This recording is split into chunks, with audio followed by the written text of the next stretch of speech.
the iOS members, the organizers, the delegates, speakers, panelists, and all those who have joined us for the meeting today. A very warm welcome to all of you. On behalf of the organizing committee, I welcome you all to this event. It's really a honor and pleasure to host the Orthodontic Innovation Conclave, a unique event of the iOS for the iOS. It is unique in two ways. Firstly, it is probably the one of its kind which is dedicated to innovation itself. And secondly, I think we are just trying to allow few of the presentations from the participant side on an online platform for the first time, I believe. So I believe that it's going to be a good learning experience for all of us. And just to brief you about today's proceedings, in the morning, we are having 4 invited lectures from one of the most eminent speakers of the country. And then in the afternoon, we'll be having paper and poster presentations from both iOS Live members and also from student members.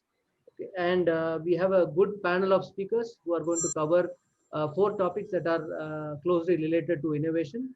We'll have it generally first, we'll start with the stalwart, Dr. Akhtar Hussain, and then it will be followed by Dr. Digant on digital orthodontics, Dr. Suryakant Das on lingual orthodontics, and Dr. Vivek Patni on skeletal anchorage systems. Right? So it's a great honor to have all of you in this meeting. I now request our President, Dr. Silju Matthew, to start with the opening remarks. Please, sir. Thank you, Dr. Madan. Very good morning to one and all. Madam Secretary, Dr. Puneet Batra, the Chairman of the Academic Council, Dr. Madan Balasubramaniam, the Chairman of the Organizing Committee, and the entire organizing team, the distinguished speakers, panelists, and the participants. This is for the first time a conclave for orthodontic innovation has been planned to infuse the thoughts of innovation and creativity to the academia and clinical practitioner to keep pace with the changing times and need of the rapidly evolving world of technology and patient aspirations. Innovations are the application of better solutions that meet new requirements. It can be in varied forms like a more effective products, processes, services, technologies, or even new ideas that enhance the quality of treatment in orthodontics. Innovations are something original and novel as a significant new that needs to be tested for proficiency and then shared with the world for acceptance in clinical practice. If you see the evolution of civilization, you have seen the Bronze Age, the Ice Age, the Industrial Age, then came the Intellectual Age, and presently now, especially after post-COVID, we are entering into the age of innovations and creativity. You will be recognized and successful and survive only if you're innovative and creative. And I think the best example in front of us is the Apple industry with its iPhone of the present times. With these few words, I wish the event a grand success and hope new ideas and thoughts will emerge through the course of the conclave.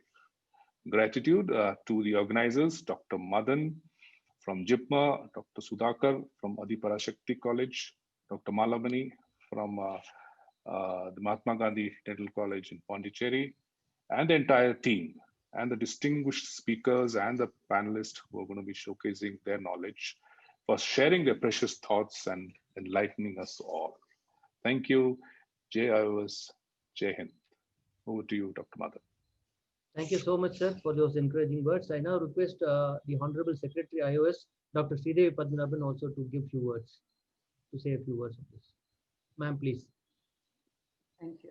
A very good morning to all of you, Mr. President, Dr. Silju Matthew, past President, Dr. Akhtar Hussain, the organizing chairman, Dr. Madan, Dr. Sudhakar, Dr. Balamani, other members, eminent panelists that we have here. Today is indeed a very, very unique program. I think it's really the first time that we are having a program like this. However, I must say that orthodontists have always been a little innovative. They've always been innovators and thinkers. Maybe it's because we work with so many materials and we have a long drawn out treatment. So there is a lot of innovations over the course of treatment, I think. I also believe that ours is one of the few journals which has a clinical innovations section. So it goes to show that, orthodontists indeed are very innovative. And it's nice that we are having this program today, which is actually bringing all the innovators and all the thinkers, on a common platform. It's also nice that it's in line with the government's policy of Atmanirbhar Bharat.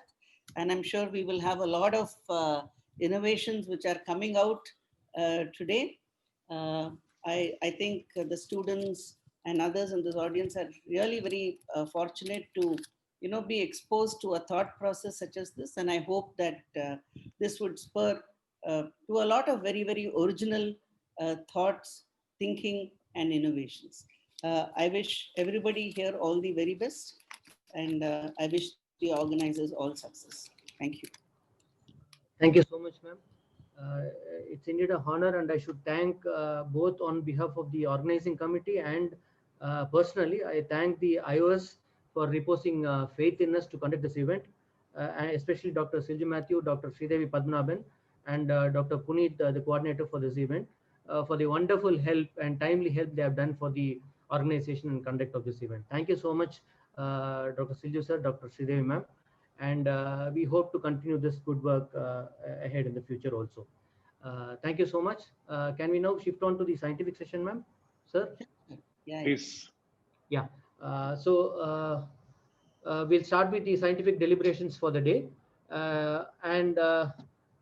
The first to start it's going to be a head start, and it is none other than our stalwart of orthodontics in India, Dr. Akhtar Hussain. So it's a great pleasure and honor for me to introduce him.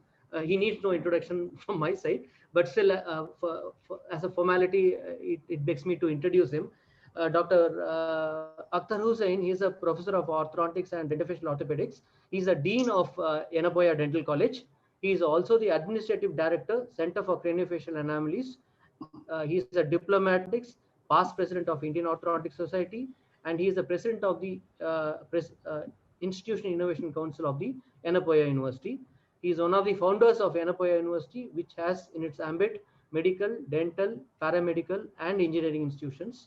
He has over 75 research publications to his credit, 85 scientific presentations in various national and international journals, and the most relevant of his credentials for today's meeting is having almost 7 patents in the field of orthodontics. Right? Apart from orthodontics, he is sort of Leonardo da Vinci of India. He's got a lot of other passions and talents. He's an artist. He's a passionate photographer. He's an associate of the Royal Photographic Society UK. He's won over a dozen international awards in photography in UK, USA, Japan, Germany, Moscow, and India. He has been training doctors on clinical photography for over 25 years now, and his book on biomedical imaging will soon see the light of the day. Currently, he's pursuing his PhD in Smile Dynamics at Radboud University, Netherlands. Sir, it's an honor and pleasure to invite you to this meeting. We are looking forward to your lecture, sir. Over to you. Thank you so much. Thank you, Dr. Madan. President Dr. Silju, Secretary Dr. Sridevi, office bearers, executive committee members, colleagues, Dr. Madan, Dr. Puneet, postgraduate students, ladies and gentlemen, a very good morning to you all.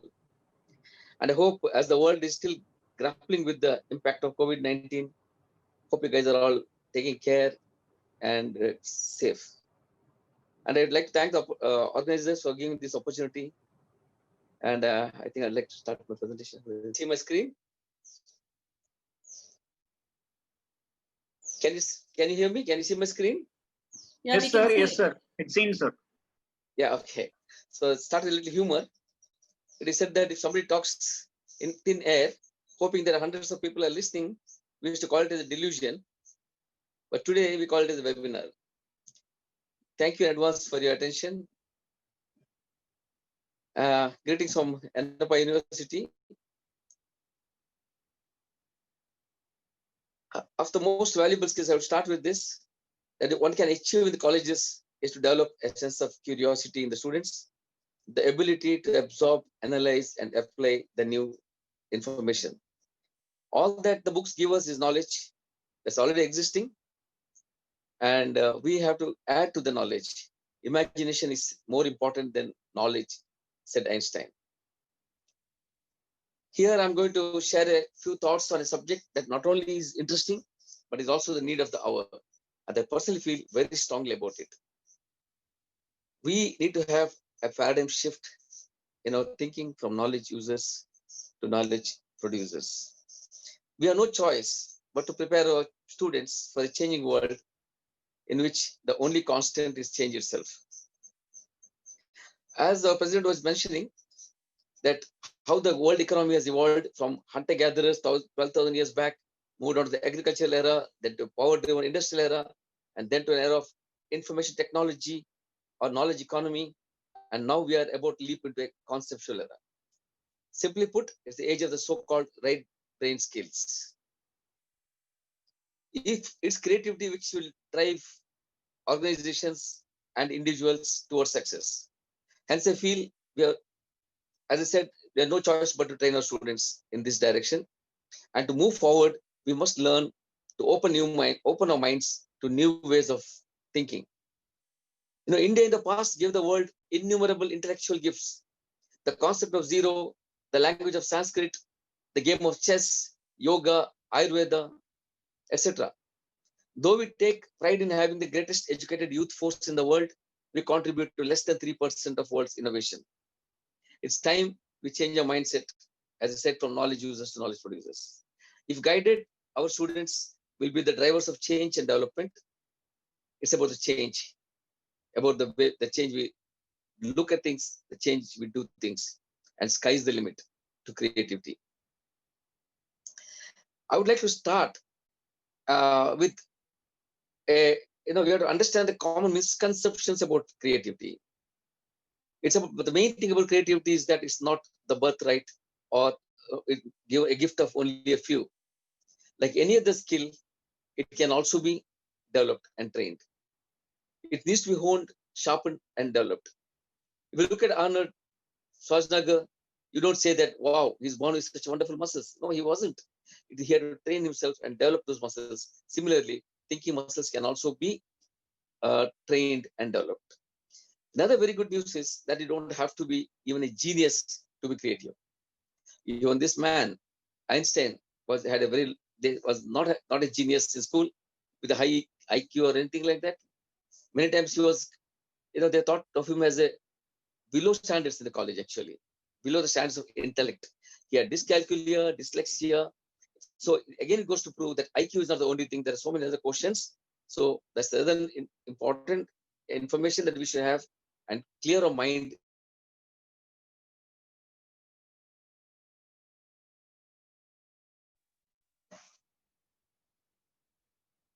Now, there's nothing mysterious about it. Okay, just the matter of applying the right attitude. Man are supposed to be the superior most among God's creations. Women too are the superior most among God's creations, created in his likeness. And we are the only one who can create among all his creations. And we were set on this stark planet, naked on this planet, with just a few 108 elements or so as raw materials and an awesome creative power. With this, we revolutionized our lives by generating all the innovations and comforts that we enjoy today. Right? Now, look at this gadget, the hot-selling gadget of the millennium. It's not just a phone anymore. It's a camera, it's a video camera, it's a TV, it's an alarm clock, it's a library, it's a torch, it's a photo album, music player, whatnot, everything. Now, interestingly, the raw materials that was required to make this was available right from the beginning of mankind. So only thing is the necessity was not there, or probably we didn't have the idea. So it is said, if necessity is the mother of all inventions, creativity is the father. Let's now go into the major principles of creative thinking. Because before we go to creative thinking, this wrinkled 1,400 grams of squishy tissue is a seat of intelligence, with 1/8 of the gray cortex is a thinking cap.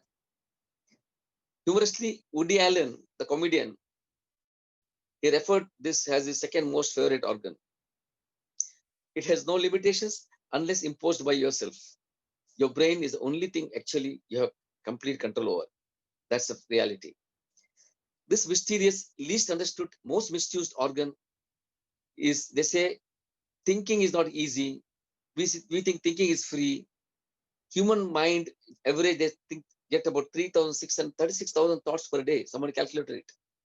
Most of which is repetitive and waste and negative. So if you can control this, the first thing that we have to do, it's like, you're living in around next to a generator, which is making so much of noise, and you're not aware that you're living amidst so much of noise, unless somebody switches it off. So similarly, you have to first learn to control your mind and not think about things, negative things all your life. I think this is an introduction I give to all my students every time to remind them. Our minds are a reservoir of intelligence, ideas. So this is what I meant. Creativity is intelligence having fun, whereas worry is misuse of imagination. Now, how do you generate the good ideas? This now onwards, the talk is going to be really interesting. And before we go on further, we'd like to think about basically what our mind thinking. There are two types of thinking. One we call as the divergent thinking, and then there's called as convergent thinking. Okay, now divergent thinking is the approach to help stimulate imagination, is to open the mind to produce a wide range of spontaneous, free-flowing ideas, which are original and diverse. They may look crazy and may easily be dismissed, but that's the starting point. That's where the root to creativity is. The other kind of thinking is called as convergent thinking, which is a logical evaluation to reduce the wide range of ideas or information down to a single idea. Here we don't generate those ideas, original ideas. Both these have their place. So creativity is a combination of divergent and convergent thinking. I hope you understand. When you're doing the divergent thinking, you don't think about will it work, will it not work. No, it's just a free thinking. Then you start the practicality, whether it can work, how to make it work. So this has to be understood. So how do we do this? We have to broaden our field of vision, then step back, zoom in, zoom out to convergence. That's how it goes. But unfortunately, what has happened is most of us tend to favor convergent thinking most of the time. So this is a small exercise which can be done very easily. Now, I'm sure all of us have seen this, and we know this riddle to join all these dots without lifting the pen with 4 lines. It was originally started by a man called Edward de Bono, and out of the box thinking came out of this. It becomes impossible to join all these lines without lifting the pen. You try this. Why we're not able to do it is because we unconsciously, our mind is imposed within the framework of around these 9 circles. We need to break away from the narrow habitual thinking and view it from a different sideways angle to approach from outside the box, and hence the name. Now let's try to make it more intriguing. And you must have heard about all these things, but let's make it even more exciting, these 9 dots. Can you join them with just 3 lines? Is it possible to join them with 3 lines? Yes, let's look at it. Yes, we could, right? But one is touching the tip of the one dot, and other place maybe tipping the middle or touching the lower bottom. But with 3 lines, we could join all of them, right? Now make it less more interesting. Can we join all this with 1 line? Is it possible? Yes, it is, provided the line is too thick, right? This is lateral thinking, right? So now there's a practical, that's the practicality about it. Being creative also helps you to be flexible and adapt to the changing environments. There's a simple joke about it. 2 guys were hiking in the forest, and suddenly they saw a bear hurtling towards them. And they just were about to run. One guy started tying his shoelace, properly wearing their shoes. And he asked, do you think you can outrun this bear? He said, no, dear, I don't have to outrun this bear. All I got to do is outrun you. That's the moment. That was the creative thinking at that moment, which could save his life. So now, thinking and imagination are 2 different things. There's a small difference between the 2. Thought refers to a mental process that continues to happen unless it's controlled, whereas imagination is a voluntary thought made by an effort. All imagination is thinking, but not all thinking is imagination. Okay, after talking about thinking, divergent, convergent, out of the box, let's talk a little bit about imagination. This is very interesting. Basically, there are two types of imaginations. One is synthetic and one is creative vision. Synthetic is like you don't have to do anything new. You don't have to conjure up new ideas from thin air. You're just combine two existing stuff in a new combination. That's called a synthetic imagination. All you got to do is draw connections between unrelated fields and see the possibilities in their connections that are less visible to the creative minds. Like, for example, the iPhone itself. What was it? It's a combination of computer and a phone. So the entire thing changed. Similarly, camera, computer, internet became the internet, right? So now you look at diversified areas, which has no connection, doesn't seem like they're connected. Try to connect them. That's where the new knowledge comes in. You know, this reminds me of, so this is, you look at the possibilities of combinations that, as I said, which are not visible to all. It can be trained. So discovery consists of seeing what everyone has seen and thinking what nobody has thought, right?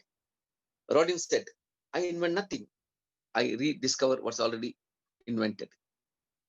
You know this man, Thomas Alva Edison, perhaps the greatest inventor in history. He generated over an astounding 400 patents, but most of his discoveries were synthetic, except a few like the phonograph, etc. Incidentally, Edison was even a grammar school dropout who hardly had any formal education, right?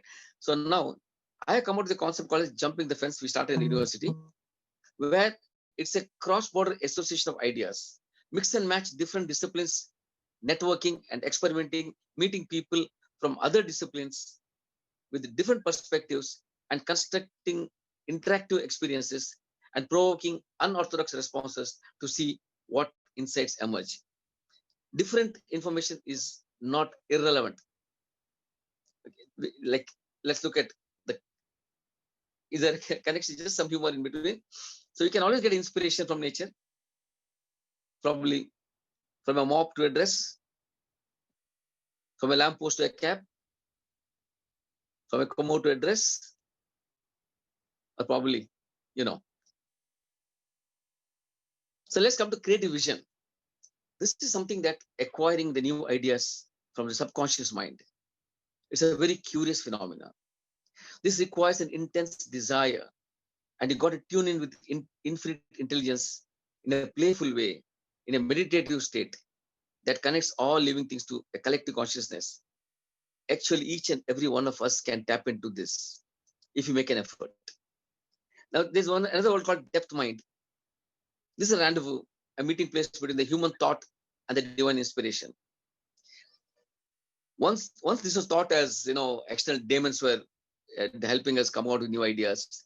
If you look into a TED talk by Elizabeth Goberts, he says, you know, the demons come and give this information. Of course, it's not really true. It's a subconscious mind. And Rudyard Kipling said, when your demon is in charge, do not try to think consciously, drift, wait, and obey. Actually, there's a lot of sense to it if you understand how these thoughts come to our mind. Now we talk about euphoric moments, what we call as serendipity. Actually, this happens to us all the time. You have to keep watch and expect the unexpected, the unearthly bolts from the blues from places that you least suspect. The problem is that ideas are fleeting creatures. You need to watch out to capture as they dart by and harness them. Most of the times they're so elusive, they slip away into nothingness. They often come as a flash at the darndest of times, maybe in the shower, maybe while driving, while taking a bath, or talking to a friend, or you can't say when ideas will come. So you have to be always watchful about it. You have to be careful. It could hit you in the bathtub, as it happened to our man, poor Archimedes, where the one ran naked out of the bathroom, shouting "Eureka!" He found it at that moment. Now, similarly, Edison tried thousands of ideas to make an electric bulb. We know this. All failed, except one when he got a creative vision during a cat nap based on the method of charcoal. Link பண்ணிட்டீங்களா? நான் HOD meeting முடிச்சுட்டு வந்துறேன். கீழே தானே sir? Lecture போங்க மாதிரி சொன்னாங்க sir. என்ன sir?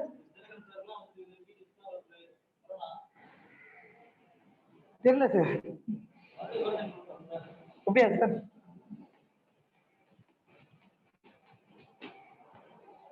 Okay. Sorry, there's some disturbance.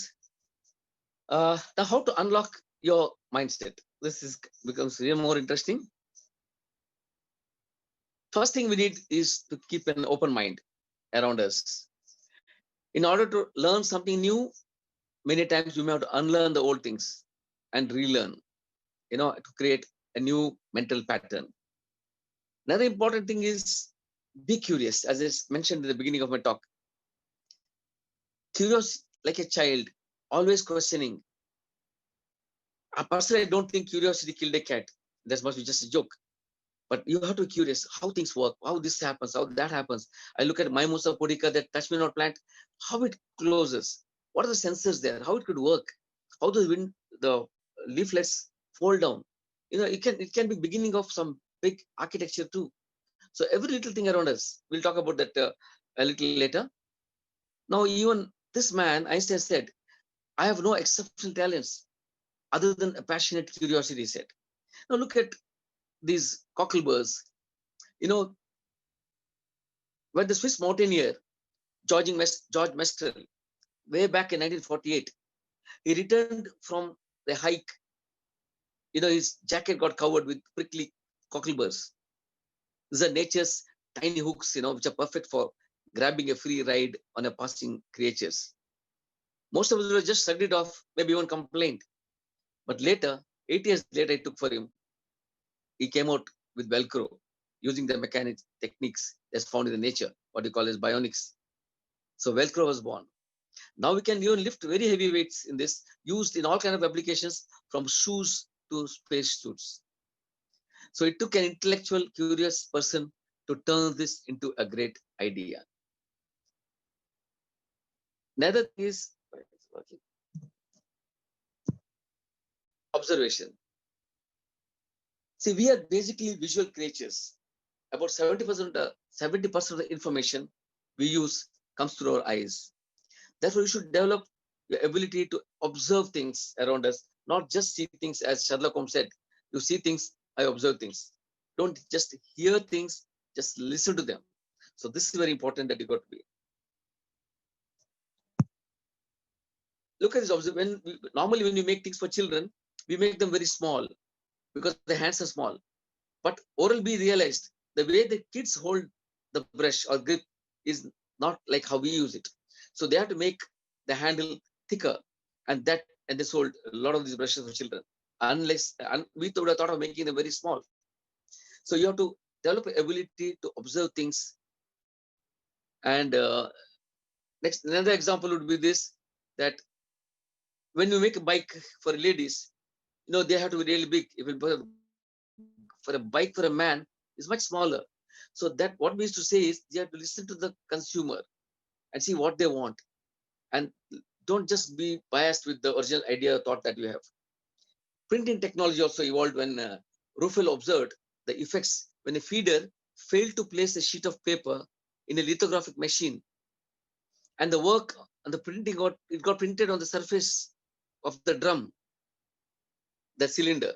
So this led it to invent the offset method of printing. Imagine just a small mistake could evolve into a great printing technology. Similarly, the sweetening effect of saccharin is another example which was accidentally discovered by a chemist who happened to eat his lunch in the lab without washing his hands after some experiments. So this is my saying, never understand the power in accidents. And but they say luck, somebody is lucky. No, Louis Pasteur said, when observation is concerned, chance favors only the prepared mind. So mind has to be prepared for it. You got to be playful. You can't be a hard academic thinker when you're doing creative work. If you wish to be creative, we need to switch to soft thinking. Hence, we are more likely to be playful and wide-looking, and the ability to toy with elements or concepts. I love to work with small kids this way. I love to paint with my grandchild. We see how playful, how he doesn't have fear of failure at all. So this is the secret, of genius, is to carry the spirit of the child into old age, which means never losing your enthusiasm, quoted by Aldous Huxley, right? So now, most important thing I would say is, do not fear. In any form of creativity, maybe painting, art, or anything, any form of creativity, the fear is the one that holds us back. It's the greatest hindrance to creativity. It's actually an opportunity to start again, and nothing happens first shot. You ask a child to draw something, he would just draw without any fear. Anything, you tell him to draw an astronomer also he'll draw, an ant also will draw. But if you ask you'll be worried what people think about it, or they may laugh at you and things like that. The fear comes inside. That's not happen. And always be optimistic. This is very, very important. You have to be always optimistic, because a creative mind, if you're pessimistic thoughts all the time, you'll not be able to come out anything that is creative. The belief is very important. You have to believe in yourself. You have to change the belief with from I can't to I can. Because if you think you can or you think you can't, both the situations, you're right. So what you think is more important. You have to always be very optimistic. Look for opportunities in calamities. The best example I would give you is is Art Fry, the inventor of Post-it notes. He used failed glue developed by Spencer Silver, one of his colleagues, and the waste papers of the press, and he made millions of dollars and still making it. So next important thing is you have to redefine the problem. That is, look at it in another way. Ask the question differently. For example, this is the man who Jenner, we know about it, Edward Jenner. He's the one who discovered vaccination. Now, this illustrates how useful it is to redefine the problem. At the end of the 18th century, Jenner took the first step towards ending the scourge of smallpox when he turned the question why people caught the disease to why dairy maids did not get it, did not contact this disease. The answer being that they were immunized by an exposure to relatively harmless cowpox. So probably we are looking at it now in this era of COVID. Maybe there's a simple method. Maybe some virus, if we get into us, we may become resistant to the COVID. We never know. So that's how that happened. So look at the question in a different angle. If you look at a tire and say you should never get punctured, you think about keeping an air compressor near it or a way of sealing it. But you can always think laterally. Look at this tire design, which does not require any what you call pressure air inside. Just to give an example. So let's come to bionics. That's learning from nature. The best example I would always give is this machine. A company in Colorado, it's a mining company. They wanted to design a machine which could both dig as well as put on the conveyor belt. Fortunately, one of the members of the team was an entomologist, an insect specialist. Can you imagine that? He used the praying mantis, idea of the praying mantis, which picks up his food, with his 4 legs and then puts it in his mouth. And then this energy developed to the kind of machine which is used all over the world now. Similarly, nitinol that we use, shape memory, also was by, not expected. Now we are using it even to align the wires. Another example would be these kind of sections from the sea creatures, octopus. How it's used these days. So look at nature. Nature is wonderful. Can you adopt this anywhere in our areas? Yes, definitely. If you look at it, you can. Can you have a glove with this kind of web, which would help us swim better? You take it from the frog. Yes, definitely. So similarly, we have so many other interesting things where you can get ideas from nature. The color schemes can be taken from nature. You take a butterfly, look at the colors, choose only those colors, and make an abstraction from those colors in the same amount of proportions. It's going to be a beautiful piece of art. So you take the nature's plans. The most important to all my students, I want to tell you, act on your ideas. That's very important. Because you understand now that any body continues in a state of rest unless, that's the Newton's law, unless coupled with external force to change this direction. So you have to act. Just being lethargic doesn't work. You have to focus. There will be initial resistance. Many times our seniors themselves may discourage you. You have to not accept those things. There are a few things they'll come and tell us so many things, this may not work and things like that. Don't get influenced by that. So you have to act on your ideas. Any creative process comes through the following steps. First is preparation, where a lot of work is done. It involves gathering data and asking the right questions. Then comes, that's also called celebration. Then comes incubation. Incubation is just leave it for the subconscious mind to work. Think about it just before going to bed. Get up in the early morning. Early morning when you wake up, I feel that's a very important time for me. The most creative ideas comes that time, but many times forget it. So for me, when you wake up in the early morning, when you're just up, you're still in the bed, and that's the time you look for things, you get amazing creativity. That's, I don't know, personally, it works a lot for me. Then comes the realization. This ideas really getting crystallized. Then, of course, the application, how it can be done. There are different ways of doing this called brainstorming and brain writing and all that. I don't know whether I have enough time to explain that in this time.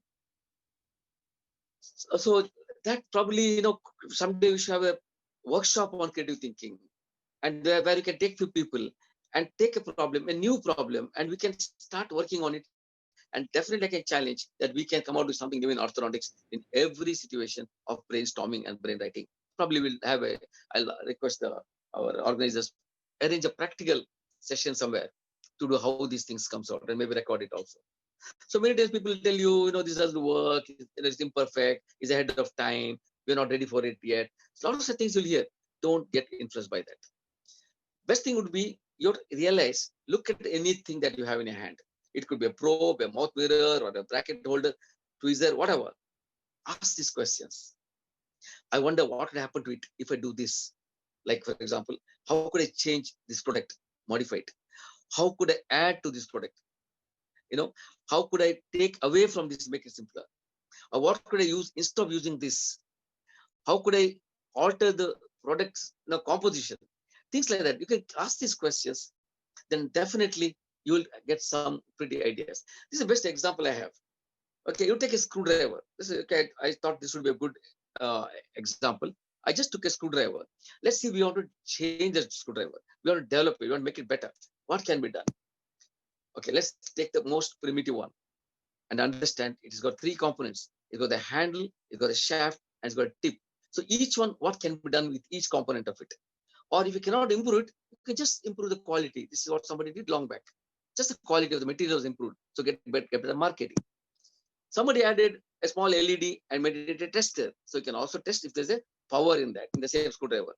Somebody more creative, they thought of why so many handles when you have different types of screwdrivers. So they said one common handle is enough and you can attach the tips. Then somebody looked at it.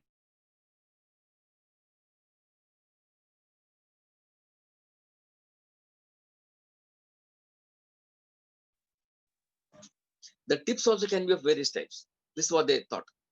Then look at it. This, okay, now what do with the tips? They will, where to place these tips? So somebody thought, okay, probably we can keep in the handle of the screwdriver. This is an example to see how we can think laterally.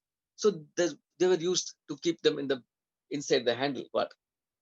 Then somebody thought it can drop out. So why not we have it around the main shaft?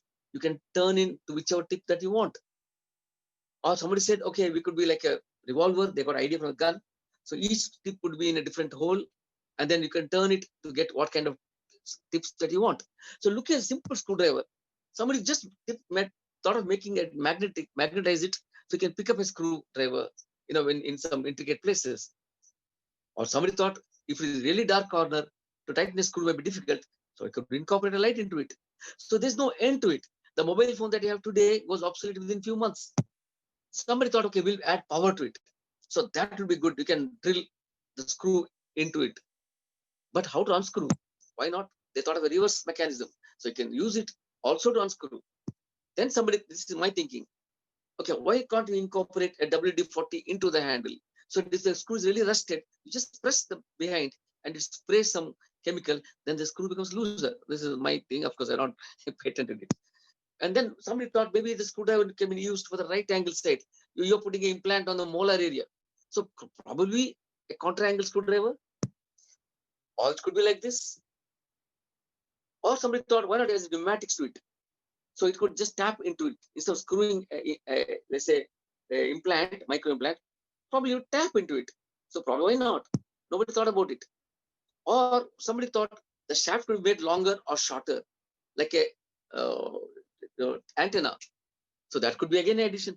See, so many. Or you could put a worm into it. You don't have to turn, just push it. The force becomes rotating force and it could screw. So that was possible. Or you could make it so sharp and a huge handle where you need more forces to tighten the screw. Or probably you keep it so delicate that you can just rotate with 2 fingers where you don't require high force. So this could go on. This is another my own idea. If you hang a painting, you don't need to have both a spirit level and a screwdriver. You can incorporate a spirit level into the shaft. So you can see the alignment of the painting where you're putting the screws. You can directly screw it. So this could be thought. So many ideas could be, this kind of mechanism, or multiple screws you want to do, maybe a false ceiling. You don't have to pick up each time. Probably like a machine gun, you can screw them. So this is just an example to say how a thing can be improved. Now, interestingly, let's come back to the beginning of the screwdriver, the very basic screwdriver which we found probably in a museum. Now, can you make this simpler than this? Can you make it even simpler than this? Yes, definitely we can. If you want to be disposable types, or make it more economical, just bend the wire this way, and that also becomes a screwdriver. This is just for the students to understand that how you should look at a problem from various angles, and how you can come out with different ways of doing, new ways of doing old things. Let me come to a few examples what we did in our department before I conclude. So there are quite a few. Okay, we thought of once standardized photographing of the models like you do telemetrics. So what do we need to start with? Basically, a camera, a macro lens, a light setup, a setup to keep the distance, magnification factors. But look at these pictures. Do you know how they're made? I never used a camera, nor a lens, nor a flash, nothing. All you did was just modify a flatbed scanner. And this was published. So this is an example of saying what is a lateral thinking. We did one more area called the AAA systems, which is the patented now, where we incorporated a nitinol wire with a holder to move teeth. How did that work? So this is how our implant looks, AAA implants. How do they look? You can see there's the shaft of that implant is made up of nitinol, right? So now you can just connect with a ligature wire to a canines where the nitinol bends, and then no need of elastics, no need of any chains or springs. There's no question of elastic decay. This nitinol, when it attempts to upright itself, retracts the teeth. We did it. Wonderful results we could get. Now we modified it to include the anti-rays also, and again patented this.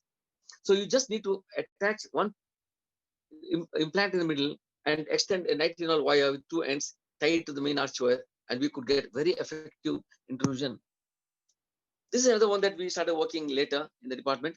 We thought for 160 years, any way of pulling out a maxilla is by using anchorage from chin and forehead. So I was thinking, is there any way we can look at it totally in a different angle and come out with a method?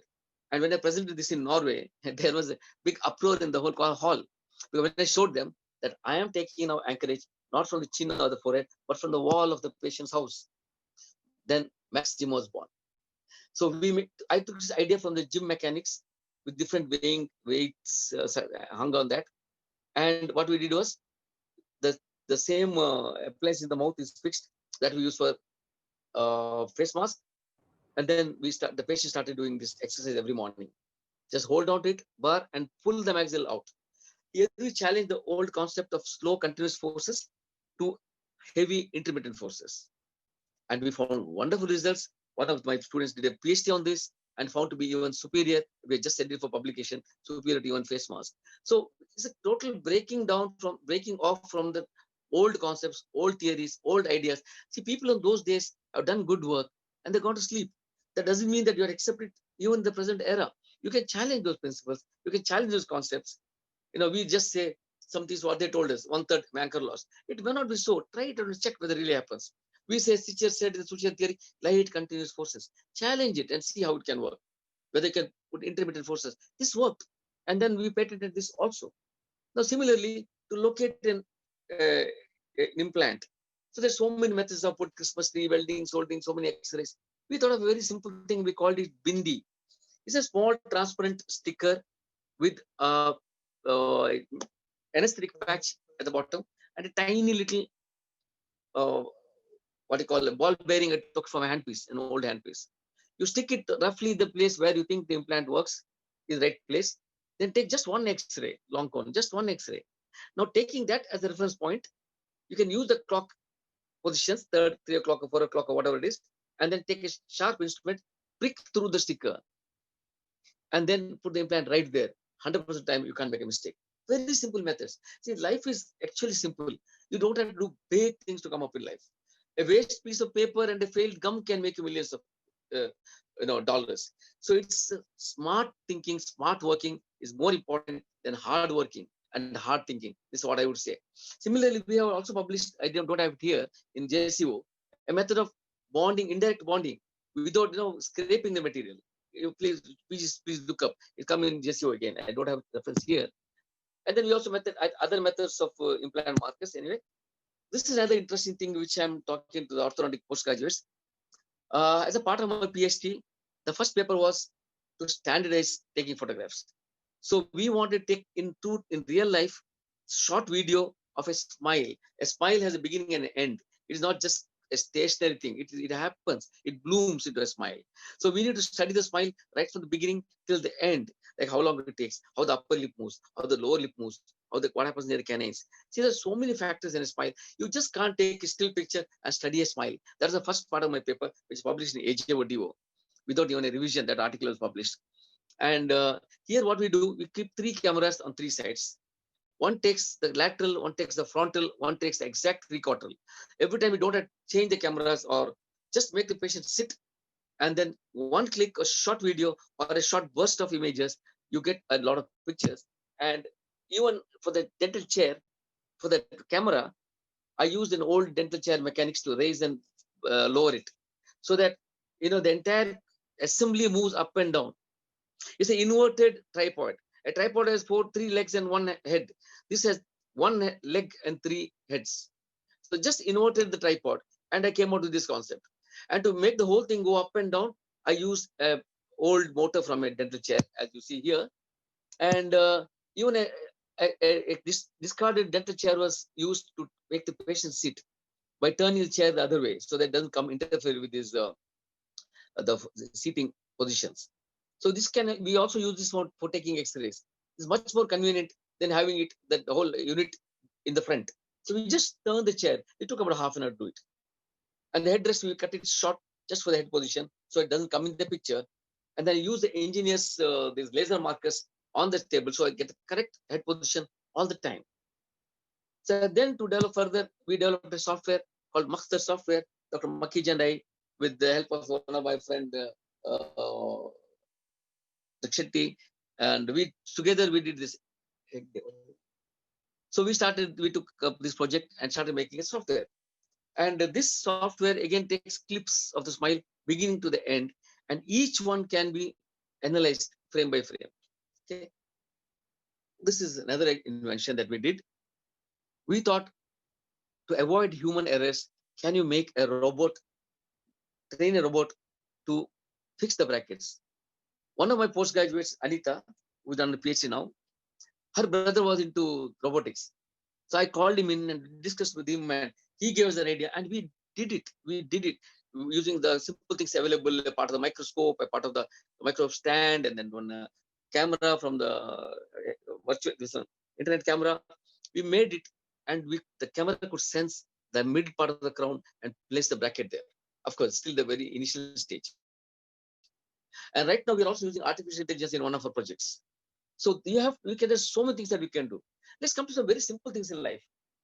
If you take a photograph of the palette with a mirror, and you get the shadow of the upper anteriors on the palette, all you can do is turn the camera while taking the photograph, and the light comes from below, and you get a perfect picture. Simple thinking. You turn the camera. So this is what we talk about lateral thinking.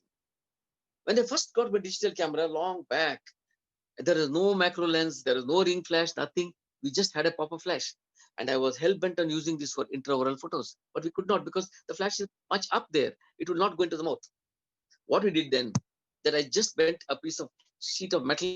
So a tin, you get an Amul tin on top lid, made it shape like this, and connected it something like, it looked something like this. Then we kept it on the camera flash, and the light would just go into the mouth. But the light was too powerful because the flash was very close to it. Again, the simple thinking. I just shout some cotton into the right amount of cotton into the tube to get the right amount of light, and you could get some amazing pictures of those days itself.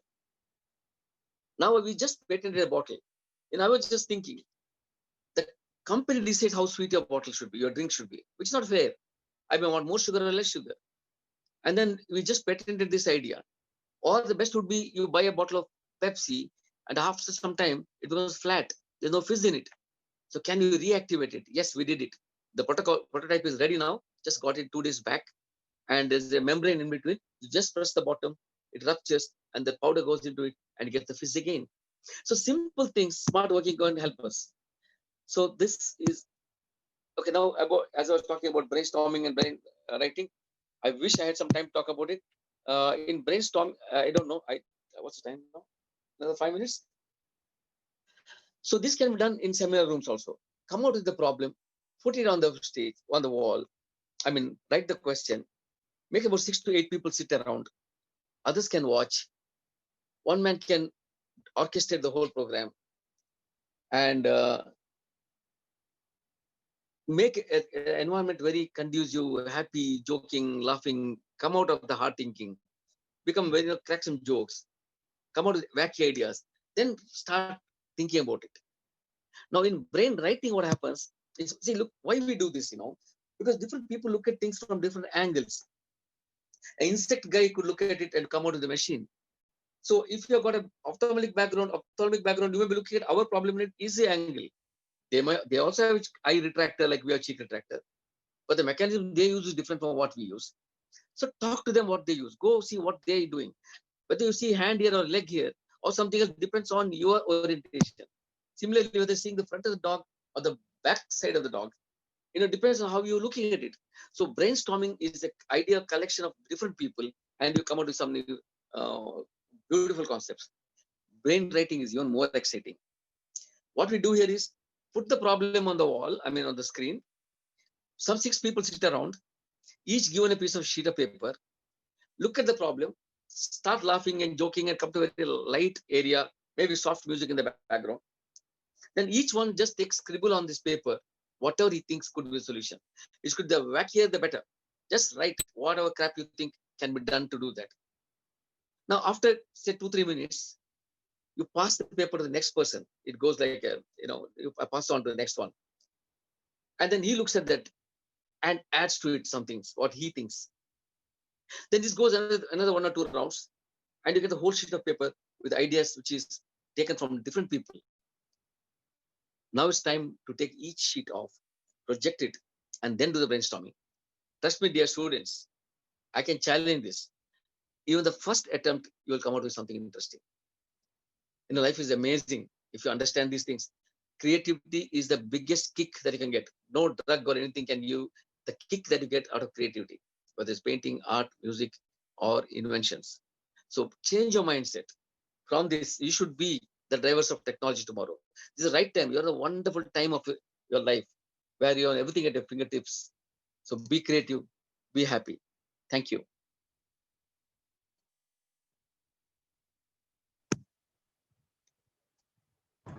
If you got any questions or you want to contact me later, you can mail me on this address. And if you want to see creativity, art, and paintings, if you're interested, you can check my website, drakther.com. Thank you. Thank you, organizers, for this opportunity. Thank you so much, sir. Can you now close your screen sharing, sir, so that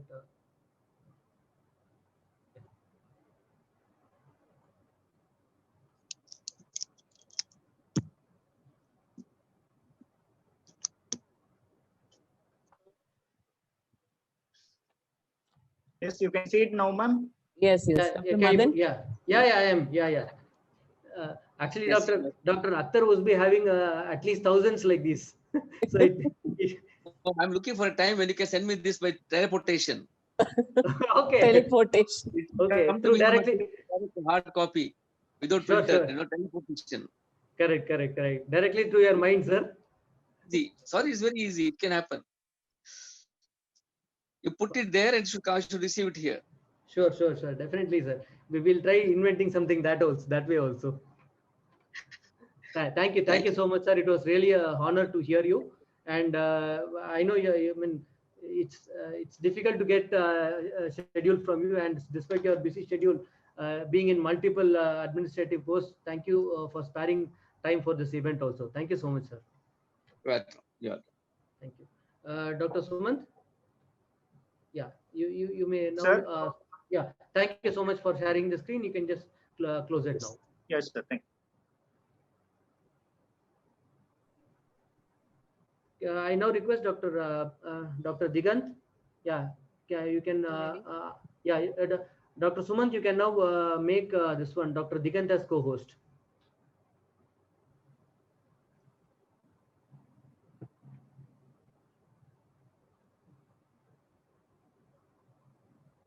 Dr. Digant is now the co-host, sir. Yeah, please, because next is his lecture. Thank you. Should I start the screen sharing? Yeah, please. Good. Yeah, Okay. I now request Dr. Balamani to introduce the speaker to the audience. Yeah, thank you. Here we have Dr. Digant Thakkar, and he completed his BDS from AJ Institute of Dental Sciences, Mangalore, and post-graduation at KM Shah Vadodara. He is a private practitioner, the founder of Silver Smile Orthodontics in 2012 at Rajkot. He is trained in various digital orthodontic systems like Incognito, CAD/CAM of lingual orthodontics, etc., Insignia, and various other clear aligners. His early interest in digital orthodontics led him to start in-house aligner fabrication in 2014, digital indirect bonding with 3D printed bonding trays in 2017, digital CAD/CAM retainers in 2019. He was the first in India to successfully design and use metal 3D printed orthodontic appliances like expanders, space maintainers, MARP, etc. the year 2019. And he has in-house 3D printers, CAD softwares, intraoral and face scanners. He is currently studying and developing complete digital workflow for functional appliances like Herbst, Twin Block, Bionator, etc. So I think it's a wonderful thing to hear from you onwards. Over to you, Dr. Bijan. Thank you, ma'am. Thank you for the kind words. Special thank you to all the organizing team and Indian Orthodontic Society for giving me an opportunity to speak in front of everyone today. I hope the next 35 minutes are informative for everyone and you enjoy the presentation. So my today's topic is innovation in 3D digital orthodontics. Special thank you to special thank you to the organizing team and Indian Orthodontic Society for today's program and letting me share my work in front of everyone. But before I start my today's presentation, I always like to say is never forget the roots. Okay, digital or manual, orthodontics remains orthodontics. Okay, you cannot defy biology with any advancement in technology. Respect the basics, but as Akhtar sir said, do little brainstorming, think out of the box so that you can do the same thing in a better and more convenient way. You know, it makes your life easier. That is what innovation is all about. Okay, because an artificial intelligence does not have a brain of its own. You cannot correct a cant or crossbite just by moving teeth digitally and expect the same result in patient's mouth. You need to think of biology. That's where artificial intelligence is never going to replace an orthodontist. So combining the artificial intelligence with the orthodontist and doing better work is what innovating 3D technologies in orthodontics is all about. So why do we look at 3D technologies? Okay, the first thing, it's always to improve your efficiency and accuracy, thereby it should save your time. Okay. Second, a good orthodontist is known for his diagnosis and artwork. Both the above qualities require patience. But in current world, you know, neither the patient nor the orthodontist has too much of time. Direct to home systems like aligners are picking up pace. You know, people want things to be really fast. They don't want to have multiple visits to your office. Okay? So imagine the best of diagnostician or an artist. He is just sitting thousands of miles away. He's using his diagnostic skill, manufacturing appliances and catering the work to his associates who can give results with same accuracy and skill. So this is the bridging system where the digital technologies should be used. Okay? widespreading the best orthodontic workflows everywhere. So what are the parts of digital orthodontics? Before I start showing the appliances that I use or the appliances that I have made for different orthodontists pan India, I would like to show you the basics of digital orthodontics. The first thing is scanner. We live in a physical world. This physical data has to be converted to digital data. So the scanners, intraoral, desktop, and face scanners, they come into use here. They convert your physical data to digital data. This digital data is manipulated using different designing softwares based on what you want to do with this data, what kind of appliance you want to fabricate. This digital data then again needs to come to the physical world. That physical data is manufactured using different types of 3D printers, robots to do your wire bending, or milling machines to do subtraction technology and manufacture your whole appliance. So these are the two scanners that I use in my day-to-day practice. The desktop scanner I had bought in 2014, that's from Shining 3D. You can scan impressions and plaster models in that. And last year in October 2019, I got my first intraoral scanner from Trios. Wonderful world, both have their own advantages and disadvantages. We can select based on the type of practice we are doing, but the basic intent of both of them are the same. They convert physical data to digital data. Face scanners. It was an interesting project. In between, I had seen lots of videos and I thought, why not simulate smile changes in pre-treatment and show the post-treatment just virtually to patient? How good would it look? You know, we can also study facial asymmetry. So I converted Kinat 1 of my Xbox 360, used some third-party softwares, and we converted into an in-house working face scanner. Very inexpensive and very easy to use. And these are some of the results you can see with it.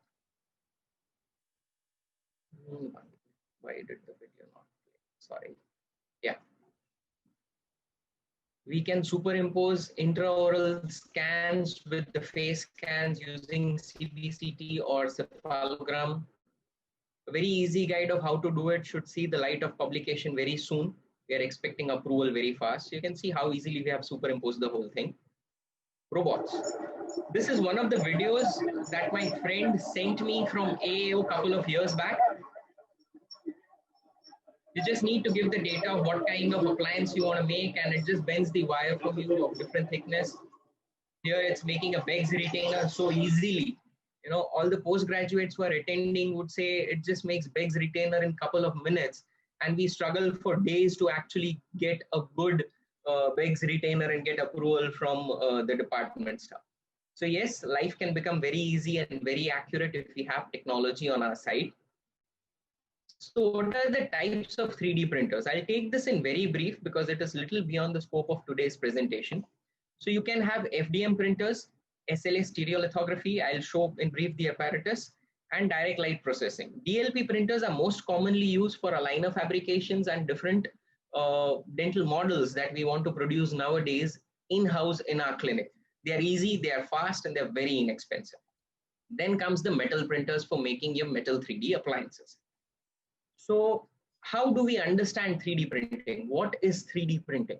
So these are the basics that we need to know before we talk about today's innovative session. So I call it the potato chip concept. Imagine you have full box of Pringles. You know, you have the chips, you stack layers on top of one another, fuse them together, and you get a potato. That's reverse engineering. You divide the whole 3D model into 2D slices, print them, stack them on top of it one by one, and that's how you get your final 3D model. So if you have a mask like this that you want a 3D print, the first layer, you stack second layer on top, third, fourth, fifth. These layers can be of different thickness.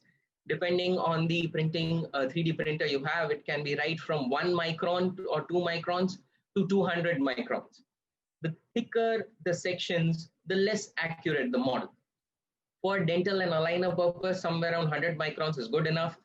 For indirect bonding trays or metal appliance, 35 to 50 microns gives good enough accuracies to us. So this is the working model of FDM printer. FDM printers have plastic thread here, which passes through this apparatus. There is a melting point here, which melts the plastic and deposits layer on layer, something like this.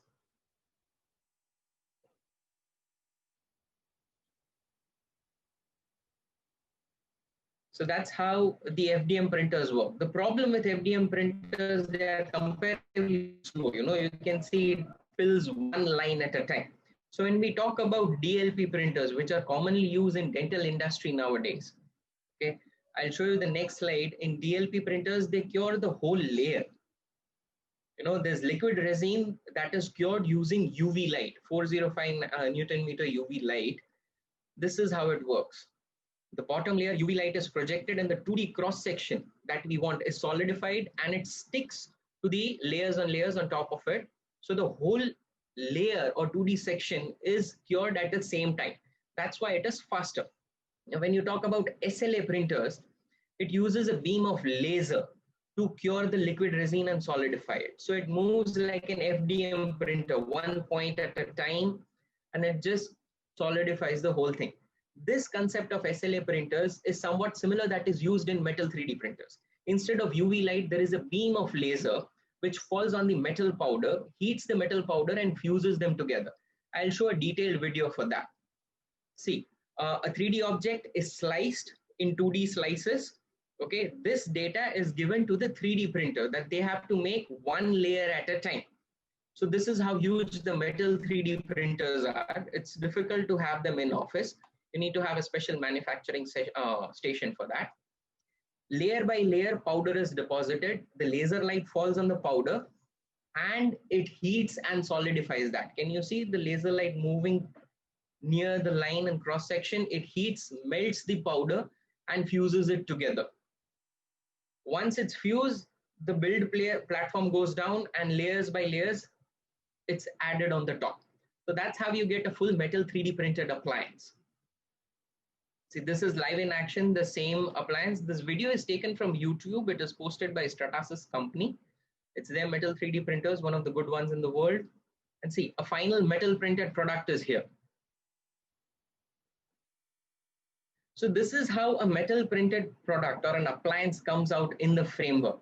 What you see, the vertical sections here are the supports that are required to hold the thing in place.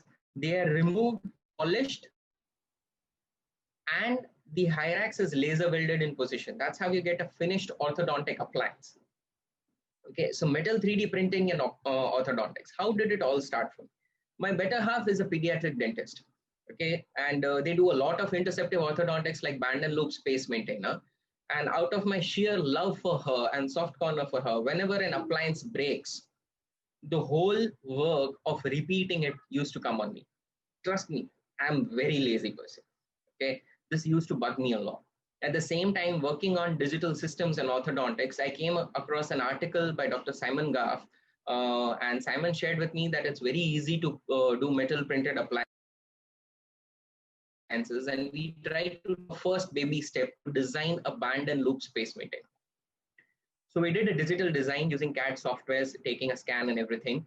We checked from every side that, following all the protocols of designing the band and loop space maintainer. And we thought, let's give it a try. Let's print it. Will it fit or not? It did.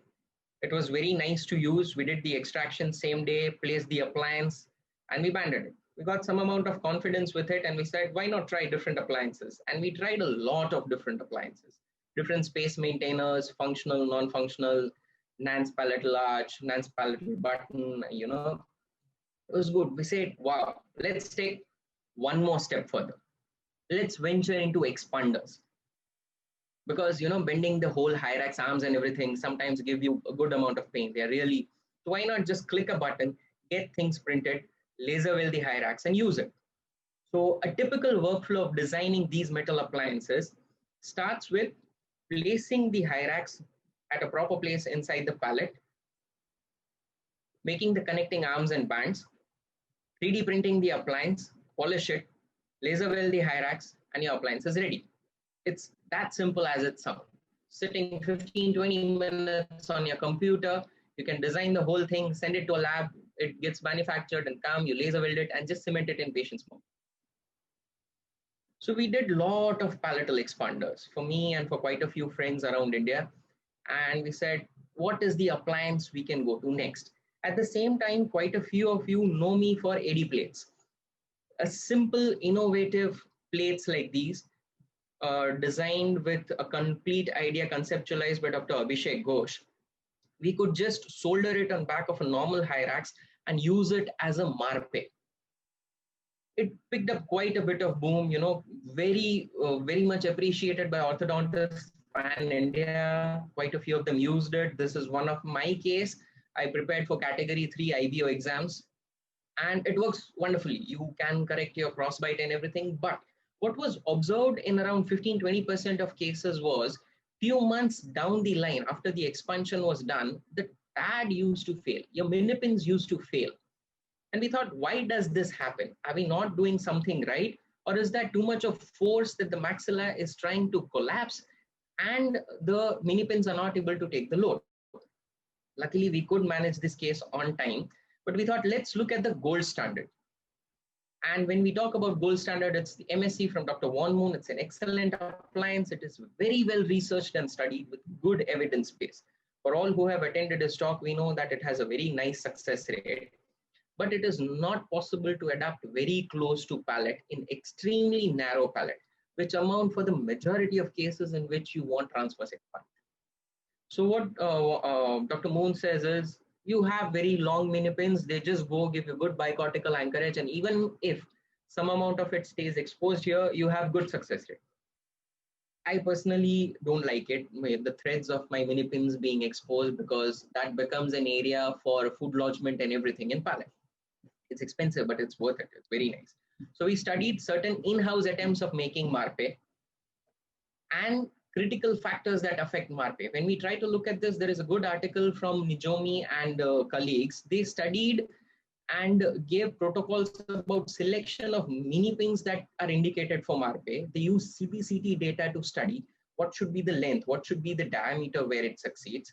Okay, bone and soft tissue thickness in the area where you have to place your mini pins for good success rate of your marpe, and the fixation rings that come near your mini pins, around your mini pins.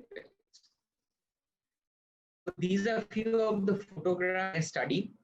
What you can see here is the fixation rings in the anterior palate and in the posterior palate. You can see the hyrax that is staying away from the narrow palatal vault, but the apparatus that they design, they could get the mini pins very close in the narrow arch palate. You see here. So we like this concept and we definitely adapted it in our design. Then where to place your mini pins? Again, for good success rate, you need to know where exactly you will place your mini screws or mini pins. So obviously Dr. Wilmes and Ludwig, they come into picture. They have defined T-zone for great success rate. They have also written quite a few articles on hybrid hyrax. So we took a bit of design from hybrid hyrax, and to be on the safer side, we did bone and tooth support instead of just doing bone support. Baby steps. Okay. And currently there was this article where the MSc, the gold standard marpe, was digitally planned and placed. It was very nice to study the article. Taking all these things into consideration, we thought how much maximum of these we can incorporate digitally in our appliance design for individualized cases. Every case has its own design and workflow. So we started thinking of conceptual appliance, taking some concepts from MediPlates, MSc, placing the tags, mini pins, fixation rings. These was just initial work in progress. And we thought, let's pick up a case where we just check whether it will fit or not. Will it come into accuracy, going all the way from band and loops and expanders to getting the fixation rings to accuracy? We thought it was a bit of challenging. After a few efforts and designs, we could make it really well. This was the first case which we did in the model scanner, designed the appliance, and we just got it manufactured. And we saw whether it would fit or not. It went in there beautifully.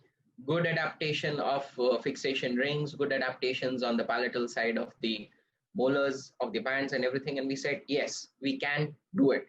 Let's actually convince a case now for mini screw assisted rapid palatal expansion. Dr. Sridhar Kannan has been very supportive, and he was the first one to support me in doing an actual case. This is one of the studies in which they studied the monocortical and bicortical anchorage used for marpe. If you go through the conclusion, they said if you don't have bicortical anchorage in the palate, The orthopedic effects are less and there are more dentoalveolar effects. But in the samples where they had two rare mini pins to have bicortical anchorage and all the four mini pins, two anterior and two posterior, to have good bicortical anchorage, they showed good orthopedic effects and very less dentoalveolar effects. So we took it as a gold standard that whatever you plan, you have to have bicortical anchorage for good expansion. Taking that in mind and support from Dr. Sridhar Kannan, Manav Rachna Dental College, we started our first actual case. He sent me impressions, we made models, digitized them. We did a digital Kessling setup, defined individual tooth. Okay. He also sent me CBCT. This CBCT data was converted into STL, so we could easily superimpose it with the intraoral scan. So you have complete bone structure and good data of your intraoral or desktop scan on which you design your plans. Complete vision through and through of roots, bone, thickness, palate, everything. This is the superimposed data. Based on this, we placed the mini pins and designed the appliance. As you can see here, the appliance was designed. It's a very raw design. You can imagine first appliance, we want to keep it as conventional, but designing it digital as possible. See the orientation of mini pins. They are staying away from the roots. There's good bicortical anchorage. Okay. The final appliance, this was the design and the exact same thing manufactured. When this appliance was placed by them in the college, this is day one. The Medusa mini pins were used from Fave Anchor, Dr. Vivek Patni. This is day 7 after starting the expansion and day 15. The patient was a student in the college. She is around 21 years of age. We could get good expansion. This are the post-expansion intraoral photographs. The occlusal radiographs, day 1, day 7, and day 15. Thank you, Sridhar sir, for allowing me to present these records today. But when he took the AP view, we could see the mini pins were going through and through in the nasal floor. It was little scary. You know, occasionally there have been reports of nasal bleed. And what we thought was, when we are using digital technologies, why can't we limit the penetration of these mini pins, keep them as away as possible, but get a perfect bicortical anchorage? It was very much doable. We learned from our first step to make it better in our next step. So there comes one more case, which was done in my clinic, CBCT with Marpe as anchorage. Okay, before I present this case, I would like to show you the article which got recently published in the current issue of JIOS. Me, Dr. Abhishek Ghosh, and Dr. Tanisha, we have described complete digital workflow and CBCT guide for the Marpe appliances.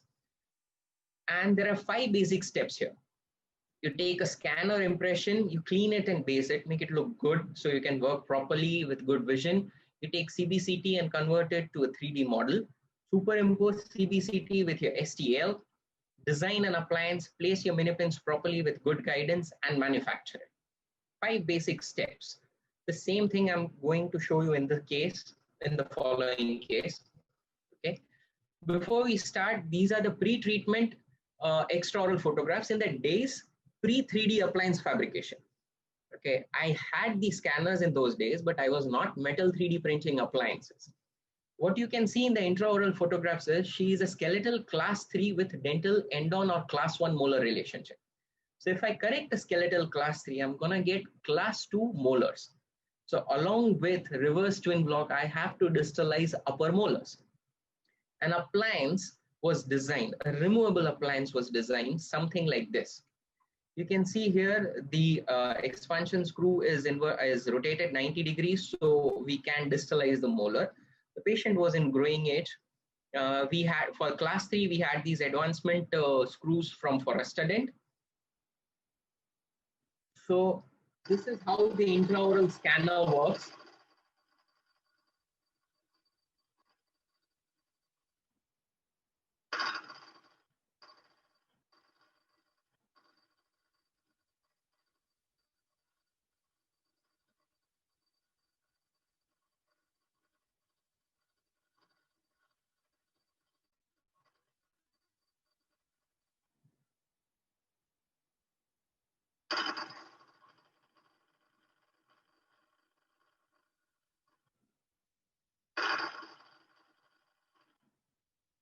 I've kept things in real time. I've not fast forwarded it.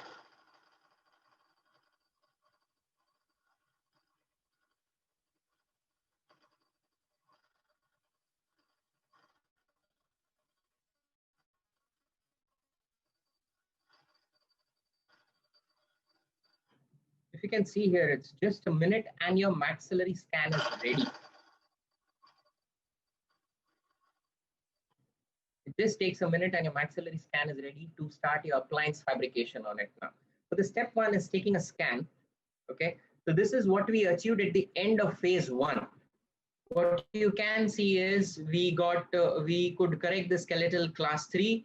We could achieve molar distalization, but what we didn't consider in stage 1 was the transverse that would develop here. So now we have to start phase 2, but I have transverse discrepancy. I cannot let my molar go ahead and lose the distalization I have achieved and the class 3 correction I have achieved. This time, when you are doing digital appliances, you start looking at every case, how I can use metal printed appliance in this. Yes, that is what happens because of the sheer excitement you have of innovation. It's a good kick, like Akhtar sir said, it gives you a good kick when you do something different. So we started this as the initial records as intraoral scanning for the phase 2. Okay. Here you can clearly see the distalization that we were able to achieve. Okay, step 1, clean based the model. Did a digital Kessling setup. CBCT is converted to 3D STL models. We superimpose it with the intraoral scan. Okay. Now you have to do brainstorming to think about what kind of appliance you want. There are no fixed guidelines in any software that the appliance would just magically appear. You have to use your brain and tell the artificial intelligence plan like this. So the first thing that we want to do is find a suitable location where you can place your high racks. So we place the high racks. Then our objective is to maintain the distalization. The molar should not come in front. So we design crescent shape bands in both the molars. We give it a bit of extension on the mesial side so the molars don't drift mesially. We connect it to the high racks. Looking at the position of the dental roots and the palatal wall thickness for good bicortical anchorage, we place our mini pins. We fabricate fixation rings around them and we connect the whole assembly. So this was the concept appliance in a patient who's 15 years and 2 months old, where we have just collected the skeletal class 3 and we have achieved distalization of the upper dentition using removable appliance. So we hold it and we start transverse expansion. So what are the fabrication points? Some amount of band thickness jiggling was done. The arms thickness was studied after quite a few failures. Cement gap, because you need to cement the bands. Direction of insertion of your mini pins. The expansion, sagittal and transverse alignment of high racks. It should not be rocking in the palate, or it should be oriented properly in a good plane. And implant rings should exactly match the diameter. I prefer using Medusa 2x10 and 2x12. I have fabricated my ring design accordingly and I use it in almost all my cases. So this is the appliance that was fabricated based on our concept, designed. You can see properly how nicely the mini pins are placed so that they stay away from the roots of the adjacent teeth, especially there is good amount of crowding there, so we need to take care. The disadvantage of MSC, it stays away from the floor of the palate. You can see how far it is.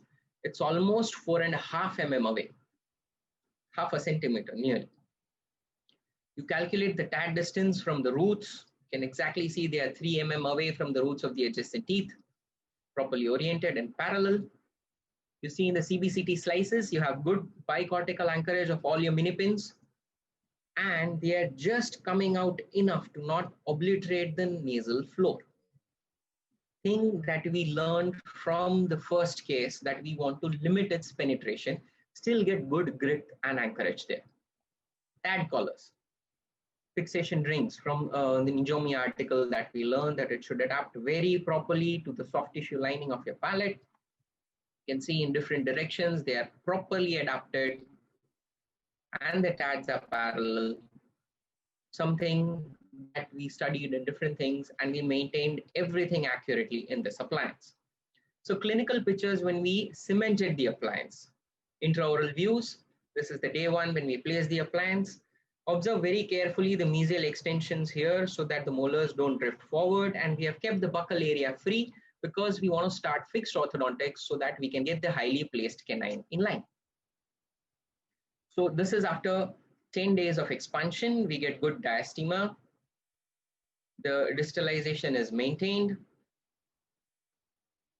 The occlusal radiographs post expansion. As we were going to present this case, we took a scan, did a CBCT post expansion, superimposed it, and studied in depth. See, you can get a clear vision of how the expansion was achieved. Can you see the parallel expansion here? So yes, the appliance is robust, sturdy. It maintained the distalization, and hopefully soon the patient is in 1925 SS right now. We are just arranging the occlusion, and hopefully by the next presentation, I'll be able to show you the complete case post fixed orthodontics. Now, what if I had this technology when I started the removable appliance? Do you think my planning would have been different?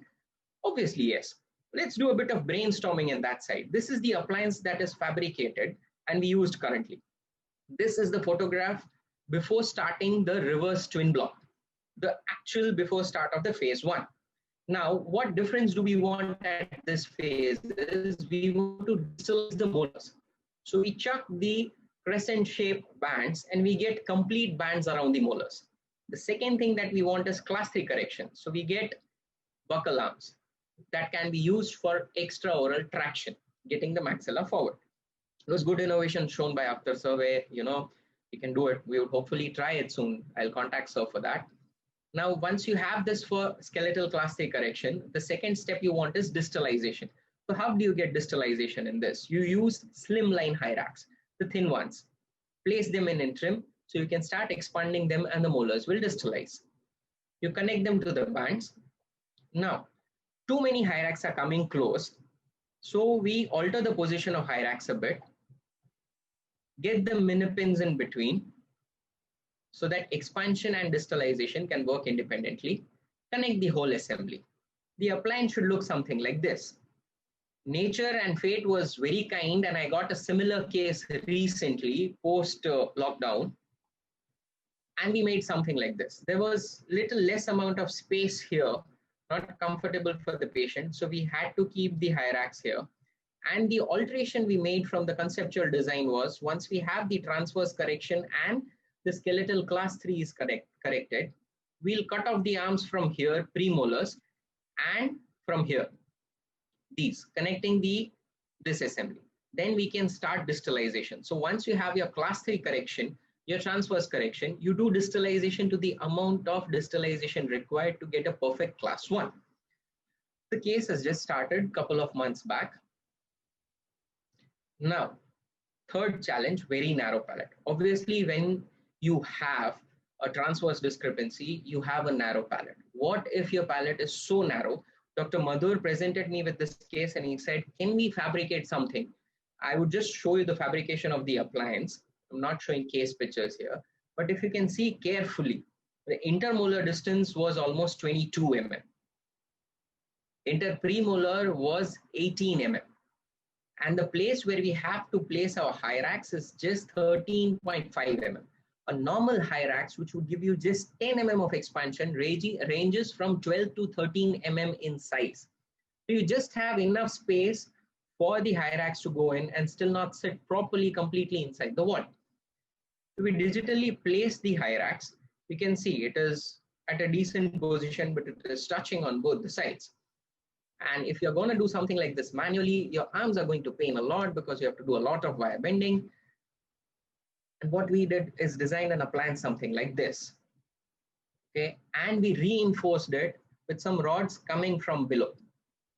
The patient is somewhere around 16 years of age. We reinforce the design so that we can get good amount of expansion. You can see CBCT part where you can see both the mini pins coming out just enough inside the nasal floor, but not obliterating the soft tissue. So you have good bicortical anchorage. We confirm it with individual CBCT slices in all the direction, top view, side views, and posterior views. Once we are satisfied with this, we manufacture the appliance. This is how the appliance was metal 3D printed and it looked. As you can see, we increase the heights of these fixation rings so that your mini pins don't penetrate a lot in the nasal floor.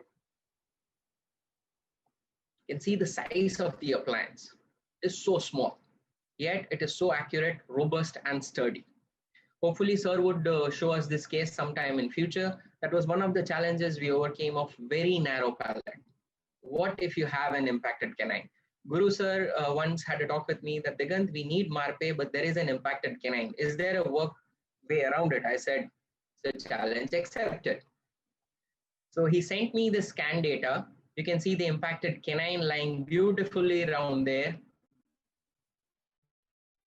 Applicated an appliance around it.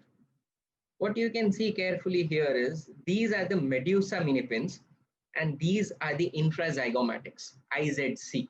Because there is good amount of soft tissue thickness here, we are altering the position, okay, and still we need to get good amount of bicortical anchorage. When we studied it from the CBCT perspective, okay, you can see one side, on the side where there's no impacted canine, the mini pins are coming through, but it is not coming here. We were a bit worried. We are using one of the longest length of pins available, tags available, and still we cannot see it through. If I go any bit further, the thickness of the fixation rings becomes less. But when we saw in the cross section, the IZC is almost reaching the second bicortex. It's just not peeping out. So we were satisfied that it is going to give us good amount of anchorage and we can proceed. This was sent to sir just one day before lockdown. The appliance was in transit for quite a few months. And I just received a communication that they are placing it last week or they'll place it this week. Hopefully, sir would show us the presentation and success of this appliance very soon. So this is how the appliance was fabricated, metal printed and sent. Now an anterior open bite. This is one of my cases I'm doing right now. So when you get into brainstorming and innovative thinking, you want to use these appliances to do more work for you in cases, giving you ease. Again, I'm a private practitioner, I'm very lazy. So I want to do multiple things at the same time. So when a case presented like this, where there is anterior open bite, the patient wants to avoid surgery as far as possible. What you need here is transverse correction and intrusion of your posterior. Also, it would need all for extraction to correct your jet and everything. I said, let's design something in MARPE where you can use E-chains to intrude your posteriors. So this appliance was conceptualized and fabricated. What you can see in this appliance here is there are hooks here. If I'll show you properly, we want to use these hooks, two E-chains in this button that is metal printed, and we place tabs on the buccal side. So you get a complete E-chain on top and you can use it on the buttons and intrude your posteriors. So once your expansion is done, you cut off these arms. Okay, make this and this an individual entity and start your intrusion. Plus you have things open on the buccal side, so you can start with your fixed orthodontics also. What we missed here was this came too close and it's not easy to engage your E-chains there. It's a back bending exercise every time, and it does not look good in your private practice if you're turning down like this every time you have to put a simple E-chain. This is the expansion we achieved in the case. And we have started with intrusion right now, but to improve on this appliance, when I was making an appliance for Dr. Chandrasekhar, what we did was instead of hooks, we just made a simple rod and we made two buttons here. And we gave a buccal tube on 6s on the buccal side, which you can see here. So you can use an expanded arch form, okay? Separate this post expansion, use E-chain, just pass it below this from button to button. So whatever comes as a force from E-chain to get the palatal rolling of your molars is compensated by the expanded arch form. If things still fail and you get palatal rolling, you can put tabs on the buccal side and use a E-chain through and through. That way is always open. So this is the appliance we made, and hopefully we'll see the success of this very soon. These are different types of appliances that I have made for people who are ready to think out of the box. They present me with an idea, and I always tell everyone, if you can think it, we can make it. Okay. Now, class 3 Ultramec, but you want to do it with aligners. Dr. Arun Naik had approached me with one of these things that can we work something out. This is the appliance we manufactured for him, where you do Ultramec transfer, get the maxilla mobile, use these for class 3 elastic extraoral or with your lower aligners. Once the maxilla is sufficiently mobile, you can cut these off, still use these hooks for class 3 elastics, and you can start aligners in upper. Simple way of doing things with aligners, which were thought as the limitation of aligners, and still keeping the appliance invisible as far as possible. All you need is thinking out of the box. We are not breaking any biology laws or rules of orthodontics here. We are just making things simpler and convenient. So using 3D printed metal appliances, if I want to advise you what I have learned so far, okay, they cannot be adapted. You cannot bend the frame and say, oh, my impression is not good, or some amount of tooth movement has happened after the scan was taken. You cannot adapt it and place it, the appliance goes waste. So make sure there are no tooth movements or restorations or extractions or exfoliations after impression or scans are made. Okay, bands of metal 3D printed appliances don't go incidentally. So we take advantage of the undercuts in a controlled manner to get good grip. And you use good cements for luting. Proper detailing of teeth and impression or scan is necessary because of this, because we have to take advantage of the undercuts. Have a basic idea of the design in your mind prior to impression or scan. You just don't take a scan and say, I want to do Marpe here. No, have an idea how you want to plan it, place it, where exactly you want to work, and combine multiple appliances. That's where you get the advantage of metal 3D printed appliances. Reevaluate the design idea. What you should and should not do. Rubber-based impression, no alternate impression, please. Scans, good scans. You know, keep all your teeth dry while you're taking scans, or you get saliva bubbles in your intraoral scans also. You lose details there. Check for the teeth supporting the appliance. They should have the best details. If you are making bands on primary teeth for normal expanders, make sure there is good amount of root. It should not happen that by the times within 10-15 days, the appliance comes fabricated and the deciduous has already exfoliated. Place implants before curing the luting cement. I prefer using transbond to cement my appliances. So I do etching, apply primer, metal primer on the metal appliances, put transbond, place the appliance in place, remove the excess composite. Then I place my tads in place. Once they are properly in place, then I cure my transbond. It's a little tedious and difficult to maintain the clean dry field, but I have already got used to it after so many appliances that I've done. Use a metal bonding primer. This is a small tip. Place your little finger on the most posterior band when you're placing the anterior implant on the contralateral side. So if you are over tightening or over intruding your implants, the appliance will lift from the posterior aspect and you'll realize you need to stop here, because there is good amount of soft tissue in between and the appliance can rock a bit to go more inside there. You don't want that. The appliance doesn't fit properly. And always place tads. If you're placing 4 tads, always place them in diagonal. Anterior right, posterior left, then posterior right, anterior left in the X pattern. Okay, luting cements of choice. These are few of the luting cements that I advise. I personally use Transbond and Assure or Ivoclear metal zirconia primer. Now, what about distalization? Is it just to distalize your molars? This is a bit of out of the box thinking. I hope you like this.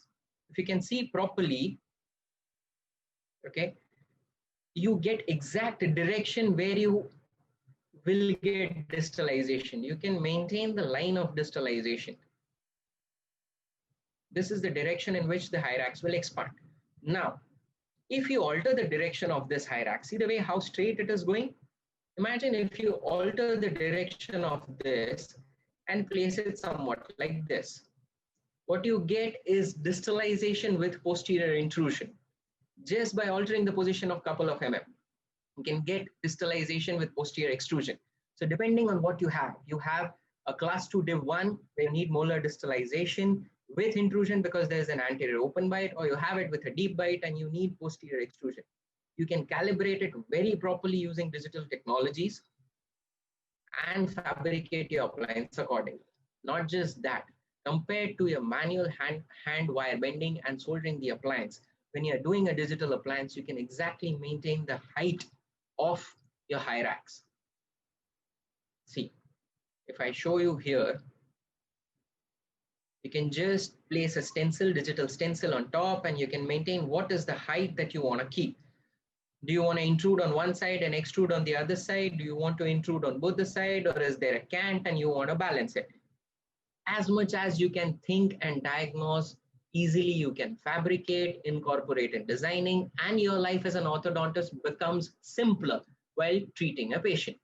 You don't have to alter the forces in between or do some wire bending in between. Everything is incorporated from day one. That's where digital technologies make your life simpler. Okay, this is one of the palatal approach for distalization. A non-compliant patient for wearing elastics with aligners. So we have placed this appliance. I'm expecting a few failures in distalization, currently working on 4 or 5 cases. Once I have perfected, I'll show you the pre and post results and what are the things we take care, hopefully in some presentation in future. What this shows is we are constantly innovative and working on different things at a time.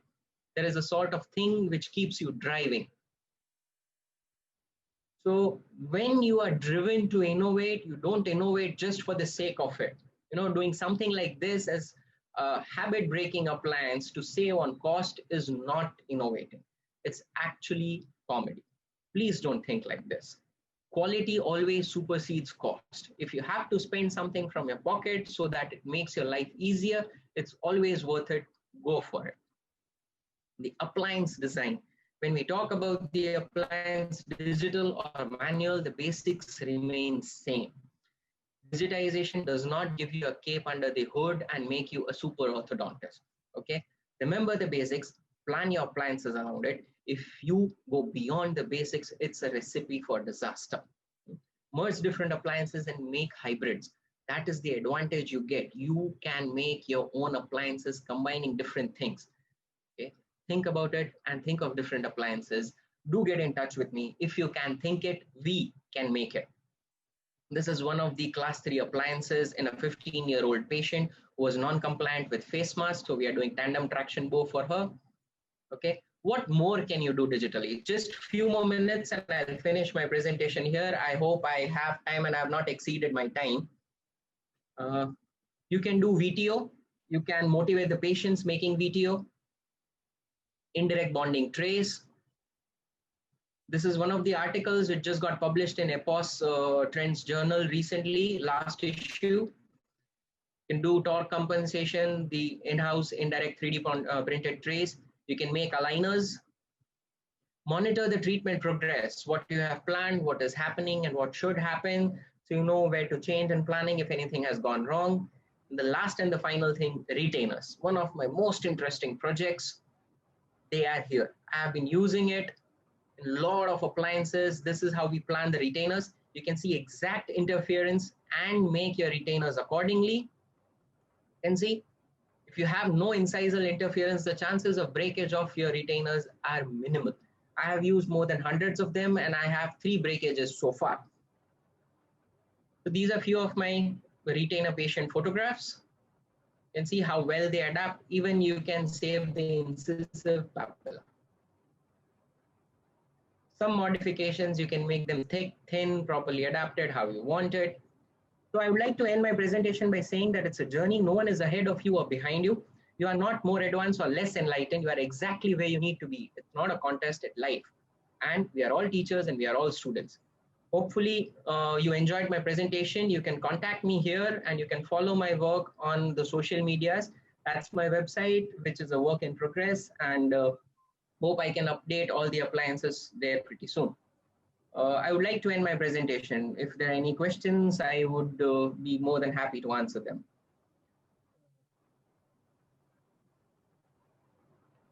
Thank you, Dr. Drijan, for this wonderful presentation. You have completely digitized everything, orthodontics, right from the basics up to the latest. Wonderful presentation indeed. So Thank you. Thank you. questions?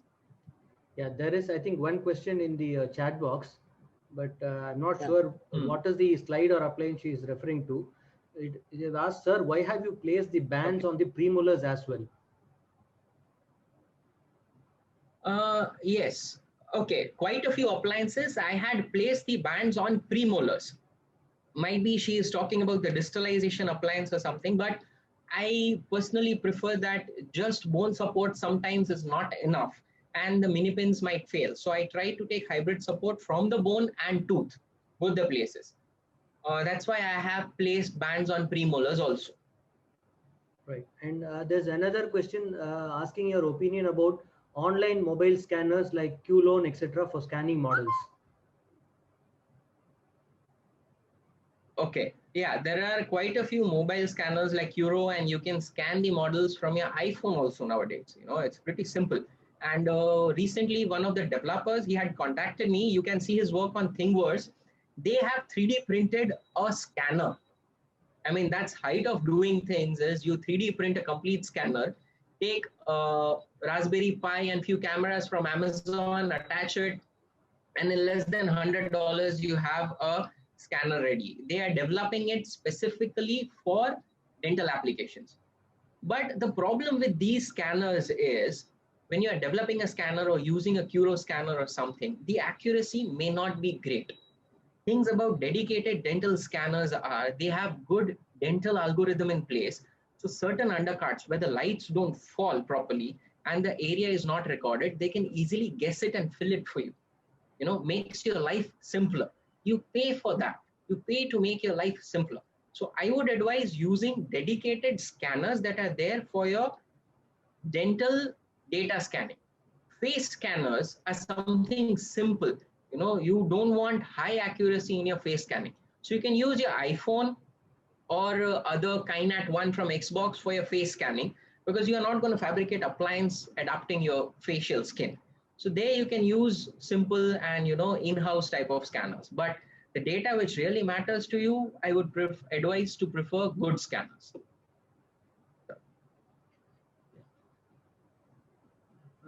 Thank you so much, Dr. Digant. Dr. Suman, can you please upload the certificate? Dr. Digant, we request you to close your screen sharing so that he can take it from your side. Yeah, I've closed it.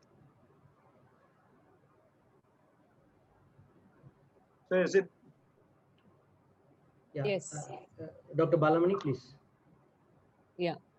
So I feel proud in sharing the certificate to you, Dr. Dijant, and I wish you all the best and more to come in your way.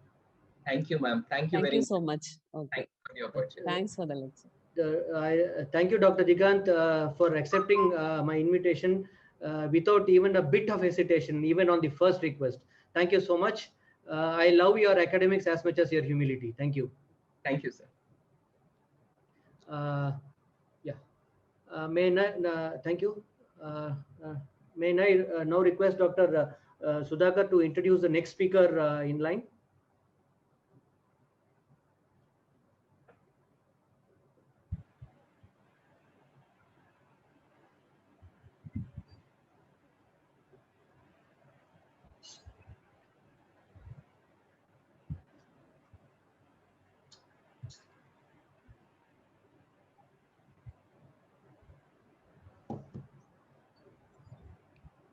Is Dr. Sudhakar there with us? Okay. I think sir is busy at college. Okay. So Okay. shall I take the privilege of Yeah. introducing Dr. please. Suryagandas? Please. Yeah. Yeah. You have there the bright man on screen. Okay. Dr. Suryakant Das will be giving the next lecture. May I now request Dr. Sumant to introduce the speaker to the audience. The next speaker for the day is Dr. Suryagandas sir. I am very proud indeed to give introduction to him. I'm a big fan of him. Dr. Suryagandas, presently the president of Lingual Orthodontic Society of India, is a titular member of ESLO, European Society of Lingual Orthodontics, an active member of WSLO, World Society of Lingual Orthodontics. A postgraduate alumnus of KGMC Lucknow, Dr. Das has been practicing lingual orthodontics since 2003, with more than 350 completed in his practice till date. He is chief faculty of lingual mini residency program held at SEB Dental College and has 3 patents to its credit on products related to lingual orthodontics. Dr. Das, an eminent speaker and a resource person at national and international forums, is credited for introducing modified heroes technique, DTC device for lingual customization, DLAP software, and D mushroom arch forming players. Presently, he is working as professor and head, postgraduate department of orthodontics, SEB Dental College. I request Das sir to take on and continue this presentation. Thank you. Thank you so much for the humble invitation. Can I special welcome to Dr. Das from myself too. Thanks, ma'am. Thank you so much. Thanks. Thank you so much. Well, I must congratulate Dr. Digant for the wonderful presentation that he had. And let me, start with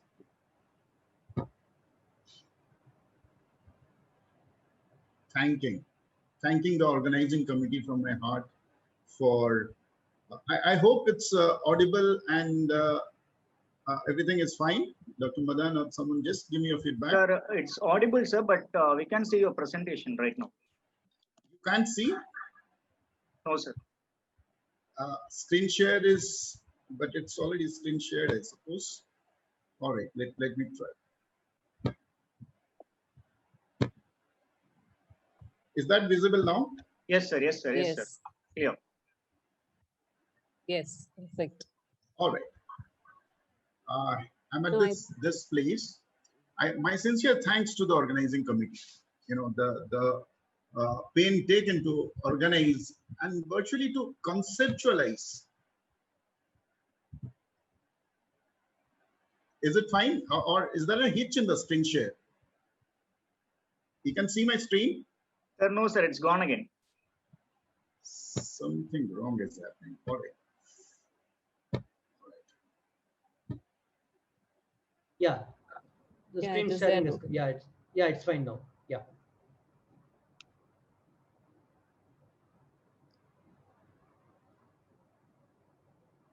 All right. Well, lingual orthodontics I love, and any orthodontist does also, because it's incomparable for being completely invisible. Right? Let it be aligners, but if you say it completely invisible, it comes as lingual orthodontics. Yes, it has a good amount of learning curve, but then that's what gives you the satisfaction to work with, right? Let it be a class 3 case or a crowding case, you do it complete.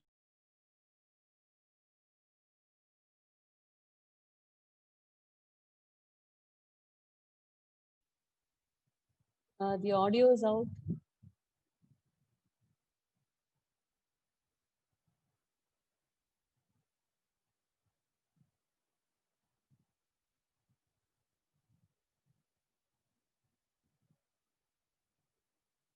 The screen stuck again? Das, sir, we can't hear you, sir. Yeah. There's no audio.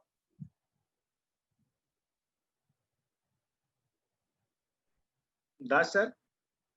I think you need to text to him personally. I'll just call him.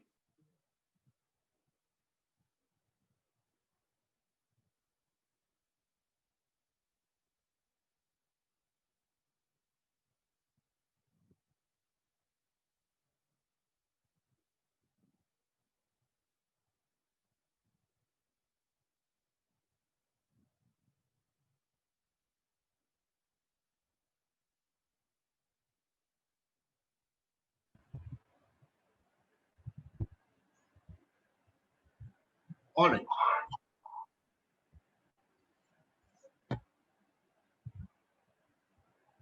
Sir, you can continue, sir. Yes, there's some issue with the network, I guess.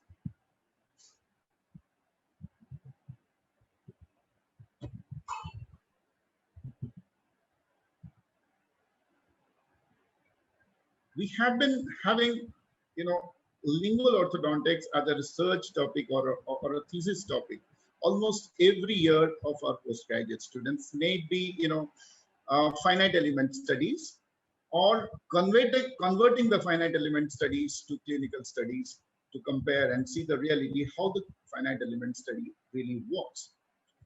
Let it be topics like wide range of clinical cases with mechanics, and be it a simple study like the composite pad thickness, bond strength, the things which are really not given importance. Rather, it's just assumed that a composite base bracket debonds early without any scientific basis. All right. So also the digital studies on the lingual anatomy, which it's surprising. It's surprising that lingual orthodontics was introduced in 70s, but till now a proper study on the lingual anatomy was not done. It is assumed that it doesn't have a predictable surface, and we have to really customize it all the way. We have been working on this to find out any specific position where the bracket can be directly bonded, or where, as with the labial, and to some success also to work out in the future. All right, or dealing with biocreative appliances, something like this, with without involving the posteriors, only from the TAD, working on it. So my point is, we have been lacking research or studies on lingual orthodontics. If you look at the literature, it goes that way. So what happens once you don't have proper studies? The market or the field gets driven by the commercial market, the commercial players. Now that's a big disadvantage to orthodontics to work on with.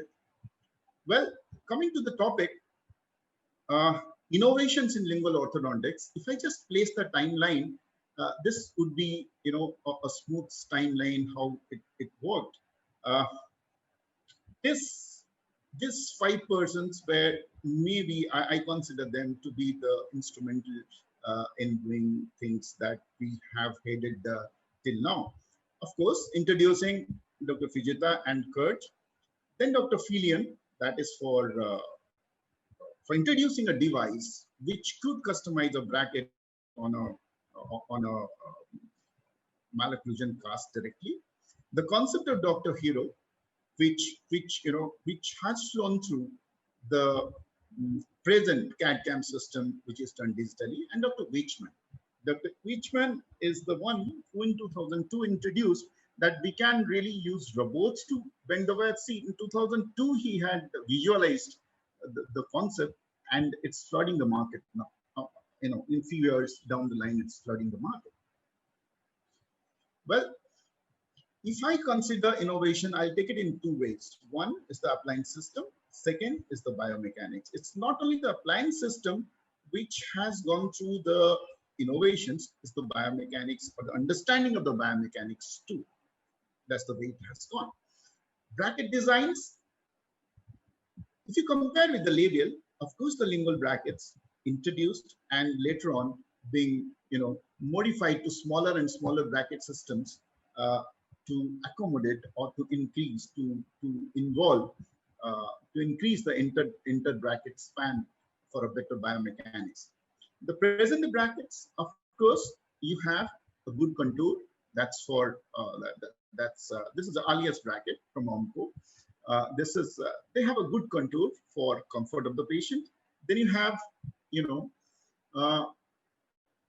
vertical slots. That's for good insertion of the easy insertion of the wire. Then you have self-ligating or self-locking brackets that helps you to ligate without any effort. When you come to Customization procedures, of course, you have quite few, many, which is required. It's because of the unpredictable lingual surface. Sometimes you have to alter the cingulum or things like to get into the proper shape for customizing the brackets. As the innovations go on, why I'm a little interested in telling the history, because at least you know the flow, how things happen. Well, it's like when TARD was introduced, it was direct customization on a malocclusion cast. It means it was on the malocclusion cast, directly the bracket was customized and transferred to the patient's mouth by indirect bonding, and the changes happened after that. All right. Then, you know, many devices had come up. Many devices had come up, like TAD BPD, ABP, accurate bracket positioner, you know, slot machine. Many devices have come up for direct bonding on the malocclusion cast. But the main conceptual change came by Toshiaki Hiro, who really thought in a reverse way. Why not to achieve the final position of the occlusion what I want, post-treatment position what I want, then bend the archware accordingly, and whatever adaptation is required of the bracket, that we feel up to the composer. You know, this thought is present a CAD/CAM system, uses the same thought. Only thing is that we use it digitally to make it less hassle-free. All right, and then came Dr. Wichmans, who introduced this CAD/CAM brackets, which could be, you know, made digitally and individualized. And this is one of the most comfortable brackets. That's because the wear is bent robotically, and you have very the profile of the bracket is very small, and that's the biggest advantage of these brackets, how we introduced. This is done in a way, you know, you have the system, you have the virtual setup like a Hero setup, and manufacture the brackets or the metal brackets in one piece. Well, when it comes to bracket transfer, most of the time in lingual orthodontics, when indirect bonding is done, the tray system that is adapted is from the labial mechanics, but the challenges are quite different in lingual. If you just take up any system, let's say Sodi system, any system as it is done with labial mechanics, and do it on the lingual side, light cure it, whatever little bit of flash which is there on the gingival aspect, it's very difficult to clean it. That was a big hindrance that we got, and this is the way we designed the first transfer tray, that is occlusal window transfer tray, wherein it's a simple thought, wherein, you know, once you put the bracket, that there are spaces on the occlusal surface where the composite or the excess composite gets flowed out. It's very easy to clean this surface, but on the gingival side, it is very tough to clean, and that helps the solution from the lingual bonding. You know, looking at the archwares, from mushroom to straight archwares which were being introduced, just have a look. If I put 3 marks here, one at the quite incisally, maybe 3 millimeters from the incisal edge, then in the middle, then on the cingulum area, and if I trim the cast, it looks something like this. The first one, if you see, it's quite like a mushroom shape, and more to the middle I go, it becomes quite, you know, quite straight. Then more cingulum I go, it becomes quite straight. This is the concept in which the straight wear technique was introduced. But then, you know, you don't have the liberty of having a well-developed lingual surface always. Small clinical crowns, this will not be possible, especially in India. Many cases we have small clinical crowns. We can't go really further down to get this straight wear concept. So to me, it's like a single bend. If it can be made in the archware, it's much better than increasing the profile of the bracket and really land up into a different biomechanical or a challenging biomechanical situation.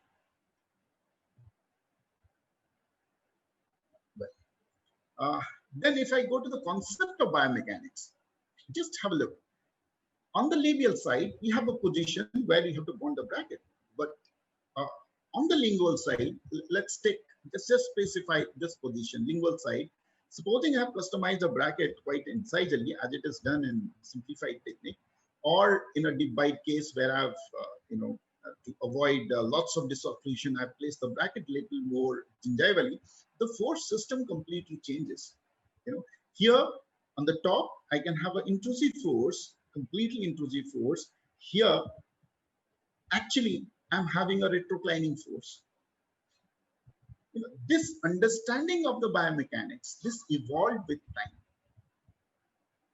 Initially, there was a very rise, very sharp increase in a number of lingual cases that has been attempted in US, but suddenly it had a fall. It was, I'm sorry, but it was mainly because the understanding of biomechanics with time got better, but then only the results came better. This is, for example, let's say it's an instanding case, class 2 diff 2 malocclusion incisor, and on labial side we are having proclining force in both the scenarios. But on the lingual side, on one this is intrusive force, and the other it is actually a retroclining force. So if I expect, I'll just put a light archware and expect the incisors to procline. It may happen in the labial side, labial technique, but it's not going to happen in the lingual side. Then I blame the technique that I'm stuck up with the lingual mechanics. So this is just an example to tell you how the understanding of biomechanics is so important in taking up lingual orthodontics into your practice and achieving a good result. All right, something like this. The same case.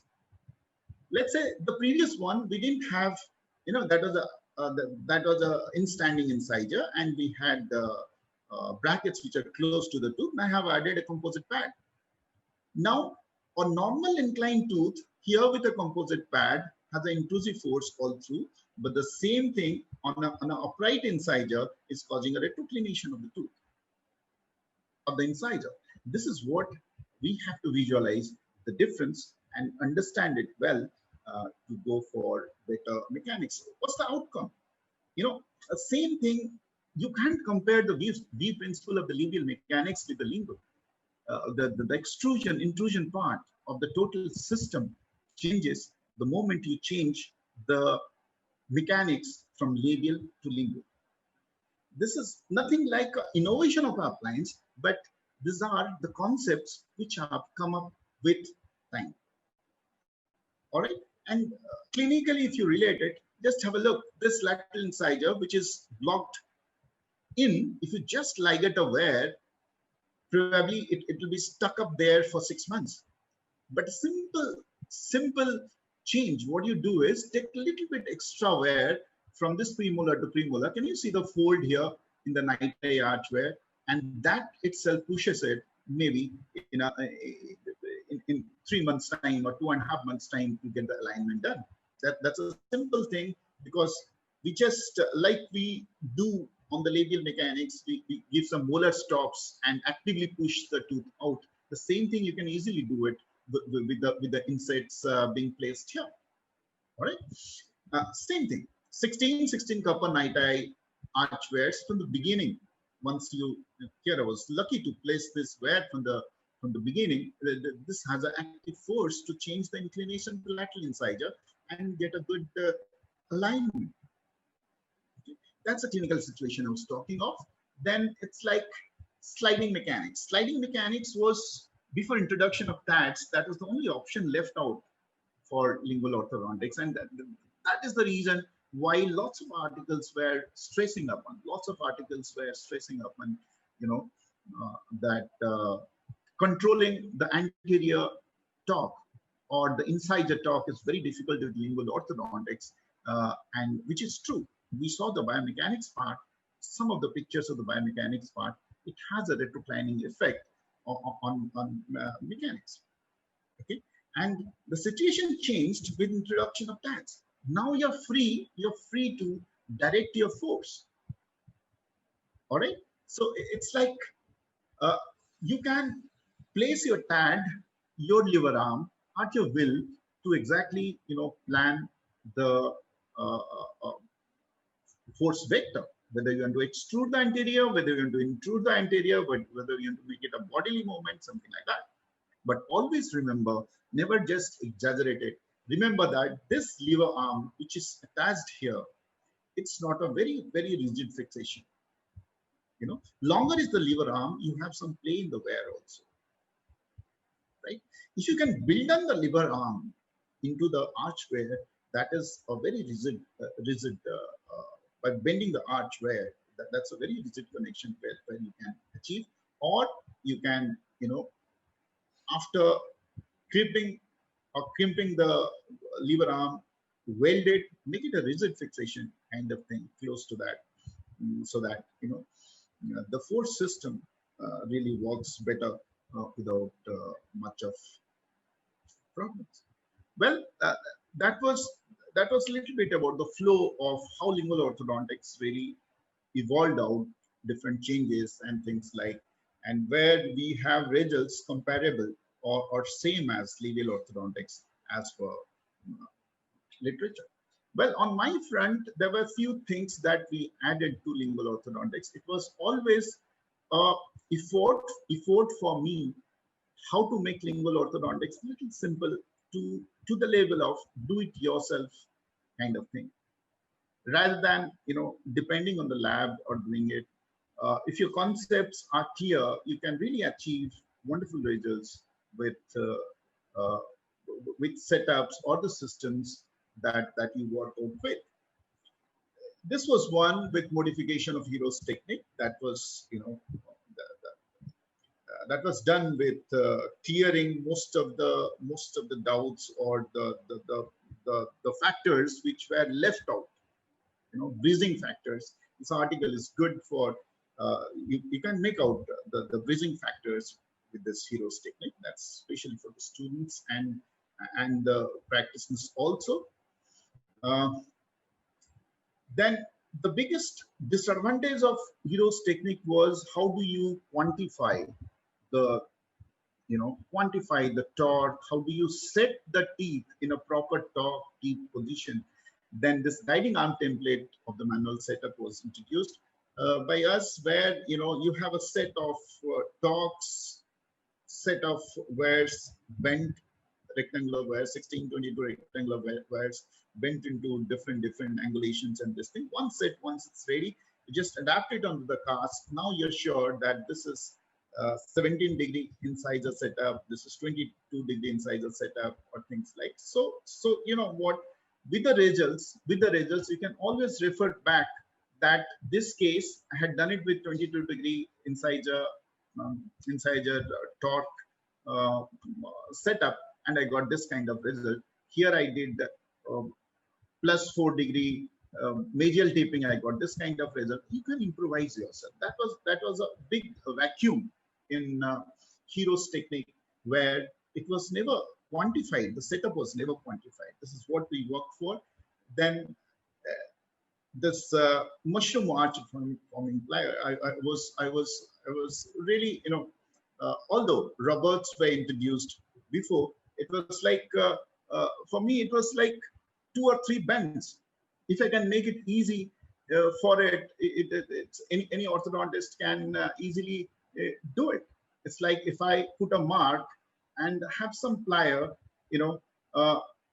after maybe more than 350 cases, I understand that the inset between canine and the premolar, it's hardly 3 millimeters to 4 millimeters. That's a fixed point. If I have pliers where I can make steps of 3 millimeter, 2 millimeter, 1 millimeter, I can achieve that, and people can really do it with ease the thing that they were thinking that archware may not, bending a rectangular archware is tough. You incorporate torque or something like that. You have that advantage of doing it in seconds. Well, that is a device with which we usually we work with to, very commonly small device that we work with in the department, also in my private practice. It's not, people sometimes just keep on saying that it's a jig. It's not a jig. It's not a jig. It has, lots of things incorporated into it. For example, I just come out with this case. That's her pre-treatment. This is the mid-treatment. Of course, if you look at the change in a profile, it is obviously a change in the profile. But if you look at her incisal or the cuspal edges, you really find out there is a stay. All right, there is a stay. This case done with a torque machine or things like always set me thinking why I did everything right and still why did I have a vertical error here? That was the starting of the thought point. And as we progressed, we realized the first error that happens with, most of the principles of the devices that are there in this thing. It's because the torque is transferred, or the vertical height is transferred from the labial side to the lingual surface. It is transferred from the labial side to the lingual surface. So what happens? For example, on the right, I have a lateral incisor, let's say, where I need to have a 12 degree of torque. The moment I go to the central incisor, where I need 17 degree of torque, the vertical arm of the device goes up more than the 12 degree. Here starts a vertical error between the central and the lateral. I did everything right, but the moment I changed my torque blade on the labial side to transfer that torque on the lingual, I created a vertical error here. And that changes with the thickness of the tooth also. All right, that is one minute thing we observe, and this is what, if I explain with the torque machine, this is what happened with the torque machine. All right. Once we transfer this onto the lingual surface, it's like the vertical changes.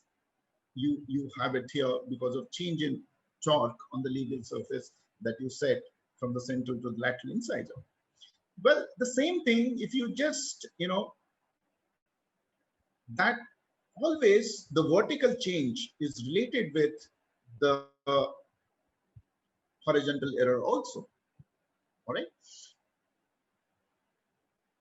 You have the horizontal error also. Now, have a look, the picture on the right. What we did, we didn't transfer the torque from this side. We just took a reference of the labial side, but we torqued the lingual blade. Previously, it was like lingual blade was made straight and the torque was placed on the labial surface and transferred to the lingual side. That's what most of the devices did. We changed this. We changed the lingual blade as the torquing blade rather than taking the transfer from the labial to the lingual. All right, that itself reduced the error, vertical error, from this big here to quite negligible, and then added manufacturing, manufacturing compensations to make it nil. All right, so it's like the lingual blade is torqued rather than taking the torque from the labial to the lingual side. All right, that's the way you hold the bracket and go for the customization. Next comes is the error because of the anatomical error that you have. Any labial surface, it's not a constant surface. You have anatomical surfaces, anatomical surface of canines, laterals. They have different angulations. They have different surfaces to be adapted, where wherein little bit of change in vertical height, especially from canine to lateral incisor. Canine and lateral incisor and central incisors, they can be well related, the labial surface, but the canine changes a lot. That introduces another vertical error into the system. So it has been, change of height and a reference plane or the reference line on the lingual side solves the issue for us to calculate the canine error, that is the vertical error that happens because of curvature of the canine in the labial surface. That is also calculated, and once we start customizing, we can adjust the lingual arm. Keeping the error in mind, we can always adjust the lingual arm, and accordingly we go for customization as per the height. We have to understand the wear and bracket slot play that happens. That's why we all know that none of the slots are exactly fitting to the none of the wears are exactly fitting to the slots. That is always a play.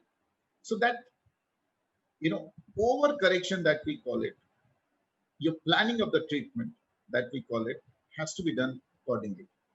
For example, when the intertooth talk is similar or near similar, the wear bracket slot play doesn't affect the vertical positioning much. For simulation, if I just take it, this is the case with bimaxillary proclination, and the moment I plan for correcting this bimaxillary proclination, I find all the incisors are aligned well. They're proclined, but they're aligned well. Okay, and this is a case with high angle case, bimaxillary proclination case, and treated with tad lever arm mechanics with long lever arms here on the labial surface, starting from 014 night eye, 012 night eye, 016 night eye, then 1622 TMA, 1622 SS, and 1725 TMA archways. Okay, and the finishing bends towards the end. That is the journey from beginning to the end, completely invisible. That's what we see, and maybe a little bit of cross elastics. This can be done in the finishing stages, and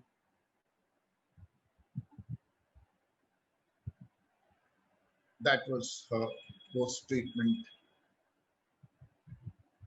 That was a post treatment.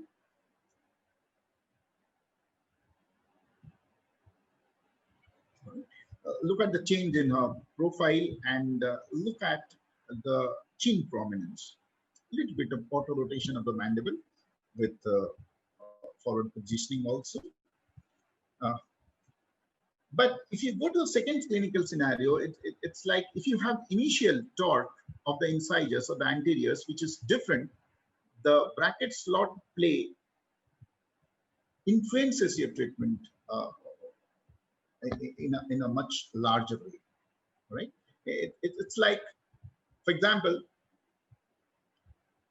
this case, you have the lateral incisor, which is completely blocked in on the left side. Initial retraction of the canines. But at this stage, mark the lateral incisor because it's pushed lot from inside. It was very much palatally placed, and with alignment with the round where it is coming to the labial surface, to the labial side. Look at the vertical difference that it carries. Keeping that in mind,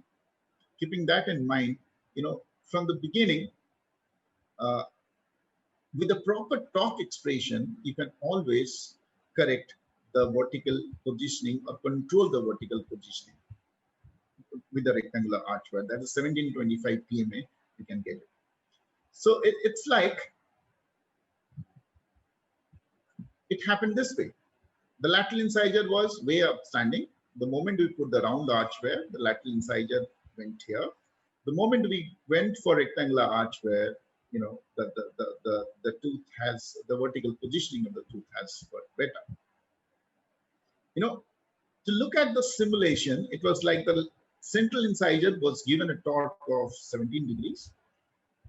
Lateral incisor was given a torque of 7 degrees rather than 12 degrees that usually should happen. You know, this change or this principle of differential torque application, or not the routine torque, you have to think out of the box to put a proper torque in the bracket so that you get a good lateral incisor position later, or blocked out lateral incisor position better. All right. Something here, a case where, you know, you have all the incisors which are jumbled up like this. It's a very difficult decision to call, because you have class 1 relationship, proper occlusion, and all three incisors, lower incisors, are jumbled up in a place. Whether to extract an incisor or go for the premolar, it is a tough call. But you know, it was decided to go for, you know, that's the upper arch. Quite simple. You just keep on putting a good you know, retract it slowly into the position, and you can have a good alignment. That was not a tough call. What was important is the lower arch. The lower arch was something like this, and look at the root prominence that you have, and you know, the moment you align them or something like that, that'll be root gingival recession, dehiscence, and things, right? So it was totally relied upon the transeptal fiber pull rather than, you know, having any active force. That was the archware, initial archware which was given. Again, bending a night-eye archware itself is a trick that we need to learn also. That, you know, this was the first archware which was given with bends and things like a tad on the labial side here and here, then, you know, slowly retracting and relying on the transeptal pull. That was very, very important in this case. On its own, it started moving, and the pull was so much, the locking was so much, this central incisor was getting pulled with the lateral incisor here. So we had to stop it at this point. All right. And as we move back, this tooth frees out itself. All right. This is the time. Have a look at the root prominence of the incisors here, so that, you know, once we bond it, we should be ready that good torque application should be there. So it was like all these three incisors, it was plus 3 degrees of torque that was given. But this, you know, this central incisor was given a torque of 12 degrees. This is what is differential torque concept that you choose with the device. And as treatment moved on to rectangular archwares, just have a look at change in the torque that we achieve on the central incisor and how things move on in a very, very controlled way. All right, this was the initial situation. And of course, we needed to lose some anchorage. But my main focus was on handling how nicely the incisor has been handled with differential torque concept. All right. Same thing with the canine impactions. You can, you know that the canine is out, and here the trick point is almost other side canine root completion is over. So very less time was left for completion of root apex. So created a space immediately with this loop and pull the canine into position. But here only the difference that we did is, again, we knew that the moment we pull the canine into the arch form, the root may pop out, the crown will get in and the root may pop out, and accordingly the torque given was 12 degrees here. It's more than what usually a canine is given, canine torque is given. So, for achieving this. Well, class 3 case, I'll just maybe finish in 5 minutes. Class 3 cases, again, this canine, which was prominent, a differential torque given with the device can, achieve that canine inclination later to a proper position from here to here to here to here.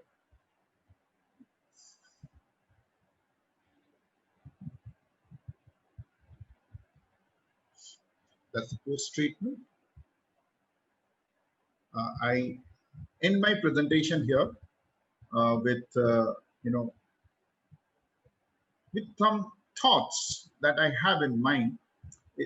It's like what we have to really work on to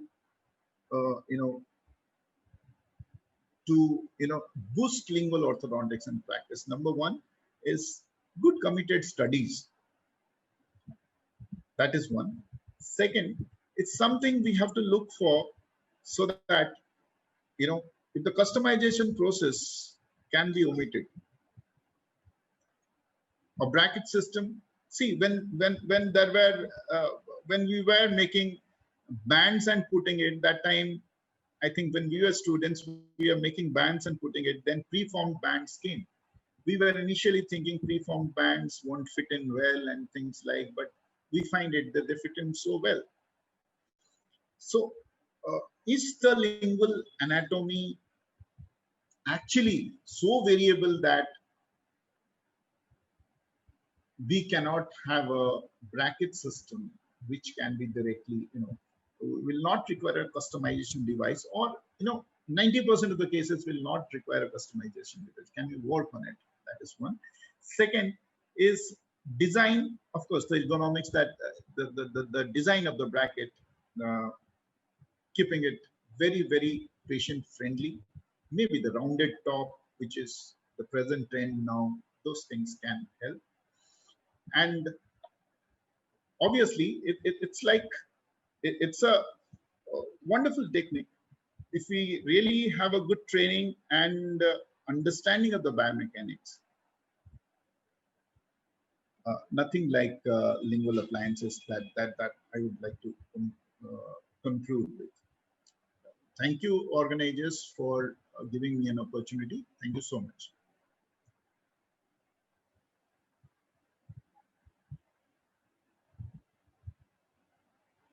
Thank you, sir.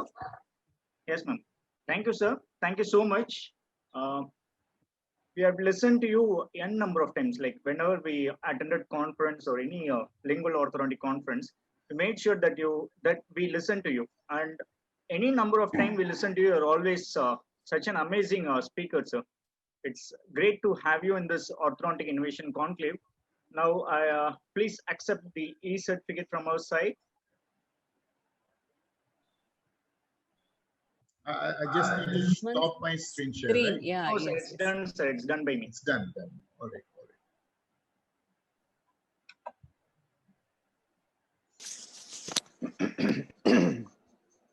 Just a small way to say thank you to you, sir, for giving such a wonderful lecture and in this Orthodontic Innovation Conclave. Thank you, sir. Thank you so much. Thank you, Dr. Surya. Thank you. Thank you, madam. Thank you.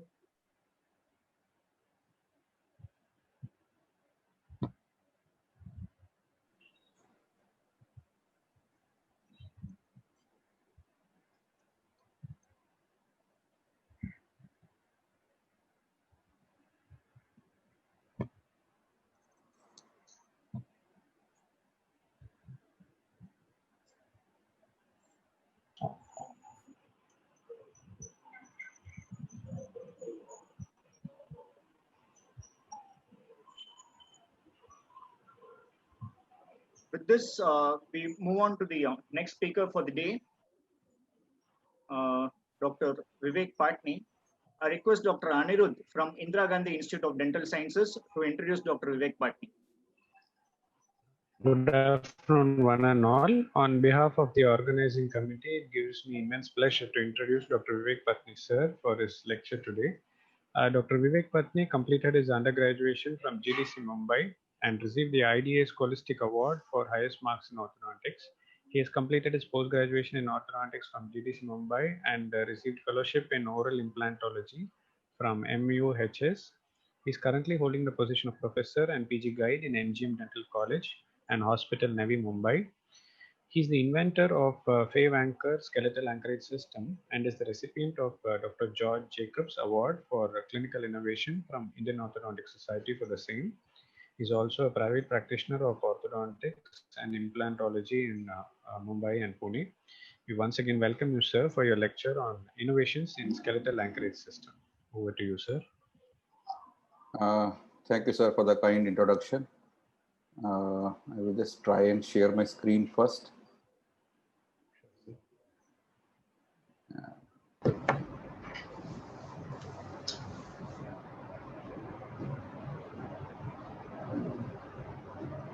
One second.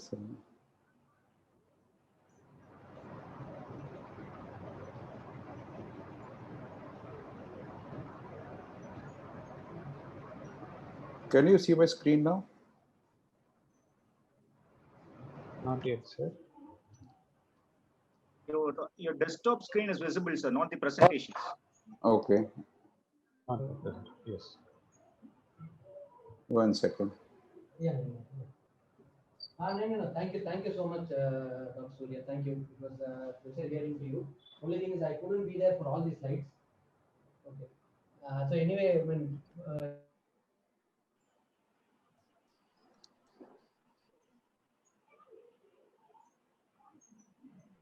Can you see it now? Yes, sir. Yes. It's visible. Yeah, it's visible, sir. Okay, I'll just. Yeah. Good afternoon, everyone. I hope it's clear and I'm audible now. Yes, sir. You can go ahead. Yes. Yeah. Thank you. At the outset, I'm extremely thankful to the organizers and all the office bearers of iOS for giving me an opportunity to share my thoughts in this unique platform. And I must say that having a conclave on innovation itself is a very innovative idea. And I really appreciate that I've been invited as speaker here. So when we talk about innovation, these are two different things, inventions and innovations. Invention is usually something which is which did not exist before. But innovation is something where you make changes or alter something in terms of shape, design, size, usage, and bring it to better use. So to simplify, a wheel is an invention. Putting two wheels together to make a cart is an innovation. Putting two bullocks in front of that is another innovation.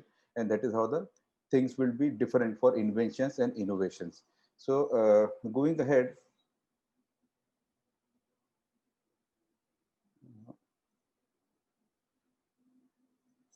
innovations can be architecture innovations, radical innovations, incremental and disruptive. This is just to bring some, flow of thoughts in terms of today's program. Incremental innovations are something where you have existing technology, you alter it for a better experience and more value for money. You have disruptive innovations where you develop the new technology altogether. You have architectural innovations where you take ideas from one field and use them in other field. So that, maybe in our terms, our concept of screws, the screws are basically made by carpenters. Okay, and then they came into orthopedic, and from there they came into orthodontic. So these are the kind of architectural innovations we talk about. And then there are radical innovations when you develop something entirely new and you create a market for that. So I mean, maybe aligners can be called as a radical innovations. India has been the cradle of science and innovations. I mean, from the days of Charaka and Sushruta, we have been at the forefront of medical sciences. And in modern times, the smiling, most loved men of the country, you can see Dr. APJ Abdul Kalam. So we have a long history of past as well as present to be in the field of innovations in science and technology and all that. Now, why I'm showing you this photo of Mr. Kalam, we can say that we have a small link with this in our story. So many years back, I was treating a patient in Pune, and this guy was a army man. I was treating his daughter, and we were having some discussions. I said, we need to use TADs in your daughter's case. So he said, okay. And I very proudly told him that, these are made in Korea and they're good. So he looked at me and he started, gave a very sly smile. So then he told me that he's handling the security of the area where they're developing missiles. And that time, Mr. Kalam used to be a missile man, not the president of India. And he's laughing on me. He's like, we are making missiles and you guys don't even make a screw here in India. So sometimes you get a inspiration from somewhere. I already had this idea that we should be, making TADs, because we're using TADs. Me and my colleague, Dr. Sheetal, we were using many TADs, and we realized that there are pluses and minuses of everything. So let us make something which is useful for us. So from there, the journey started. And after many years, we came to this, and this is one of the conference stalls where we were standing as not as orthodontists but traders. So we had a dream of developing a world-class skeletal anchorage system with versatile application, which should be easy to use, and it should be available at a good price for our people. Going ahead, see, when you think about an innovation, you have an idea. Okay, why I'm showing you this slide, because many friends and even the students, they ask, they have some idea, they want to make something. You have an idea, then you need to do a lot of research on that. Research will tell you whether the idea has not already been, put forth by somebody else, or whether it's going to be workable or whatever. Then you improvise onto the design, because the first design is actually something which you don't end up making. And what you end up making is a totally different design. Then you fine tune the design. Then you do a lot of testings. Then you make prototypes. Then you do a lot of testings. After testing, you will fine tune the designs. Then you come to a final design. Then you do in vitro tests and in vivo tests. So these tests, this sequence from the idea to in vivo test, it takes a long time, but you have to be very patient when you're trying to develop something. And there's a lot of paperwork. So, you have to have a patent. You have to, or usually, patent will take some time, but you have to have an application for a patent at least. You have to have MOU with the manufacturer who is willing to do it. You have to have CDSO, FDA, and all those kind of permissions where you are making a medical device or something which is related to medical field. Then you have other, small industry registrations. Then you have to have a MOU with a dealer. Then you eventually come to sale. So making itself is another ball game. Bringing it to the market is something which is very different. And since we have been doing this and we are learning on the go, I thought I'll just share these thoughts with you when we are talking about innovations. So what did we follow as steps? We used systems which are available to us. Then what we evaluated when each systems, they were imported systems, they were Indian systems, and they were good quality systems, they were bad systems. We evaluated the ease of use, the range of sizes they are providing. When do they break? What is the tissue response? What is the kind of packaging they are giving? What are the price they are giving to us? Then we noted down all these positive and negative aspects of each system. And then we picked up what all things we could incorporate in our system. Then we did a lot of reading of literature to find the possible improvements. And there are certain very good articles, very good points which are there in literature. But we realized that unfortunately, nobody has thought of putting these things into practice by incorporating them into a product as such. Then we did designing, and designing is not a final designing ever. There are multiple designs and redesigns which you keep on doing. Eventually, we came to the stage of prototype productions when we had something which looked like what we wanted. Then we did in vitro testings. So we tested those screws, whether they are going to last, whether they are easy to use, whether the drivers are good to use and all that. Then, of course, there were modifications and changes what we needed. So we redesigned the product many times. Then eventually we came to a final prototype of the product. Then we did in vivo testings, which were done by us, and as well as many other good friends and seniors who were willing to test and who were willing to trust our product. And that is how we did all the testings which were needed. There were, of course, some minor alterations. Some people who were experienced users, they were giving us feedbacks.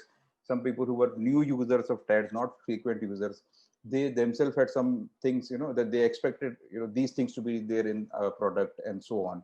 So we tried to incorporate as many things as possible when we were trying to develop this product. There were minor alterations, and there has been, I must tell you, that few instances when we were almost set to put one particular thing, for the final productions, but we realized that there is something which has to be incorporated. We went back to the initial drawing board stage, and then from there we again came completing all the steps slowly. Uh, Going further, now when we talk about tests, see, when you have a product in your hand, any product, I mean, I'm not talking about our screws itself, any product, there are a sequence of tests which we need to follow before you actually convert it from your thoughts to something which is worth putting in a patient's mouth. So we have to test material properties, we have to test the design features, we have to test a function. I mean, this is what the design features you thought that they will work best, but then you realize that it doesn't function the way you want it.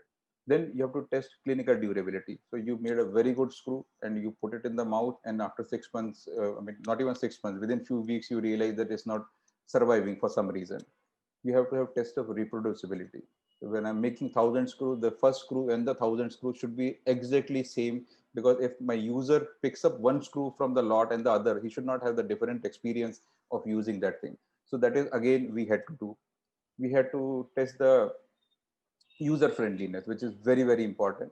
See, what we were thinking, what we had in mind. I mean, I must tell you that I was so happy to see that two presentations before me, and they were showing pictures, both my good friends, and they are actually using our screws in their product. Why? Because we have gone through this grind so that people can trust it. So it has to become user friendly. I mean, I don't want an orthodontist. We never wanted an orthodontist to be troubled with the idea of how to place it, whether it will work, and so on. This is our job. Once we are finishing a product, it should work the way we are promising it. Then we went for in vivo testings, multiple in vivo testing. Then the last two steps are very important. We had a beta group of testers. A beta group were usually, they are good friends and colleagues and seniors who knew you from years. So we had like Dr. Deshmukh and Dr. Raj Ganesh and many other friends who were willing to be the beta testing group. So they used it. They said, okay, it looks good. But then we wanted a test group which are not frequent TAD users. I mean, for example, if I give a TAD to Abhishek Ghosh or I give a TAD to Dr. Deshmukh, they will be able to use it because they have been using it day in, day out. The trick lies in allowing a newly passed out PG to be able to place the TAD, whether he can use these things and place it. So that was another test which we, thought of, we did it. And eventually we realized, okay, now anybody and everybody is able to use it. Just to give you a small video when how the thoughts converted into the product. Okay. Before starting the video, I must tell you, please lower down the noise, I mean, volume on your computers, because it had a very loud music and somehow in the keynote, I'm not able to control that music. So you see the shape, how we thought about the shape.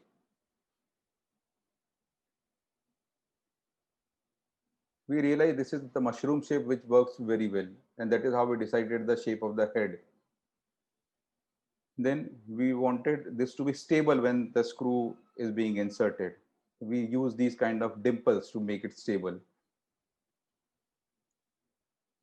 We had few options of making the chuck, but we realized that this is the shape of the bolt which works like the best with the grip. Then we realized that we should be making it a bit shorter than all the existing systems. We had a lot of engineering inputs in getting these shapes. Now, here if you see, you can see that we made lines. We made lines so that you can align the screw holes properly when you're inserting a screw with using these drivers. Just why I'm showing you this video, the small things which you need to go through when you are thinking of innovating something or making a product which people should like.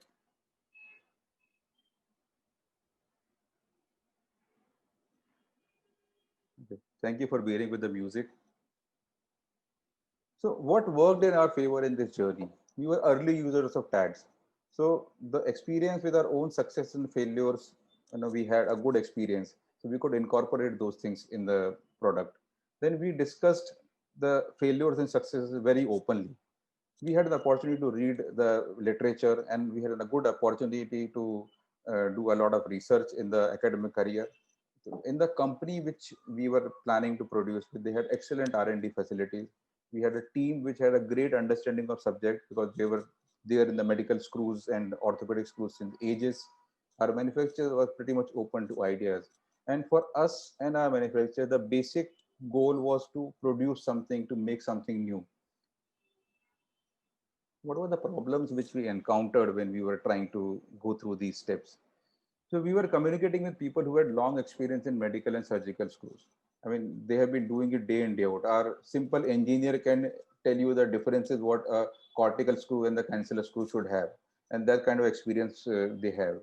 But the second issue was we were conveying our thoughts to a team which has absolutely no idea about dental field.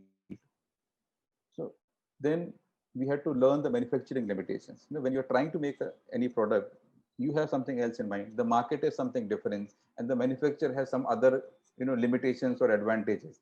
So we had to somewhere learn these steps and balance it out. Then we had to learn the basics of material science. We had to learn the basics of production process. You're going to use this metal, whether it's going to work, what is the temper of the steel which you're going to use. And we had to actually learn these things and tell the engineers that, okay, you use this, substitute this material, and so on. Then after the product was ready, we had to teach the quality control team, what are the steps before you put a product onto the line.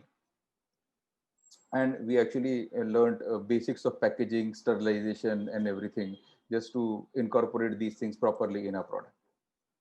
And this is the facility where we manufacture it. And this state of our factory, they have every possible thing what is needed to make implantable device. And that is actually a very big help when we are making this product.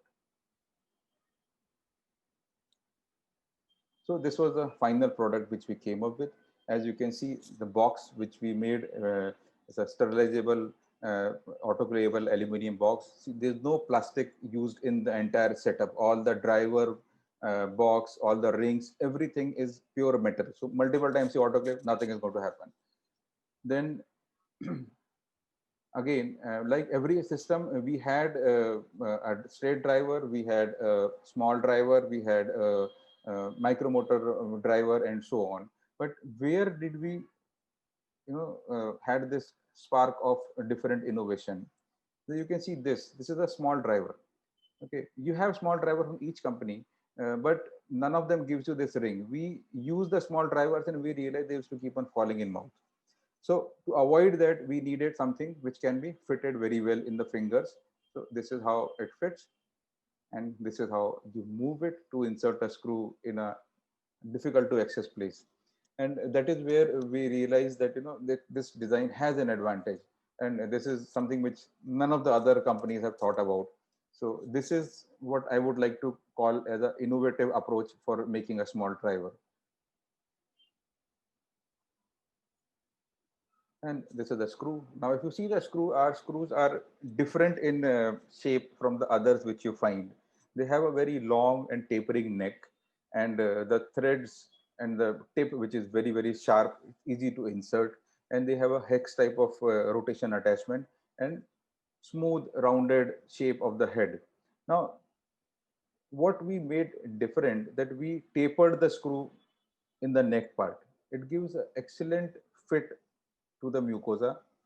You don't find much of mucosal irritation happening there. There's no food trap. When in fact, if you see, this is the picture. So there is no food trap below the implant. And whenever the patient is doing a normal oral hygiene procedure, even in that, the implant, the mucosa around the implant gets clean. So there's nothing which is getting stuck there. This is one of the very important things for us, because as we know, poor hygiene and the food particles around the implants are one of the causes why the implants might fail. Another thing, we made the neck a bit longer. What does it do? If you can see in this picture, the elastomeric chain is pretty much away from the gingiva, whereas in some implant cases you might find that the elastic is impinging on the gingiva after the patient comes after a month or so of implant placement. We increase the neck of the length for the same purpose, that the elastic should not impinge on the gingiva. Then we had a color coding scheme. So all our implants, I mean, if you see this implant, this is a 1.8 into 8 implant. I mean, I don't even remember which case is this, but by seeing the color of the implant, I know that this is the implant which I had placed. So small things we just kept on incorporating over a period of quite a few years, which we took to develop this system. And then we thought about putting IZC and buccal shelf also as a part of our system. Now, the unique point, which from the point of clinician, we thought, being clinicians ourselves, we realized that collecting a big inventory of the drivers for different systems is expensive, it's difficult to maintain. The day you want something, you don't get it. Might as well have a system which gives you all the possible uses of a skeletal anchorage in one system. So it's with the same driver set, you can use these IZC and buccal shelf screws. You can use the Marpe screws, which we have in our system. All the screws with the same driver. And that was one of the good things which we incorporated in our system in the beginning itself. And coming to the packing, we realized that all the big brands, they are selling the implant screws in all the other countries in the sterilized form. When it comes to India, they are using the norms which they are using for what they call as third world countries. They are putting in pouches and selling it out that you autoclave them. We realize that if we can do this, it will be a great addition to the clinician, that you don't need to plan implant placement. Today a case comes, you feel that you need to put an implant, just take it out, put it, because it is already sterilized with gamma rays. So this was something,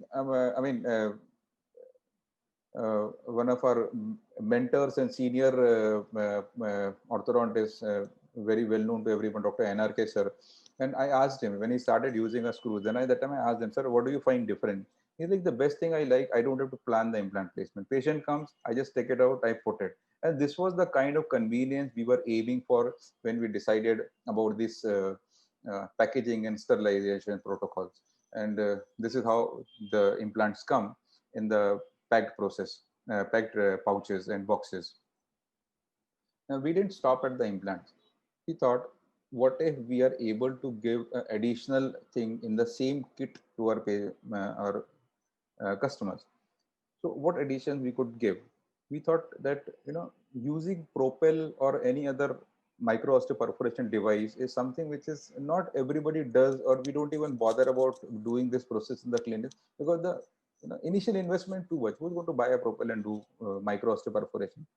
But what if we can add the similar thing in our system? So we thought about this device, which is IDEO device. We call it interdental osteoperforation device. Advantage of IDEO device, as you can see, the driver is same. The IDEO tip comes in the kit, and these T-shaped small screws. These are the IDEO tips, and very cheap to use, very easy to use. All you need to do is to fix it the way I'm showing it on the right side slide, on the right side picture. And once you fix it, all you need to do is to use it for making micro osteoperforation. Screw in, screw out, simple, finish. This advantage of this thing is they are implant grade stainless steel small screws. The perforation size, as you can see on the right side picture, it's very small perforations. Patient is totally trouble free, and the 3 vertical perforations given give a good amount of osteoperforation induced accelerated tooth movement. I mean, it's accelerated tooth movement itself is a big science, so I mean, it's not possible to get into it, but the tooth movement rate definitely increases by doing this. Point is, what we are trying to give is, we are trying to give you multiple things in one system. Again, this is something new which we are working on, and very soon we will be putting it. So this is the picture. These are the pictures which are from one of our articles published in APOS journal a few years back, and we realized that this is the way the bone is available for putting palatal screws. Same concept of putting palatal screws applicable to Marpe. Now in Marpe, what we realized that all these designs of Marpe, if we just read between the lines of the designs of Marpe, what you will realize that there are 3 palatal sites which are taken as screw attachment sites. So one is in the anterior palate, where the green, you can see the screw surrounded by a green halo. Very good location, good bone thickness. The implant success and support is very good. Second, yellow one, where you have average bone thickness and the implant support and the retention of the implant is medium, you can say. And then you have the posterior palatal area where the implant support is least because the bone quality is, bone thickness is very less. Another area of support a Marpe screw takes from the tooth. So you can see a bend or on the a soldered bend on the molar in this diagram. So these are the 4 places from where all the designs of Marpe will take support. You know, some will take all 4 of them, some will take any 2 of them or any 3 of them, and so on. Now, I mean, being trained into basic orthodontics, what we have been always taught that your treatment plan should not depend on the appliance. The appliance should be able to adapt itself to the plan of treatment. So we thought of making a Marpe appliance, which is, you know, you choose what you want to do in this, where you want to take support from. So this is what came out of this research and development. This is what we are provisionally calling it as the FAVEX appliance, FAVEX character expander. What you can see is a very different design. What is different in this innovative design? We have 6 places. You can choose any 2, any 4, or all 6 to put the screws, up to you. You don't have to make any weldings or solderings for that. If you see the hex of the screw, which is used to for opening the screw, is in the center, but there is no hindrance ahead of that screw. Okay, how does it help? I'll show you in a small video at the end of this presentation. You can see a rectangular bar at the end of this appliance, okay, which is supporting this whole expander appliance, and it has been designed in such a way that the entire appliance from the back to front is going to fit in even in a very V-shaped kind of a pallet. So this is something which we are, like, you know, we are almost done working with, and we want to put it. But how this appliance will change the way you look at palatal expansion? Okay, just go through this video and you'll come to know.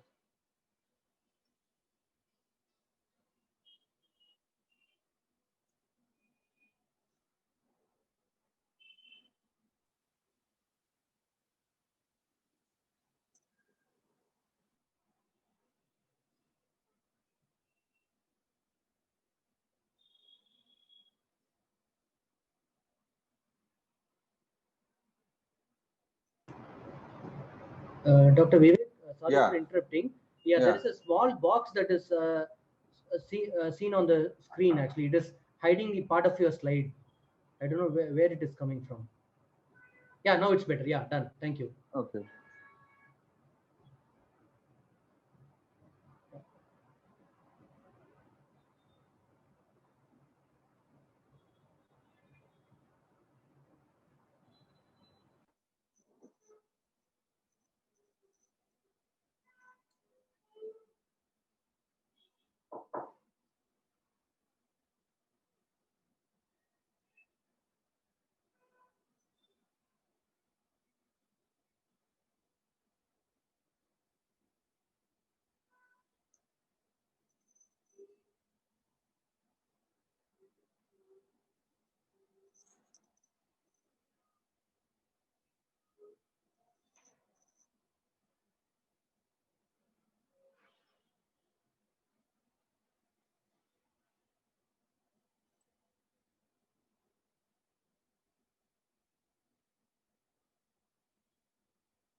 And how easy this design is for the patients to use. You know, when we were designing the FAVEX appliance, and when we, in fact, like, you know, when we started using Marpe, what we realized that most of our Marpe patients are adults. Okay, there are many of them who are, you know, maybe students staying in a hostel or a single person staying somewhere. Why it is important? Because in any of the conventional appliances, if you're using a Hyrex screw or a derivative of it, even MAC is a derivative of Hyrex. Okay, so in those appliances, you have 2 bars which are in front and the back of the main screw. You need most of the time somebody who can actually open the screw for you. And you know, adults may not be very comfortable with the idea of this, doing it, getting it done, or he may not have somebody who can do it. So what we decided, let's have an appliance which the person can use like this.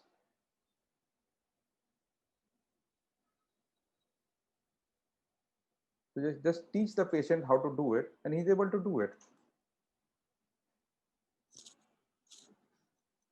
So with this, I come to an end of my presentation. I have tried to show you something which we are doing, and more important that I have tried to go into the area of how we have done it and how anybody can do it. Is all you need is a lot of patience, lot of perseverance, and of course, you have to be lucky in many cases as well. I won't deny that I was lucky in finding a company which is willing to do it for me, finding a business partner who is very, very open to ideas, and at the same time very, very critical of whatever we are doing, so we can do the best for the patients.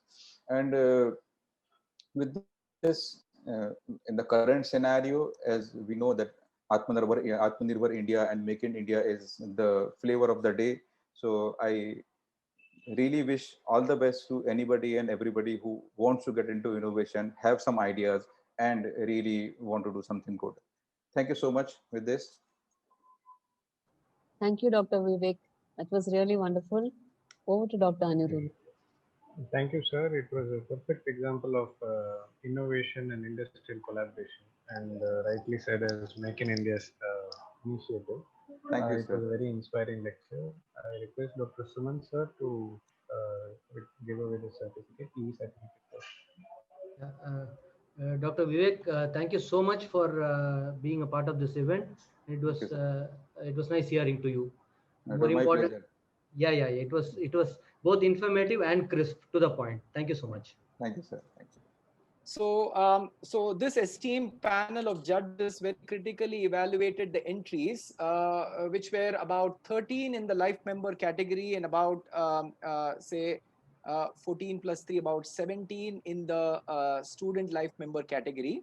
And they were specifically evaluated on these characteristics, which is the novelty of the idea, whether the idea addresses an existing need, what is the impact of this innovation on the current practice of orthodontics.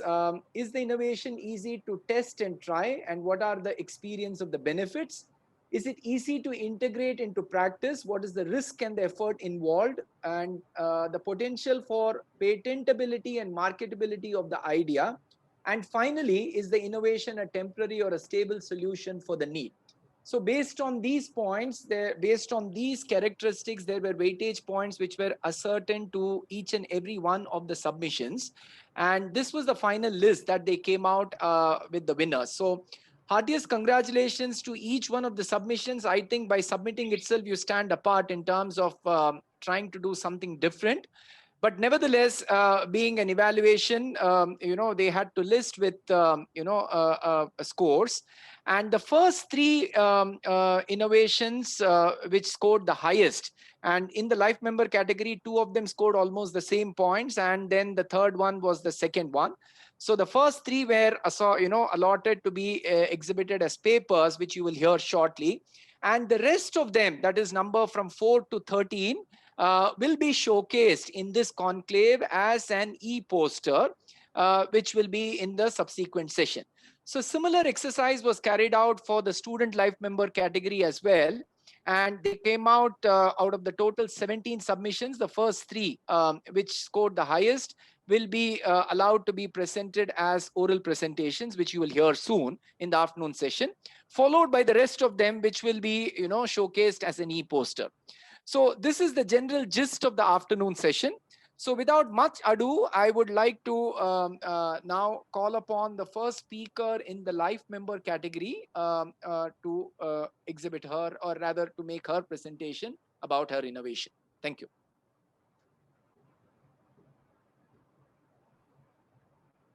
Rajganesh sir, you'll have to stop your screen sharing. I will. 1 minute.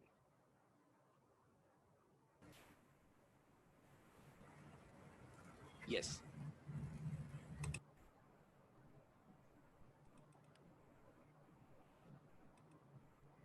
Thank you, sir. A very good afternoon to all of you. I am Dr. Sana Bint Aziz, currently working as senior resident in Dr. N.C. Joshi Memorial Hospital, and I'll be I'll be giving an oral presentation on the prototype of the software for customized orthodontic COVID triage. So, the spread of COVID-19 has necessitated proper guidelines to be followed in an orthodontic office to ensure minimal patient contact with regular follow-up of patients and management of orthodontic emergencies.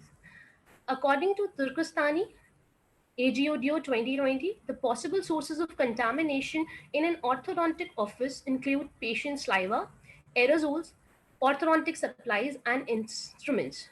Therefore, there are guidelines issued by regional health regulatory bodies to ensure safe delivery of emergency orthodontic treatment.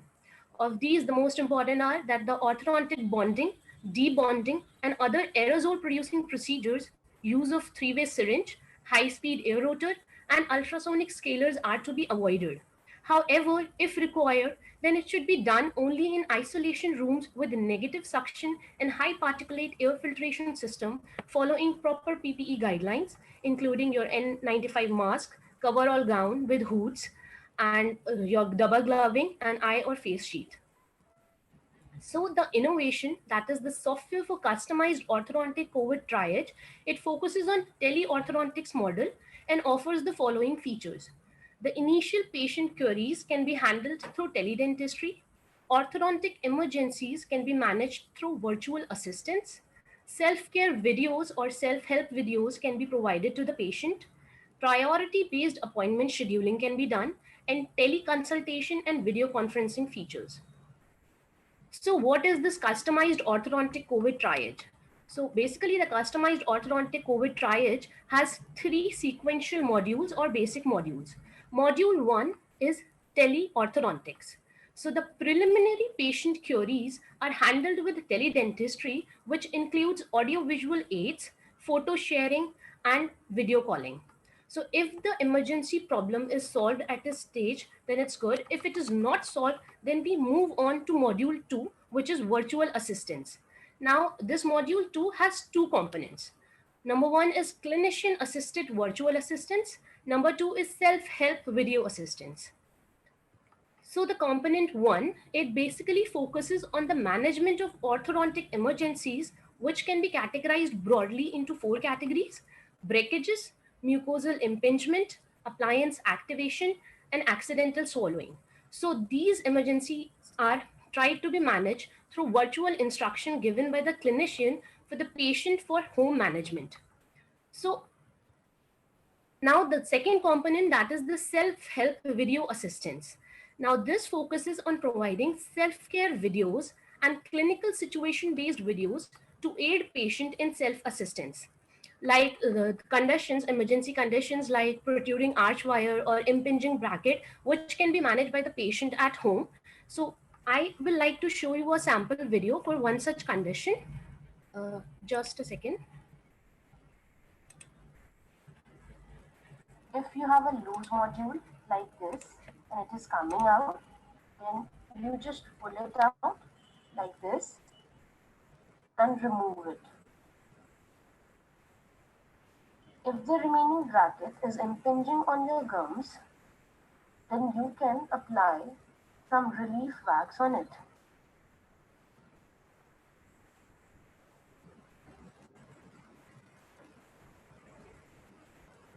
You can apply the relief wax over the bracket like this so that it doesn't impinge your gums. This relief wax you can order online or ask your doctor for it.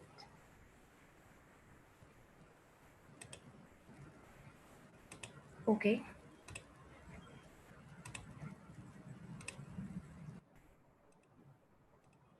Yeah, so these videos, we can also make them in the languages that are particularly suited for a patient in a particular region, and also for different emergency situations. Also, animated videos for oral health maintenance and appliance care videos for regular enforcement can be provided to the patient.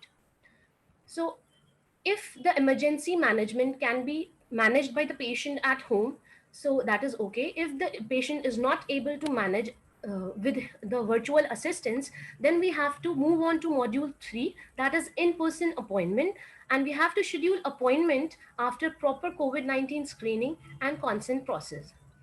The appointment scheduling can be customized in the software for every dental school, which includes names of the faculty in their respective orthodontic departments. So what was the need for this innovation? Correct. So we know that the pandemic has affected more than 39 million people all over the world till 19th October 2020, and more than 7 million people in India. And we also know that most of the confirmed cases are asymptomatic but can still transmit the infection. So it has become even more important to schedule appointments based on treatment priority. So that is why the customized COVID-19 orthodontic triage was proposed. And now this customized triage, if incorporated in a software to ensure minimal patient contact, it can aid in remote assistance of orthodontic patients and their regular follow-up. The future scope for this innovation is that we have seen that various teledentistry efforts have been made by many Indian national institutions like Dr. Z.A. Dental College and Hospital, AMU, and Faculty of Dentistry, Jamia Millia Islamia. These teledentistry efforts can be made more robust by incorporating the COVID-19 orthodontic triage software. Also, the software can be further developed into a mobile orthodontic app like a MORTH app, which can have different interfaces for all 3 modules to enhance the communication mode.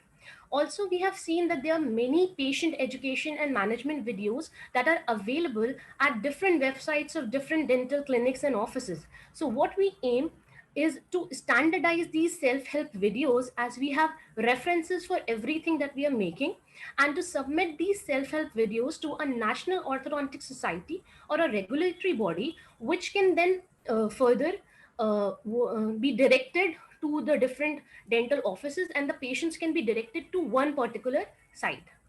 Also, artificial intelligence can be incorporated in the software to provide automated solutions and self-care advices to the patients and prioritize appointment based on the orthodontic emergencies. So to conclude, the customized orthodontic COVID triage for efficient patient management while regulating patient influx in an orthodontic office has 3 basic modules which cater to different orthodontic emergency management. And when this is incorporated into an integrated software which is capable of automation, it can provide self-care videos and assistance in e-health or m-health alternatives, which can be accessed by people in remote areas or in primary or secondary healthcare centers, which are not routinely in the vicinity of an orthodontist. Thank you so much. I will like to acknowledge that the publication has been accepted for the publication in the Journal of Indian Orthodontic Society 2020. Thank you. Thank you so much, Dr. Sana, for a wonderful initiative. I think it is the need of the time. And as it has been said, necessity is the mother of invention. I think these COVID times do get us thinking hard to come out with such applications. And for all we know that it might become the norm in terms of operating on a teledentistry basis eventually. Yes. So I would think it's a wonderful idea, and heartiest congratulations. Thank you, sir. Thank you. With this, we move on to the next oral presentation, which is the team from Maulana Azad Institute of Dental Sciences, Dr. Neha and team. She's going to be speaking on tooth-bone hyrax expansion screw for distraction osteogenesis of large alveolar cleft defects. Dr. Neha, you may please share your screen. Yes.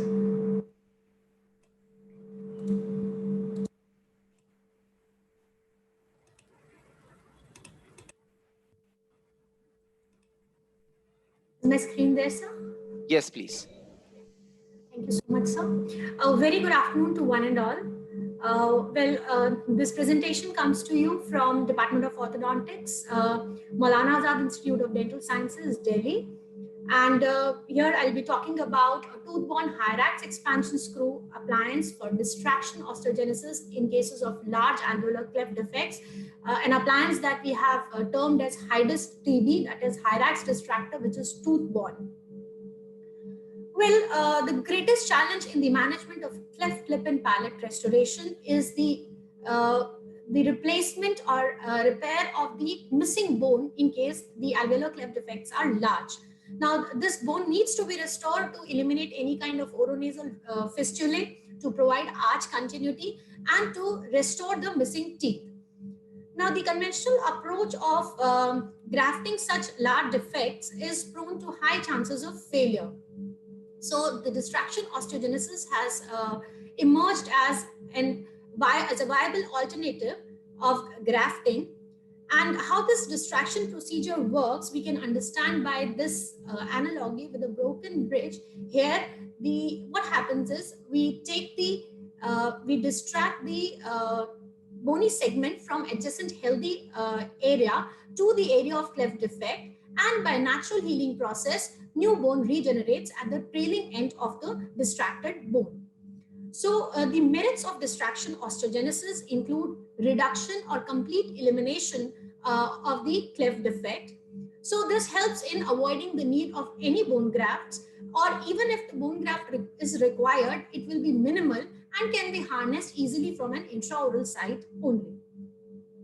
Thus, it reduces the chances of failure, which was a frequent problem with grafting. Also reduces the donor site morbidity. And the most important advantage is the regeneration of soft tissue along with the bone in cases of distraction. So the alveolar distractus, which can be used for distraction procedure, can be categorized as bone-borne, tooth-borne, or hybrid. Now, the problem with bone-borne and hybrid distractors are that they are more invasive in nature, because any kind of repair or readjustment or even the removal would require a second surgical procedure. However, the tooth anchor devices can be easily repaired and readjusted without any surgical procedure, and their ultimate removal also does not require any surgical re-exposure.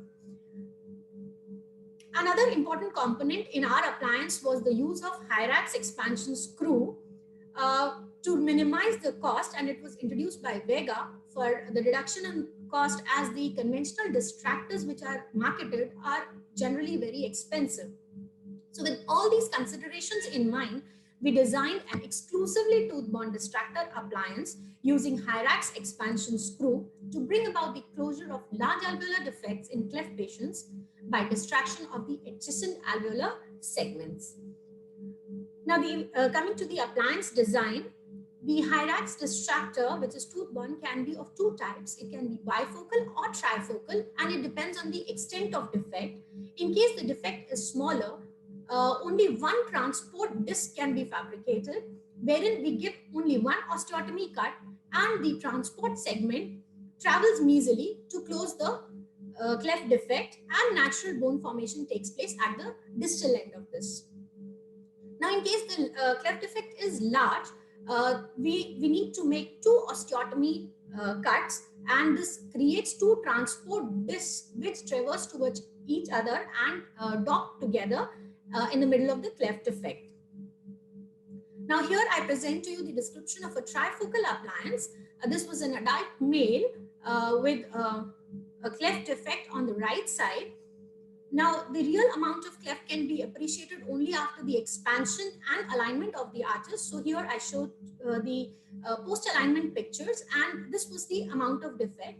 The radiographic presentation, now here we can appreciate that this tooth has a very poor prognosis and was later extracted because there was no bone surrounding or supporting it. So we had a large cleft defect here, which was around 9.5 millimeter at the cervical level, and 7 mm above the cervical region, it was around 14.3 millimeters.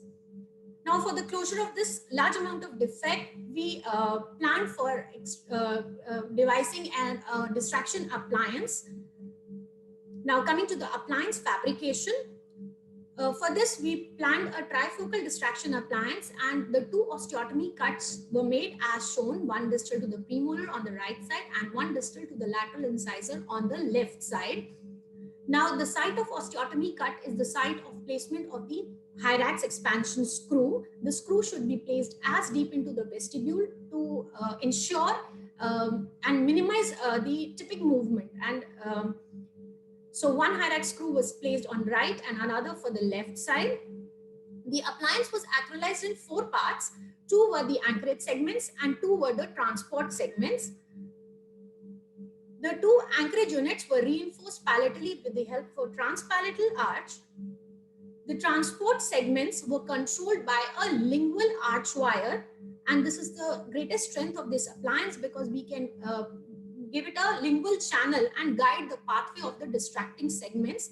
So this was made with the help of lingual attachments in the form of tube and non-programmed brackets, which were acrylized into the anchorage as well as the transport segment, and an O2O Australian wire traversed it and we ligated it. Coming to the surgical procedure, the osteotomy cuts were made and the appliance was cemented at the surgical table itself. A latency period of 5 to 7 days is advisable for inflammatory mediators to flow in and start the healing process.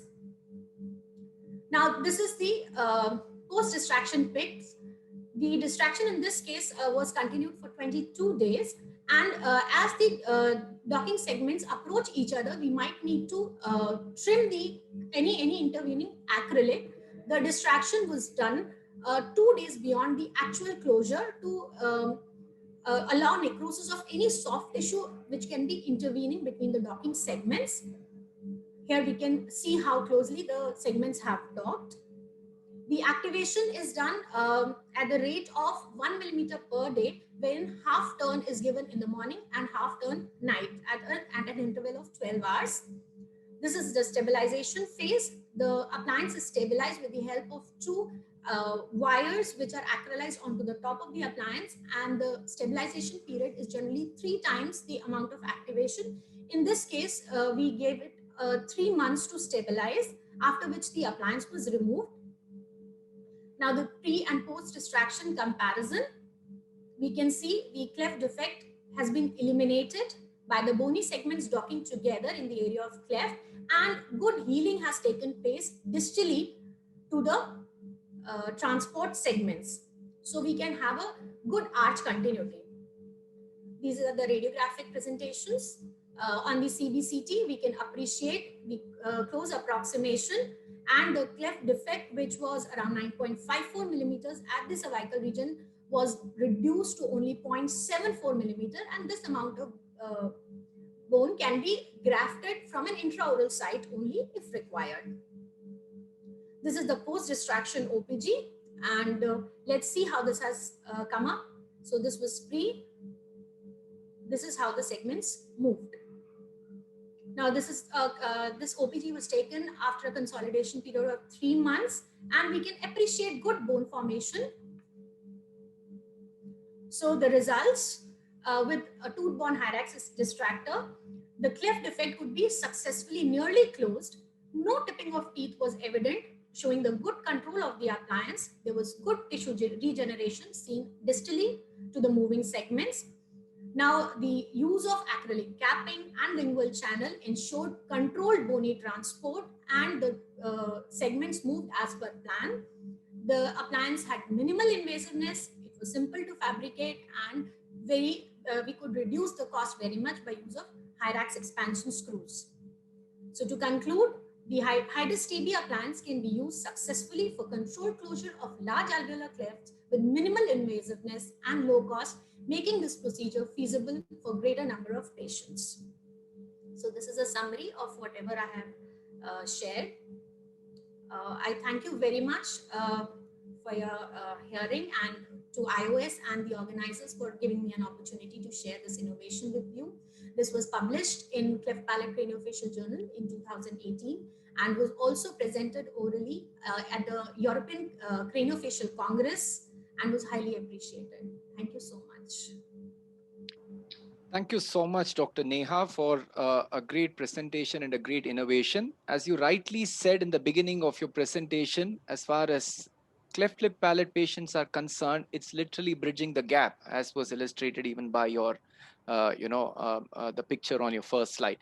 So heartiest congratulations on a very cost-effective and a novel idea. And thank you so much for the presentation.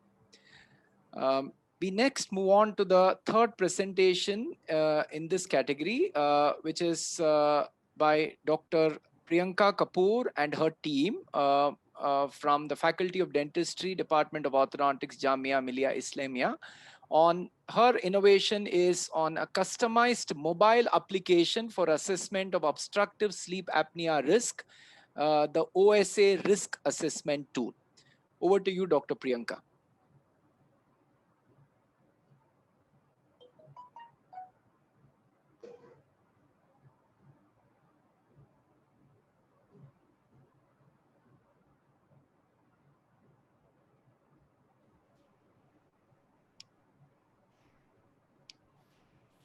Is my screen visible, sir? Yeah, it is. It is visible.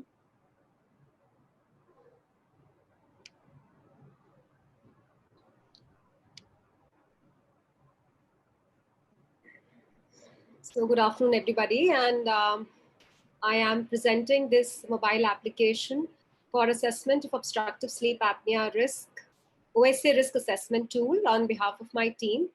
I am Dr. Priyanka Kapoor. I'm a professor and in charge, Department of Orthodontics, Faculty of Dentistry, Jamia Millia Islamia. And fortunately, or unfortunately, you can say, I am working in an undergraduate institute. I'm used to working with my undergraduate students, and I implement all my ideas based on their efforts and our efforts together. Whether they are undergraduate students like Poonam Sengar, who is there in this particular publication, or Sana, who was actually my student, who was the first author for today. Well, the need for this innovation, why we thought that there was a need for this innovation. As everybody knows that what is OSA? OSA is basically when you have slight obstruction in breathing during sleeping. It can be a complete cessation of breathing, that is apnea, or a partial cessation, which is hypoapnea. And the apnea-hypoapnea index per hour is going to calculate how much of OSA do you have, whether it is mild, moderate, or severe. And more important is what it can actually lead to. Because when we are not sleeping properly at night, what will you do in the morning? So basically your concentration is not as such. You have anxiety, you have depression, and there are studies to prove that. And then in the morning, when you go on the roads with your vehicles, you have more road traffic accidents, and there is 2.5 times greater risk in OSA patients than non-OSA patients for the road traffic accidents. There are neurocognitive and attention deficits which are present, especially in pediatric OSA patients. There are beautiful studies which can prove that. And I must say that there's commendable work being done in AIMS Bhopal team by Dr. Anurag, who is doing commendable job in pediatric OSA, and they have come up with evidence supporting in Indian population that the attention deficit or the hyperactivity or nocturnal enuresis or falling of academic grades is seen largely in the children who are affected by pediatric OSA. Apart from that, there is a very high prevalence which is reported for OSA. Worldwide, it is 936 million adults, and in India, 2 to 4% of children, 9 and 4% in males and females. But let me tell you that these are the OSAs which have been diagnosed. There are a large percentage of cases which are in the risk category, which are not yet diagnosed, and it is up to each one of us to do our bit for diagnosing them. Moreover, all these symptoms are actually happening in the night. So in the morning, patients don't have that much of a problem. They don't report with that much of a problem. And to tell you, since it's India, so if we are snoring or if we are, sleeping on a chair during the day, it is not too much of a problem. So we don't report it. That is why this OSA condition goes largely underreported. And there are serious comorbidities associated with it. If you go in the COVID times also, in the pandemic times also, apart from the cardiovascular, the neurocognitive, the behavioral comorbidities, the obstructive sleep apnea is also known to affect the renin-angiotensin system, and there has been an association between OSA, renin-angiotensin system, and COVID-19. Apart from that, I come from Delhi. I really love my city, but over the years, I've really seen it go to the pollution ratio, high up in the pollution ratio.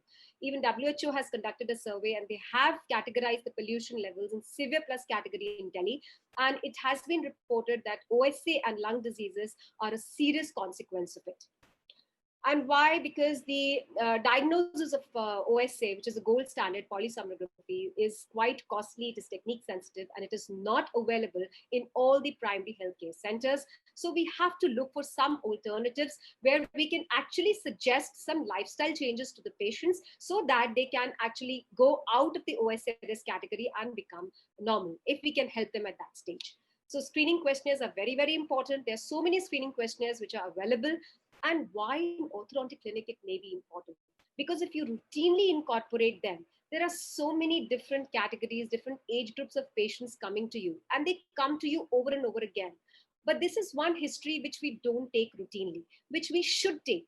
And how easy we can make for the patient to answer these questions, or for us to ask these questions, is what brought to my mind that we can go to this category. And moreover, the adolescent patients, 90% practice is of young growing children. So these adolescent patients, according to Scammond's growth curve, also fall into the category of 200% of lymphoid growth, where they can compromise the airway and they may face these symptoms, but they largely go undiagnosed. So we thought of this customized mobile application. I would like to take you to a journey for this mobile application. We did it in 3 stages. One was needs analysis, the second was prototype development, and the third was usability inspection. The needs analysis was done in my own department, and I had done an ICMR-sponsored funded project in 2019, where we actually studied based on a questionnaire. We modified stop bank questionnaire. We had assessed the patients for OSA risk and non-risk, and then we categorized the OSA risk and non-risk based on the craniofacial parameters, the intraoral and the extraoral parameters, and we found significant associations for it. And believe me or not, the prevalence, we had taken it, this study on 213 patients, and we found that 14% prevalence of OSA risk was there in our own department. So you can imagine what would be happening if we conduct the study all over India. And there is a Japanese study on 2711 patients, which actually say that the questionnaire-based OSA risk prevalence is between 9 to 10. But in Indian population, I can guarantee you, if we start doing this, we are going to get a lot more prevalence. And prototype development, after the needs analysis, we found that the patient did not even know about their condition. So we started developing this prototype. This is how the homepage looks like. This app has already been developed. It has not yet been launched, but I'm just showing you the prototype. So this looks like the logo looks like this. And the first page is the homepage is a disclaimer. And we tell the patients everything about the tool, what is OSA, because if they don't understand what is OSA, why would they go through your app? So we have explained very integrally, we have explained what is OSA, what are the complications related to OSA. And if you don't pay your attention to this condition, what can happen? Then about us, what is the team about like? So let's go to the next stage. So if you see, we have also incorporated the audiovisual aids in it. So if you tell somebody, if you write something that may not be that catchy to the patients, so if you present it in an audiovisual format, it will be very much catchy for the patient. If you want, there is no time to explain these videos, but we have videos for every stage. Introduction to OSA, complications to OSA. Hello everyone. Hello everyone. Today we will learn. And the questionnaires that we have employed, apart from our own questionnaire, which is a preliminary questionnaire, we have taken due permissions from University of Toronto and Michigan University for these 2 questionnaires, because we thought it should be an all-inclusive app. We should not just concentrate on a particular age group, and there is no single questionnaire which can tell you the OSA risk for all age groups. So we took 2 standardized questionnaires. Pediatric sleep questionnaire is a 22 SRBD scale, which is there for the pediatric patients, and stop bank is for the adolescents and the adult patients. And they have high sensitivity and specificity. That is why they were included in this particular app. If you proceed to the interface 1, this is how the demographic details and the anthropometric details were taken. And you can see, apart from the anthropometric details, when you talk about the neck circumference or the waist circumference, we have also given instructions to the patient. They have to just click on the link which is beside that neck circumference, and we will tell them how to measure the neck circumference, where to measure, how to measure the waist circumference. So they just have to enter it in this. So it can be done for self-assessment, or you can also monitor the patients when they're right in front of you filling this app. Then the preliminary questionnaires, this is our questionnaire, and based on our own knowledge which we have gathered for the past 2 years, we've been working on this. We have prepared these 7 questions. Out of this, even if 2 are correct, then you proceed to the app. You know, the patients can ask you, why should we actually take this app? Because if you answer these questions, and even if 2 are correct, you will feel that yes, there is a potential that they can have this OSA risk. So you should proceed to the further OSA risk questionnaires. So in the interface 3, you can see we have 2 questionnaires based on the age that you mentioned in the interface 1. These questionnaires will open up. If you mentioned the age below 18, pediatric sleep questionnaire will open up. If you mentioned your age 18 or above 18, stop bank questionnaire is going to open up.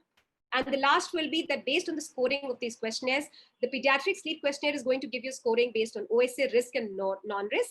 And the stop bank is going to tell you high, intermediary, or low risk. So this patient will have a reply to what is the OSA risk of the patient. Usability inspection was also done. It is not that we just created the app. We have revised it over and over again. This usability inspection was also done in 3 basic preliminary stages: cognitive walkthrough, pluralistic walkthrough, and heuristic evaluation. Cognitive is when you understand what are the various interfaces meaning like, and what it is actually going to mean to the patients who are going to actually use this app. Pluralistic is that we took so many groups of patients, we took interns, we took our own patients who were not aware of the app, and we kind of run through the app through them to notice what are the difficulties they are facing. In the heuristic evaluation also, we try to interpret what are the different stages, what are the difficulties from interface 1 to 2 to 3 to 4, what the patients can face and how we can remove them. This neck circumference and the waist circumference also came up when the patients told us that they want us to put this in the app. And the videos also came up when the patients told us that they want us to make it more catchy because they don't want to read the whole stuff. So that is where this heuristic evaluation also came up. The scope of innovation. Well, we have made this app, but I can tell you that we have a huge scope in orthodontic clinics with this particular application. It is a totally non-commercial application. There is no single non-commercial application which is going on right now. And even if they are basically based on snoring sounds. But why would you tell the patient to go home and sleep and record the snoring sounds? Basically, they are mostly acoustic-based applications. So this is a questionnaire-based application just to tell what is the risk so that we can further manage our patients according to that. Or we can also tell the patients that they can fall into certain research categories. In orthodontic clinics, we can plan ample amount of research based on this. We know that craniofacial parameters get affected with OSA risk. We also know that microbiological parameters get affected. Oral microbiological studies can be done based on this OSA risk and non-risk.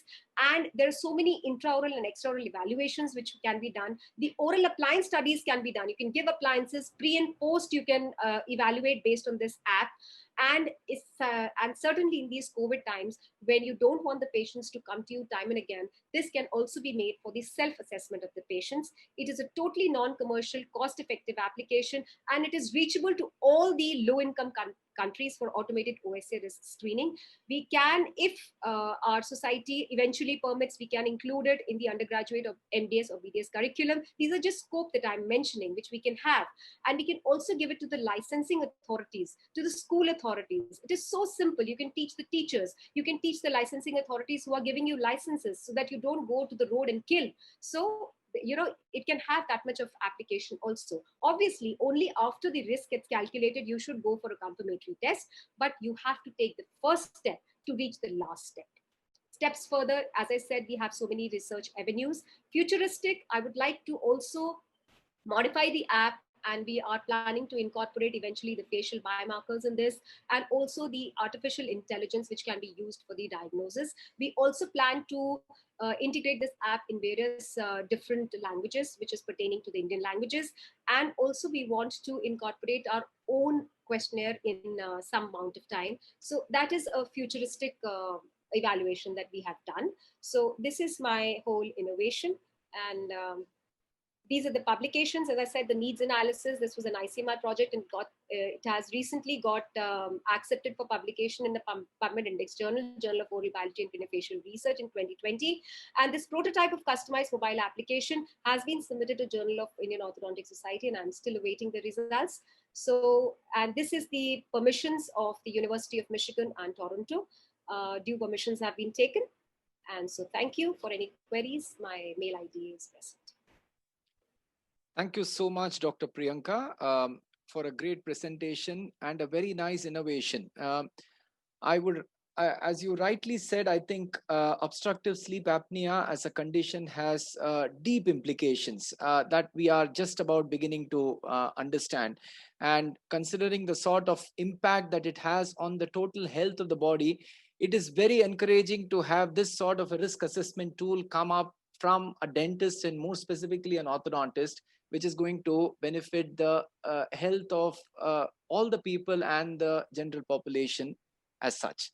So thank you so much for a wonderful presentation, and heartiest congratulations once again. So with this, yes, with this, we come to the end of the oral presentation by the top three submissions. The rest of the submissions are no less. It is just a matter of a few weightage scores by which they have fallen from the 4th till the 10th place. So I would 4th till the 13th place. So now the next part of the presentation is on a virtual media.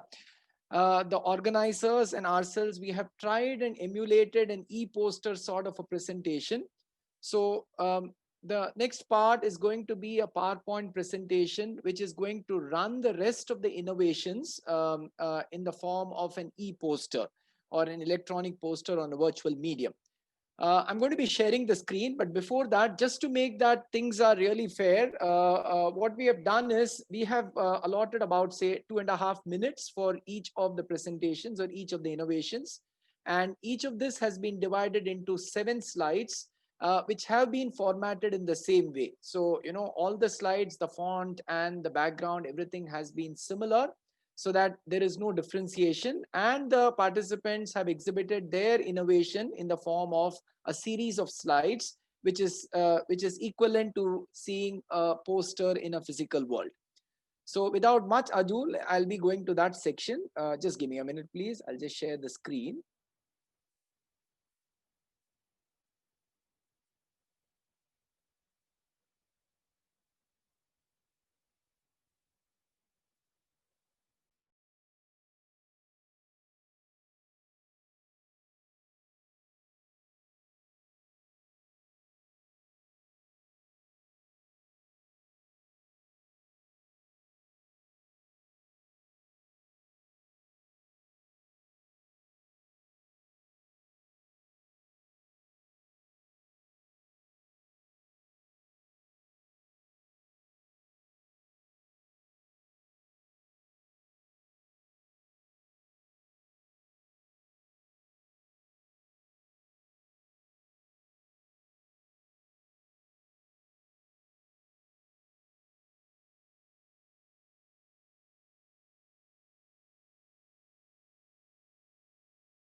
Can everybody see my screen?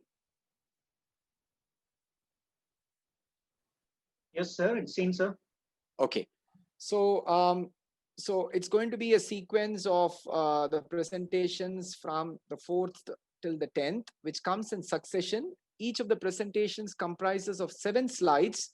I will be just introducing the presentation and the speaker, and subsequently they will move on in a loop to be seen as an e-poster. So I will get started.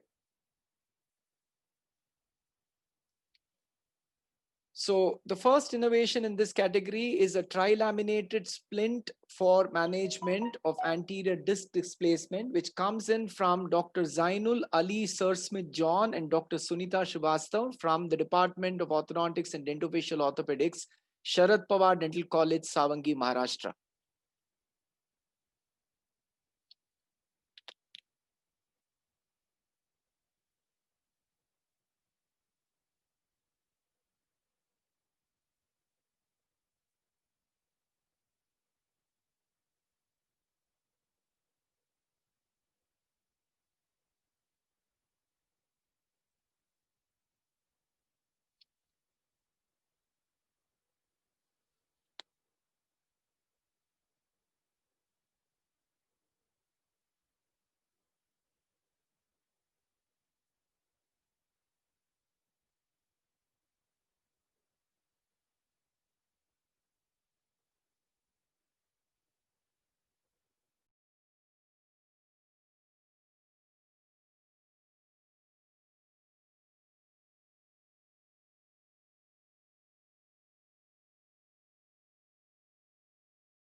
second innovation is management of skeletal class 2 malocclusion by the team from the Ministry of Defense headquartered Imrat, Lieutenant Colonel Gagandeep Kochar, using a bimaxillary skeletal anchorage supported fixed functional appliance, a novel technique.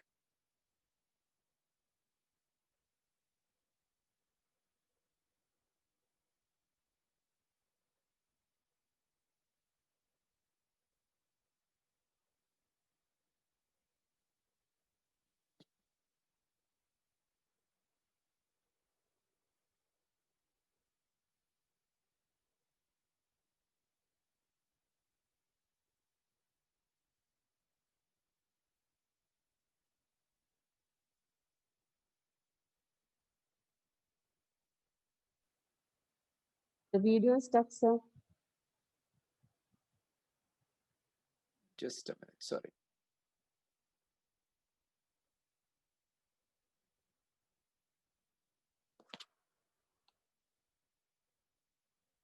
Just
the next innovation is called the Smart Orthodontic Bracket, which has been developed by Dr. Srivatsan Raghavan and a colleague of his who's an orthodontist, Mr. Praful Jain. It comes from the Institute of Dental Studies and Technologies, Modi Nagar, and Xilinx, California.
The next innovation is use of air prophy unit for brackets recycling, coming from Dr. Jayachandra Kopula from the Kamanini Institute of Dental Sciences.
The next one is the force extrusion arch wire, a new chairside technique for dental traumatic injuries. The few arch wire by Dr. S. Verma and her team from the All India Institute of Medical Sciences, New Delhi.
The next innovation is the modified wire cutter by Dr. Rohan Hatarki and Dr. Ann Benzi from the KLE Vishwanath Katti Institute of Dental Sciences at Belgavi, Karnataka.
The next innovation is innovative and cost-effective starch iodide complex strip as an effective compliance indicator for patients wearing removable orthodontic appliances from Dr. Mangesh Kakodkar from the Goa Dental College, Department of Orthodontics.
The next innovation is malocclusion related quality of life questionnaire, which is from Dr. L.B. Peter and his team from the Government Dental College, Kottayam, and yes, Government Dental College, Kottayam, and the rest of the team in Kerala.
The last poster in this category, the innovation is loop making made easy by simple markings on the wire, a clinical tip by Dr. Ritesh Singla from the Manipal College of Dental Sciences, Manipal.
So dear friends, with this, we come to the end of this session where we had the life member category presentations. We would now proceed on to the student life member category, and the first three selections have been invited for an oral presentation. The first one is I'd like to invite Dr. Janani Ravi from SRM Dental College to make her presentation on Cantometer, a new gyroscopic device for measurement of occlusal cant.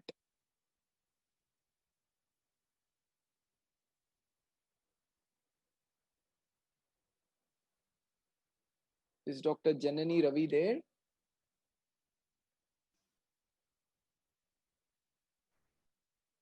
Sir, we'll have to let them in, sir. I don't see anybody, the SLM Yeah. candidates.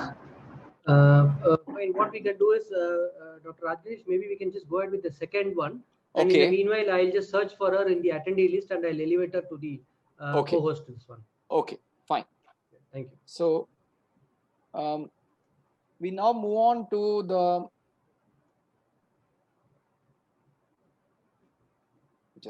yes.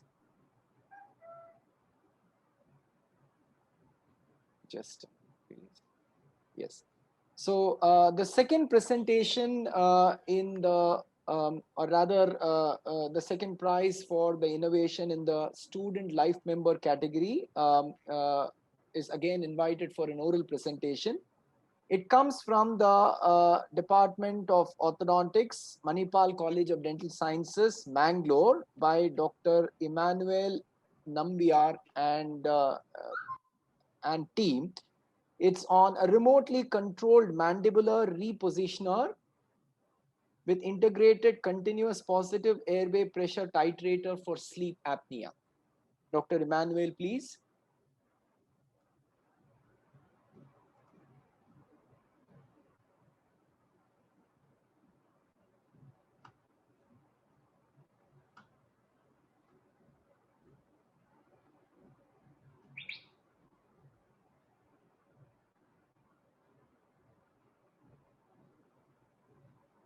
Dr. Sumant, is Dr. Emmanuel there? Sir, I can't find the SLM candidates, like those who are presenting. I Can think you just only read out the names? I'll just search them in the attendees. Yeah, only Dr. Shushmita is there. Okay. She's saying, yeah, there is a message from SLM1. Yeah, she's saying she's not able to share her screen. I think she's still in the attendee list. Yes, she has to be promoted to the name, sir? panelist. Yeah, excuse me, can you please raise your hand from the attendee list so that we can identify yourself and we can elevate you to the co-host to allow you to share screen. Sir, there is one SLM 10008. Yeah, that is the same thing. Yeah, you can just elevate her to co-host. Okay, I'll just letting your in. Yeah.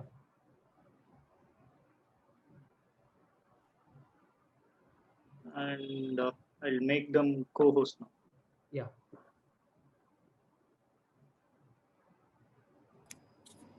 Done, sir. Yeah. Good afternoon, sir. This is Dr. Jenny from Manipal College of Dental Science. This is Dr. Jenny, Emmanuel J. Yes, Emmanuel J. Yes. Yes, Dr. Jenny, you may please go ahead with your presentation. All right, sir. Thank you.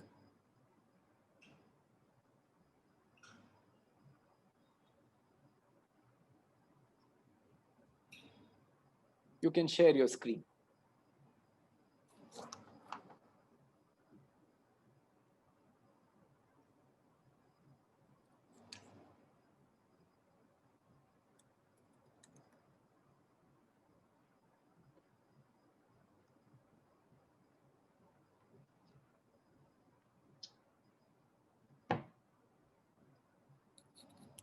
Sir, I think there is a problem with screen sharing. I'll have to leave the meeting and come back. Yes, you may do so. Yes, sir.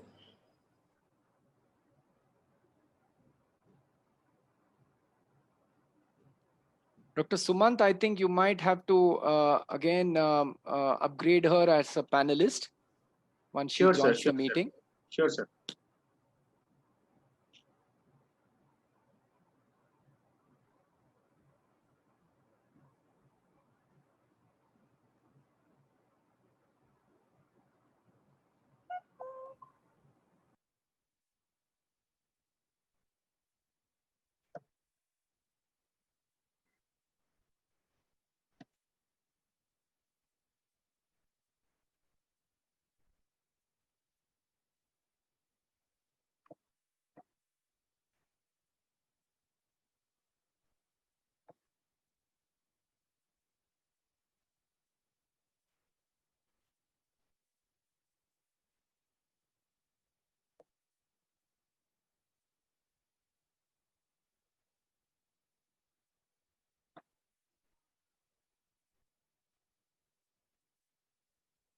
Dr. Sumant, you might have to include her as a co-host. Yes, sir. Yes, sir. She has just entered.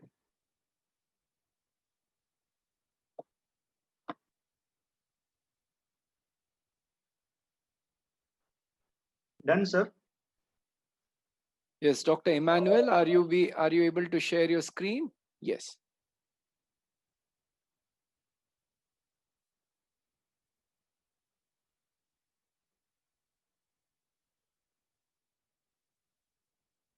You may go to the slideshow mode, please.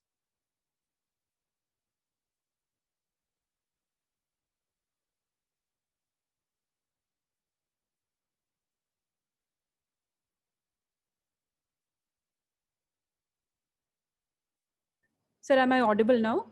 Yes, you're audible. Your screen Okay. is also seen. It has to Okay, be okay. it has to be put into the slideshow. Okay, Yes, sir. we can see Okay. you now. We can All right, see sir. it. Thank you Yes, so much, thank sir. you. A very good afternoon to one and all. So this presentation comes to you from the Manipal College of Dental Sciences, Mangalore. And I take this privilege to introduce our device, which is a remotely controlled mandibular repositioner with integrated continuous positive airway pressure titrator for sleep apnea. So as it was already discussed here, that obstructive sleep apnea is caused by the complete or the partial blockage of the airway due to the collapse of the soft tissue in the pharynx. Now, the prevalence of OSA in the Indian population were estimated to be about 13.7%, with that of OSA in men being about 4.96%, which was slightly more when compared to that of women, respectively. So more commonly, the airway obstruction occurs in the oropharynx region. The redundant peripharyngeal tissue reduces the size of the posterior airway, which increases the chance of the obstruction during the sleep. Now, the base of the tongue is a common site of hypopharyngeal obstruction in sleep apnea patients, and studies have confirmed that patients with a small or a retracted mandible are at an increased risk for this obstruction. Now, we all know what happens during a normal respiration. The airway is intact and there is a steady airflow that is maintained. But patients who was diagnosed with obstructive sleep apnea, the airway obstruction will lead to cessation of the breathing, a reduction of the airflow, which is accompanied by a drop in the oxygen saturation, and thereby leads to frequent arousal of the patient from his sleep. Now, continuous positive airway pressure, or CPAP, is currently regarded as the gold standard in the treatment for moderate to severe obstructive sleep apnea. So apart from the lifestyle modifications, the non-surgical approaches to the treatment include a combination of continuous positive airway pressure and the intraoral appliances to advance the mandible. But some of the potential disadvantages of a CPAP device is that it requires a face mask that is connected to a continuous power source, which produces continuous sound and discomfort and thus reduces the patient's compliance to use the device as such. Also, multiple polysomnographic titration in sleep clinics at multiple nights, both initially for the CPAP titration and later for the mandibular advancement, are to be done for each patient, which is very cumbersome, both for the technician as well as the patient. Dr. Emmanuel, sorry for interrupting. I think the slide is stuck. It isn't moving ahead. Okay. Yeah, thank you. So is it fine? Yeah. So this is when we thought to combine the mandibular repositioner with a CPAP titrator, as it can reduce the number of titration studies in the sleep clinic, and both the CPAP and the mandibular advancement titration can be done using a single device. Now this strategy will decrease the diagnosis time, reduces the overall manpower and clinical time and the inventory, which in turn is advantageous to the patient in saving their time and will also reduce the overall treatment cost for the patient.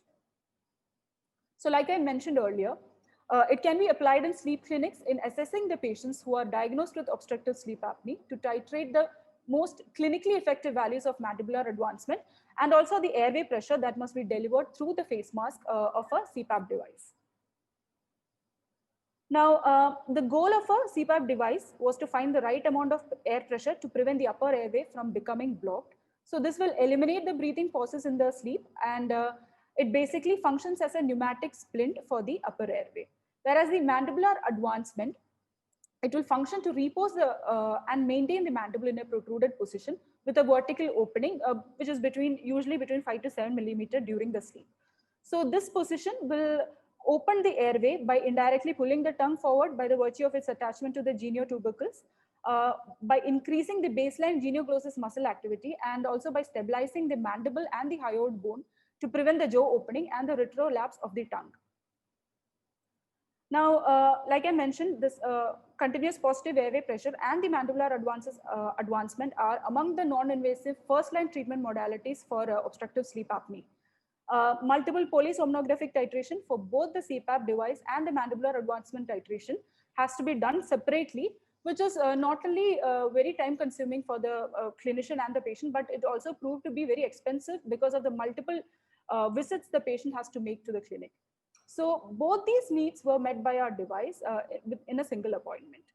Now, I would like to further expand on the design of the appliance. So the design features an upper screw attachment and a lower screw attachment and a mask that has been designed to house them.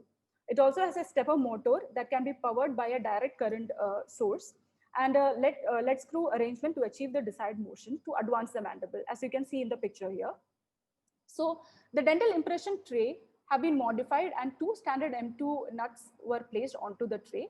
Now the screw attachments are fixed with the help of these nuts onto the tray, and while the other end of the upper screw attachment is fixed onto the mask, the lower screw attachment is connected to the lead screw arrangement. Now moving on to the electronic component of the device, it includes a microcontroller, a motor driver, a Bluetooth module, and related circuits that are packed onto a single printed circuit board. So the motor controller, the motor is basically controlled by a microcontroller. And then we have also designed an Android interface, that is an application which was developed to control the movement of the motor wirelessly through Bluetooth from a distance. So the CPAP device can be attached to the face mask. And the lead screw will feature a standard M6 bolt, which is connected to a stepper motor. Now this stepper motor will rotate to extend the lower tray, which is capable of advancing the mandible with the connected rotating strut. So using this single device, both the CPAP and the mandibular advancement titration can be effectively done, and the device can be wirelessly controlled using any Android device which supports Bluetooth connectivity. So here we have basically made a prototype with the help of 3D printing. And you can see in the picture that the mask houses the stepper motor and the anterior mandibular repositioner mechanism, whereas the mandibular repositioner is attached to the lower jaw, and the mask takes support from both the patient's face and the upper jaw.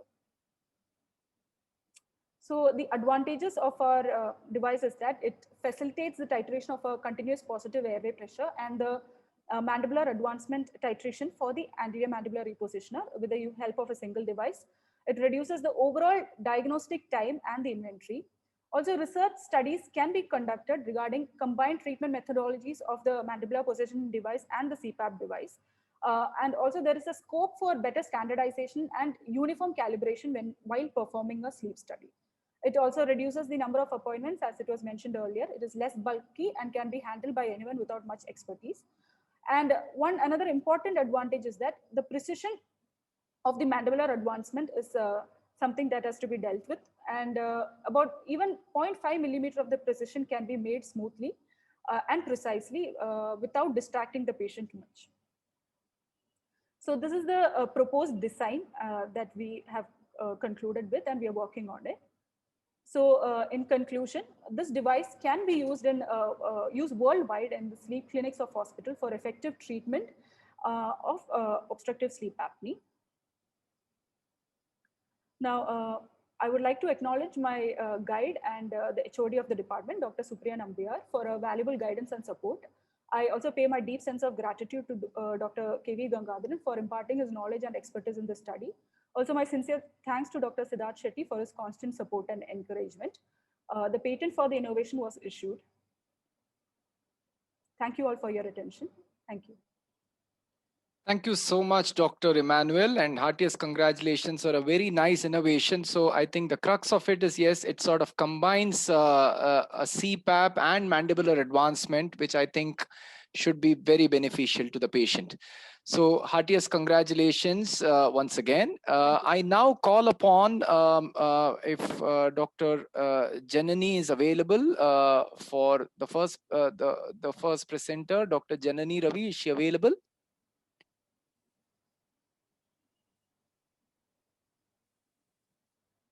Dr. Sumant? So Dr. Janani, I don't see Dr. Janani, sir. We No, have. I think one Dr. Madhu Bhaskar has raised his hand for quite a long time, SLM 9344. Dr. Rajganesh, is that the number? Is she, because sometimes they don't rename it as the proper, the registered name. Well, the presenter's name is Dr. Janani Ravi from SRM Dental College. Fine. Okay. You have the SLM number, sir? Can they type in the chat box? Yeah, please.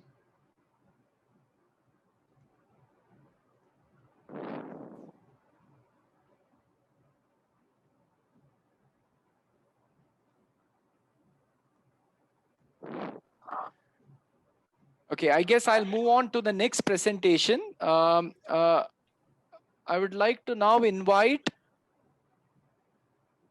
Dr. Sushmita Balashanoy from the Department of Orthodontics and Dentofacial Orthopedics, KLE Belgaum, for her presentation on a multi-purpose auxiliary for intrusion or retraction with infrazygomatic crest screws. Good afternoon, sir. Can I start sharing my screen? Please.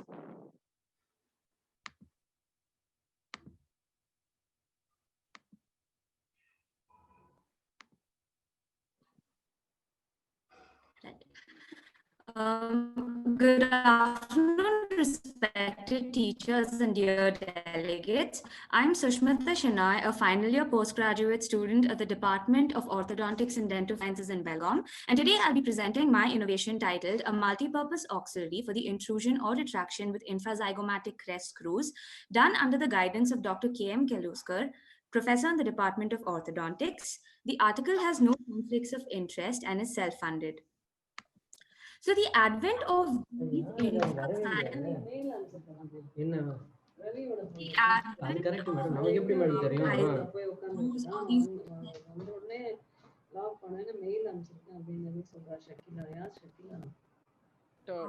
so the advent of these I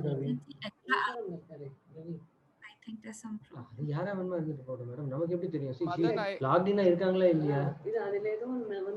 Madan, sir? I'm so sorry for that. Yeah, so the advent of these extra alveolar, these extra radicular mini implants placed in the infrazygomatic region has drastically expanded the orthodontic treatment envelope. So these screws provide absolute anchorage for various kinds of orthodontic tooth movements, such as en masse canine retraction, such as individual canine retraction, en masse retraction of the anterior teeth, posterior intrusion, as well as full upper arch distalization. Now, these screws are usually placed in the IZC6 or the IZC7 regions, as described by Liu and Lin, at an angulation of 55 to 70 degrees. So what happens usually is that when we use these screws for full upper arch distalization, now most of the time we use these screws for full upper arch distalization because they are placed extra radicularly. So because of this, they lie away from the line of the roots. So full upper arch distalization is possible because this implant does not come in the way of mesiodistal tooth movement. However, when we use these screws for full upper arch distalization, the biomechanics is such that the line of force passes occlusal to the center of resistance of the maxillary arch, and because of this, we see a clockwise rotation of the entire arch, such that we see some amount of posterior intrusion. But sometimes our treatment mechanics is such that we require only posterior intrusion. Say in the cases of like mutilated occlusion, or if we want to only intrude a molar, sometimes we require the attachment of elastics directly from the head of the implant, either to the wire or passing over the occlusal surface of the molar onto the parallel side. But because the final orientation of these screws, as described by John Lin in 2014, is 55 to 70 degrees, the final orientation, as can be seen in this picture, becomes somewhat parallel to the long axis of the molars. So just attaching an elastic directly onto the implant head leads to slippage of this elastic from the implant head, like can be seen in this picture. This is because the direction of the intended force for intrusion opposes the retention of the elastic. Obviously, right? Like if you have an implant which is almost parallel to the molar and your intrusion force is hooked onto something very similar, the elastic tends to slip off very easily. Also, when we use IZC screws for retraction mechanics with NiTi coil springs, because the dimension of the NiTi coil spring and the implant head do not match, what happens is most of the time we require the use of ligature wire along with composite to secure this NiTi coil spring onto the implant head, which can be a very tedious procedure. So in order to facilitate better attachment and retention of these elastics or coil springs onto an IZC screw, a simple multi-purpose auxiliary can be fabricated using a 1925 stainless steel arch wire as shown. So just the fabrication of this becomes very simple. A straight 1925 SS wire is taken about 3 to 4 centimeters in length.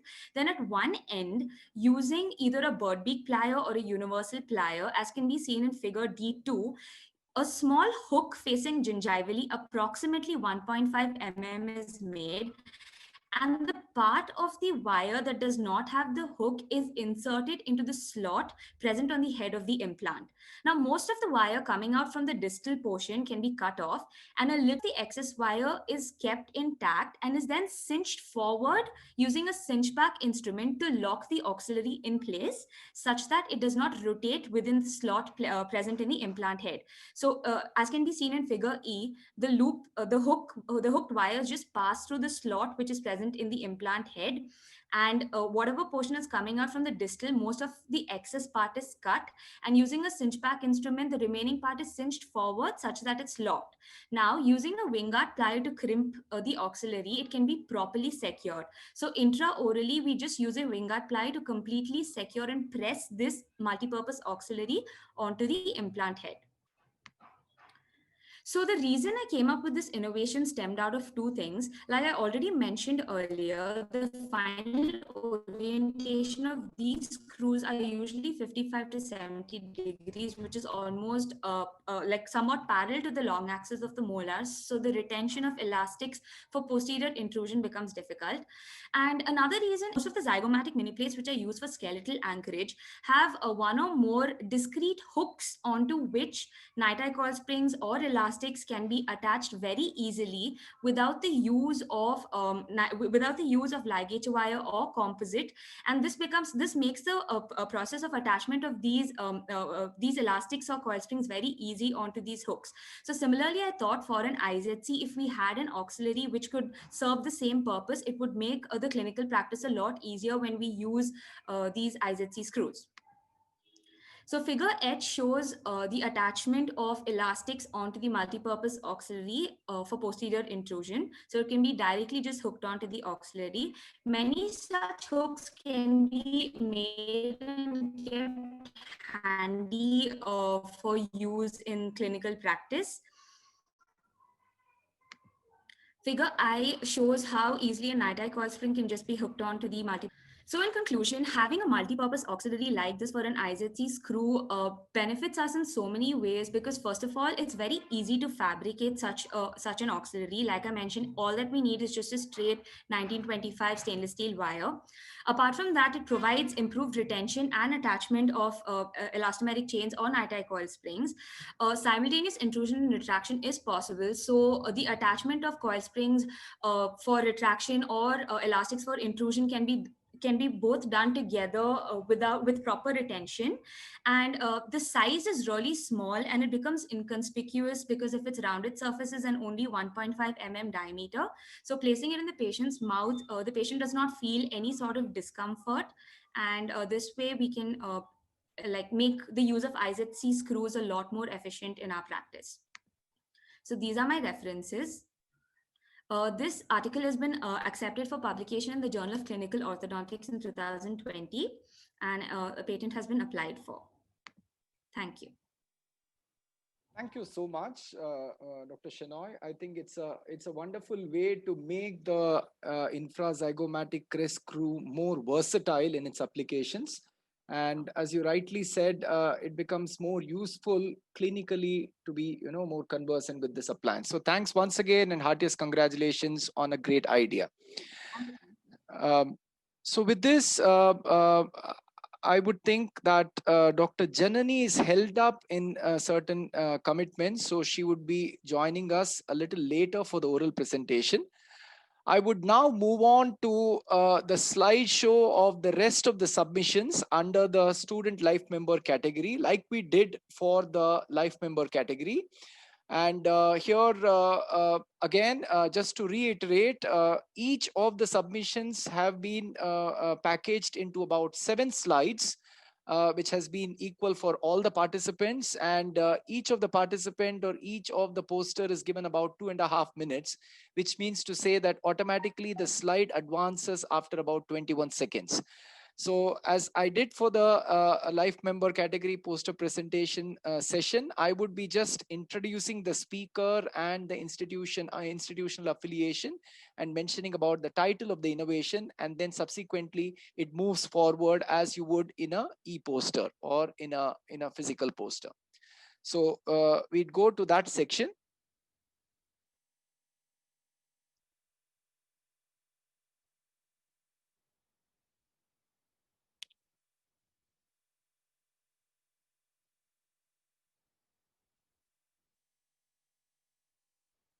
Is my screen seen? Yes, sir.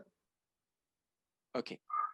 So the first poster in this session is torque meter for mini implant stability by Dr. Hasini from the SCB Government Dental College and Hospital, Cuttack.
The next innovation is titled A Transmandibular Technique View, a novel radiographic technique for evaluation of buccal shelf implant placement by Dr. Arya S. Prasad and Dr. Arvind Sivkumar from the Department of Orthodontics and Dentofacial Orthopedics, Sabita Dental College and Hospital, Chennai.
The third innovation is MARPE revamped in-office MSc, in-office modified MSc for optimum skeletal expansion, which comes from Dr. A. Shukla and team from the Department of Orthodontics, Sudha Rastogi College of Dental Sciences and Research, Faridabad.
The next innovation is titled Herbal Bonding Agent Going Natural by Dr.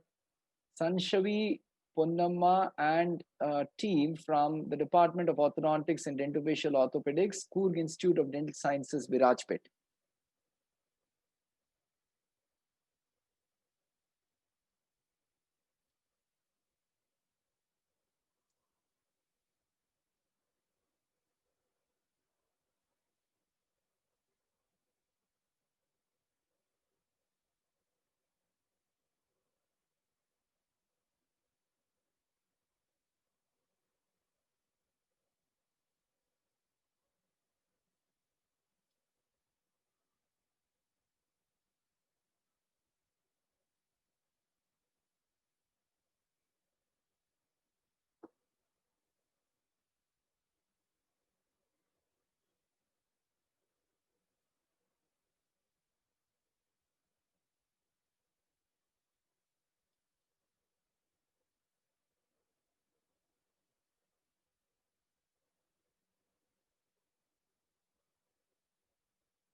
The next innovation is titled Indigenous Device for Accelerating Orthodontic Tooth Movement Using Vibrational Force, which comes from Dr. Sachdeva S. and team from the Manipal College of Dental Sciences at Mangalore.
The next innovation is titled A Simple System for Improving the Accuracy of IZC Bone Screw Placement, coming from the Department of Orthodontics, KLE, Belgaum, by Dr. Deshpande, SR and team.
The next innovation is titled An Innovation for Uniform Lighting During Clinical Photography, called the Shadow Eliminator by Dr. Arkaprava Saha from the Guru Nanak Institute of Dental Sciences and Research, Kolkata.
The next innovation is titled A Comprehensive Protocol to Fabricate a Customized Dental Arch Form, coming from Dr.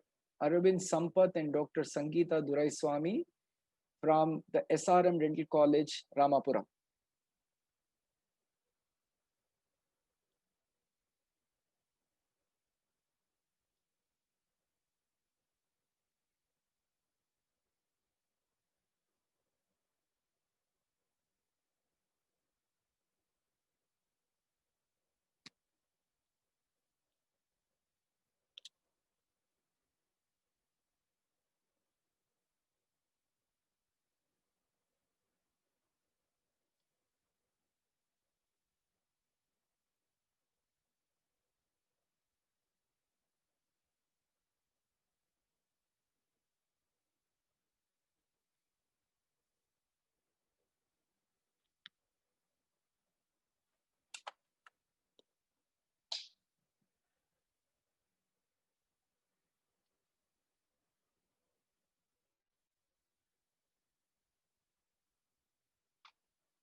The next innovation is the disintrusion splint, a TAD-assisted modified intrusion splint coming from Dr. Singh A, Dr. Ashit MV and team from the Manipal College of Dental Sciences, Mangalore.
The next innovation is titled Silencer Appliance, Sleep Like a Baby, by Dr. Anamary Dawn and the entire team from Department of Orthodontics, Coog Institute of Dental Sciences, Virajpet.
The next innovation is titled a three-dimensional magic hybrid functional appliance, coming from Dr. Salman and team from AMEDC, Raichur, Karnataka.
The next innovation is titled Asymmetry Expansion, an innovative approach from Dr. Parijat Chakraborty and team from the Department of Orthodontics and Dentofacial Orthopedics, Saraswati Dental College, Lucknow.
The next innovation is titled Labiolingual Crossover Torquing Auxiliary, which comes from Dr. Pandit SK and Dr. Mitra S from a private practitioner and Professor, Department of Orthodontics, GNI DSR, Kolkata.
The last poster in this category is innovation titled Quan Pressurometer by Dr. Priyanka and team from the Meenakshi Ammal Dental College and Hospital.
So dear friends, with this, we come to the end of this session. And I would think there has been some amazing innovations that we saw in the past 1.5 hours from the various oral presentations as well as the e-posters. We have one more oral presentation left. So I would like to invite Dr. Janani Ravi from SRM Dental College to present her innovation, Cantometer, a new gyroscopic device for measurement of occlusal cant.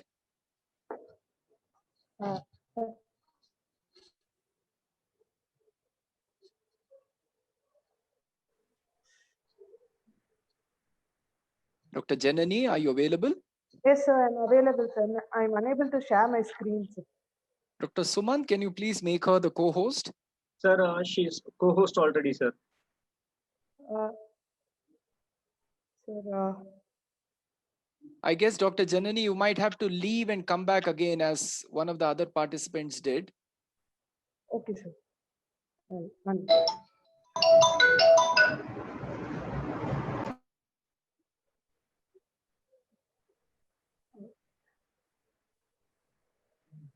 Dr. Sumant, you might have to upgrade her again. Sure, sir. Sir, is the screen visible? No, Not yet. Screen Not visible yet. now? Not yet. Okay, sir. I'll leave and come. Yes. Yeah, sure. So in the meantime, I would think, yes, each of the participants have been amazing in their ideas. The sort of effort that comes from each one of them is very evident in their oral presentations as well as the e-posters. So I think it's the way ahead, it's the need of the hour, and I'm sure that we're going to have some great stuff coming out. The process is on, and it's so heartening to see so many presentations, so many ideas, so many so many things which are out of the box thinking.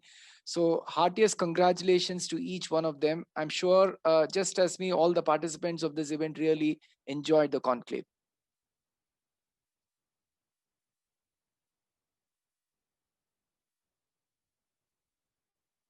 Dr. Sumant? Sir? Yes, I think Dr. Janani has come in. You might have to upgrade her. Yeah, sure, sir. Just so.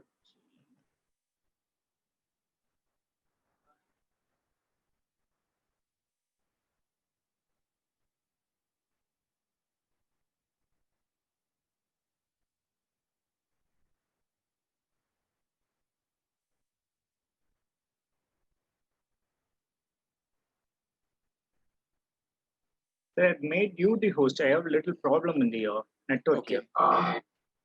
So now I have to check her in the panelists and allow her to be 1 minute. Huh? So has she been upgraded to the panelist? No, she's in the attendees list. She's just raised her hand. Yes, yes. So you can SLM, just- yes. So I just 1 minute. Right, Huh? right. Promote to a panelist. Okay, I Correct. did that. Okay, I think she's coming in.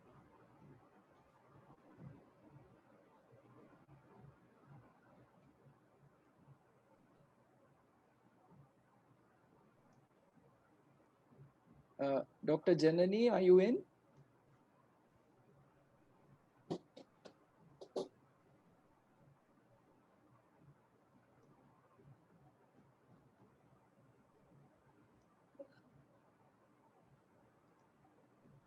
Sir, she's still seen in the attendees list, sir.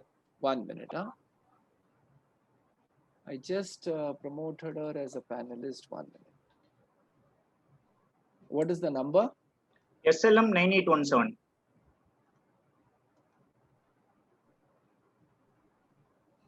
Just type Jan, sir, it will come. JAN. Yes. And I go just to promoter to panelist. Yes. It says we'll be rejoining the webinar as a panelist. Yes, sir. Yes, sir. Now, and now she is inside, sir. You just have to make her co-host. 1 minute. So,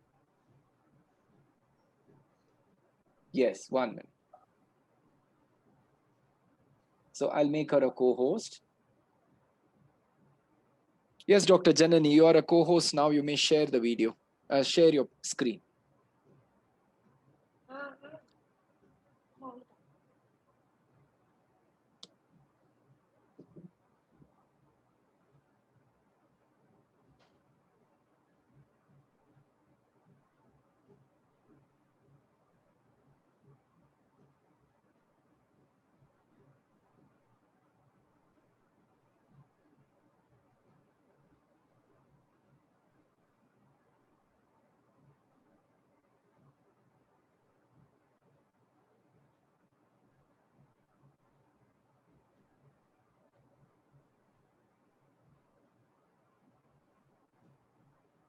Is the screen visible now, sir?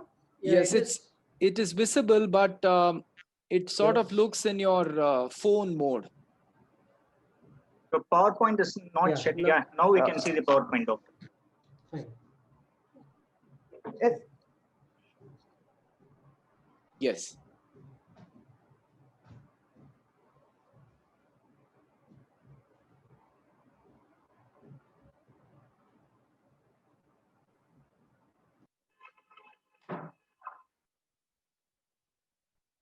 Dr. Janani, are you able to share your screen?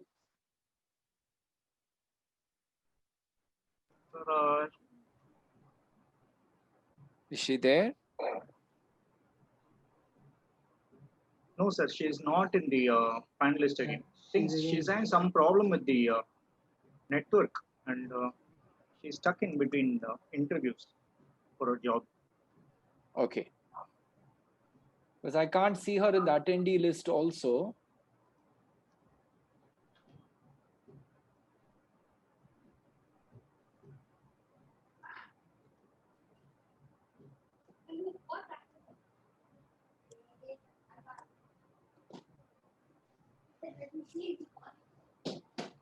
We can do one thing. If she's able to talk, then we have our presentation. We can showcase the presentation from sharing my screen, and she can talk. Yes, sir. Yes, sir. Even that can be done. Because we have our presentation. So is Dr. Janani available? Then she can speak.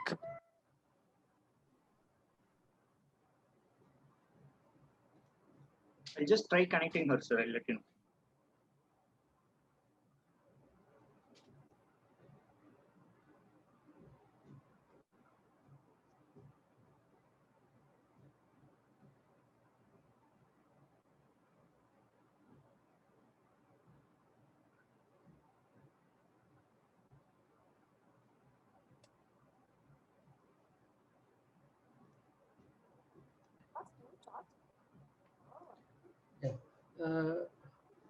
Dr. Rajganesh, I think in the meanwhile, we can take inputs and few words from our panelists who are there already online. Yes. Yeah.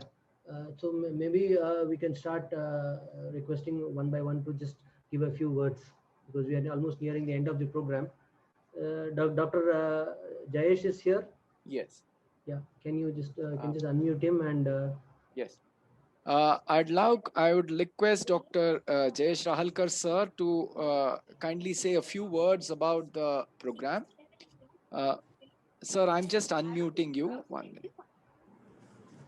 Hello, am I audible? Yes, sir. Yes, sir. Please. Thank you very much to the organizers, Dr. Madan, Dr. Balamani, Dr. Sudhakar, and the iOS head office, Dr. Silju, the president, sir, Sri Devi, and all the office bearers. I must appreciate and appreciate this particular concept of iOS head office along with Dr. Madan, who very nicely conducted this innovation conclave. And as Dr. Akhtar very rightly said in the morning, that clinicians are the people along with the academicians who need to innovate a lot in the clinical practice. And as Dr. Rajganesh mentioned, it was a very difficult decision as a panelist to evaluate which one is the best. So actually, according to me, all have really won. But just for the sake of ranking, we had to make them 1, 2, 3, 4. I think Dr. Rajganesh will agree with that. And in fact, all the panelists will agree that it was a very difficult condition to actually select who is the best. But it was very encouraging to see that the young minds, the ignited minds in the field of orthodontics, who are going to be tomorrow's orthodontists of our country, are actually thinking out of the box. They have a lot of lateral thinking. So along with the clinical work, it is very nice, and it was pleasant to see so many innovations coming up. And I feel the whole day which I was listening to all the presentations, including the invited speakers as well as the presenters, it was a great learning experience. That means as a panelist, when I was evaluating, I think I was learning more than evaluating.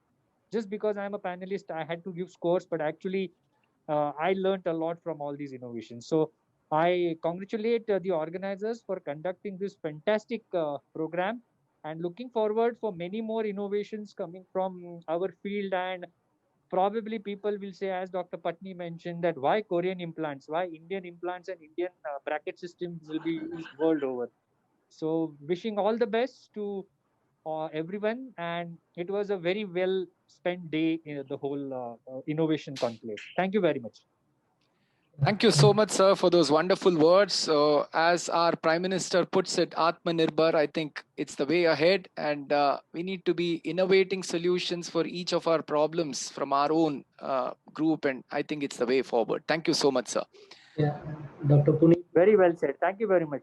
Thank you very much, Dr. Balamani, madam, and thank you, Dr. Madan, for involving me and giving me opportunity to learn. It's a pleasure, sir. Thank you, sir. It's a pleasure from all of us. Yeah, and as I also agree with that, evaluating the submissions is a more difficult job than organizing the event per se.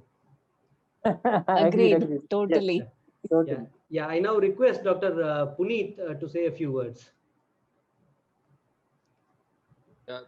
Thank you very much. As you know, I would like to first of all thank the Indian Orthodontic Society with the President, Dr. Silju Matthew, and Sri Devi Madam for allowing me to, bring about this concept. Actually, I'll tell you a very short story.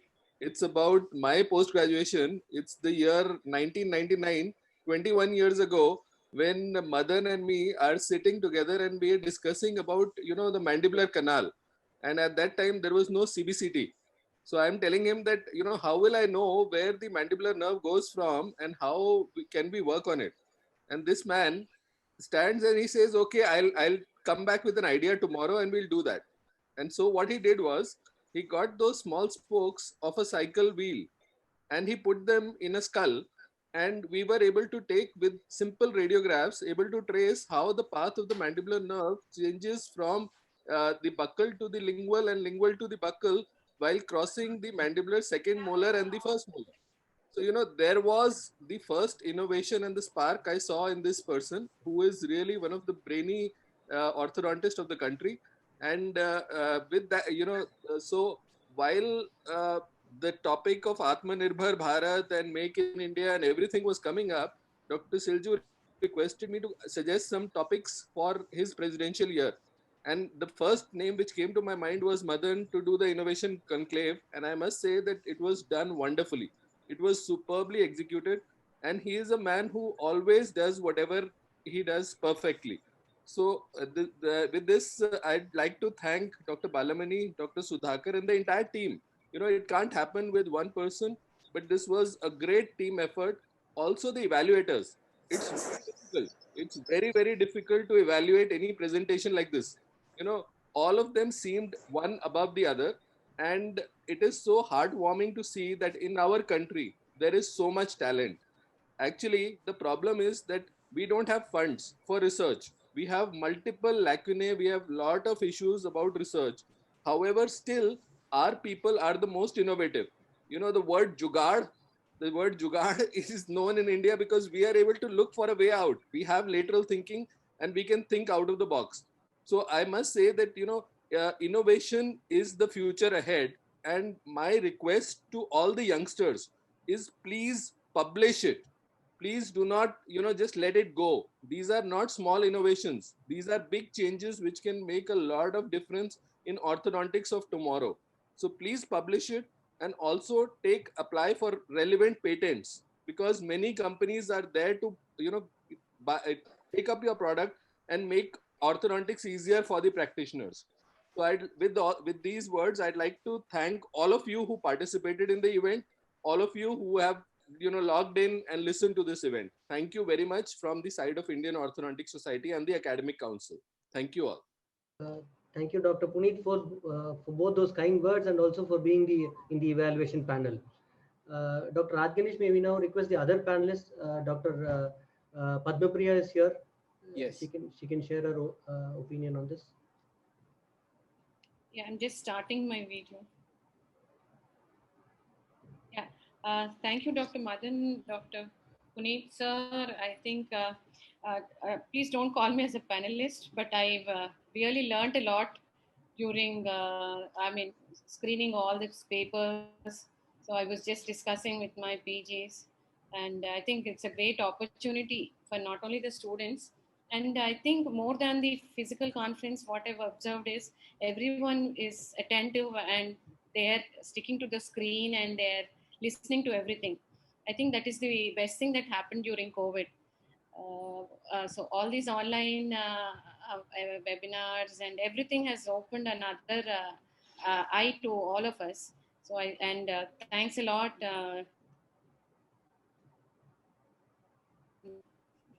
Thanks a lot for this opportunity. Yeah. Thank you so much, madam. It's a pleasure to have you on board in the panel. And Dr. Rajganesh, may we now request Dr. Venkateshwaran. He's also there. Yes. Dr. Venkateshwaran, sir, can you please say a few words? Yeah.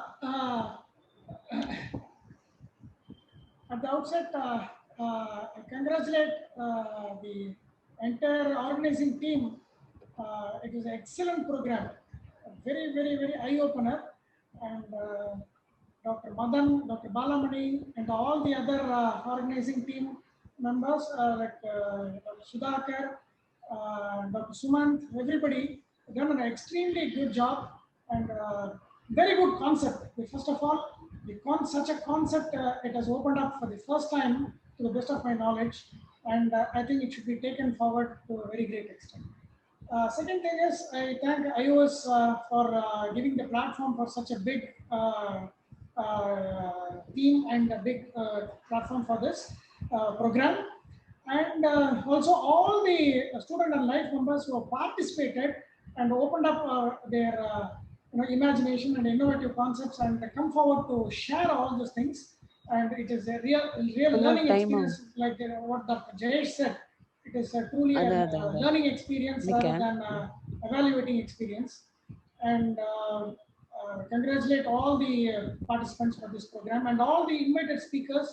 They have really sparked a passion for innovative thinking, and Dr. Rajaganesh for doing an extremely good job. Has anchored very well and done an excellent job. And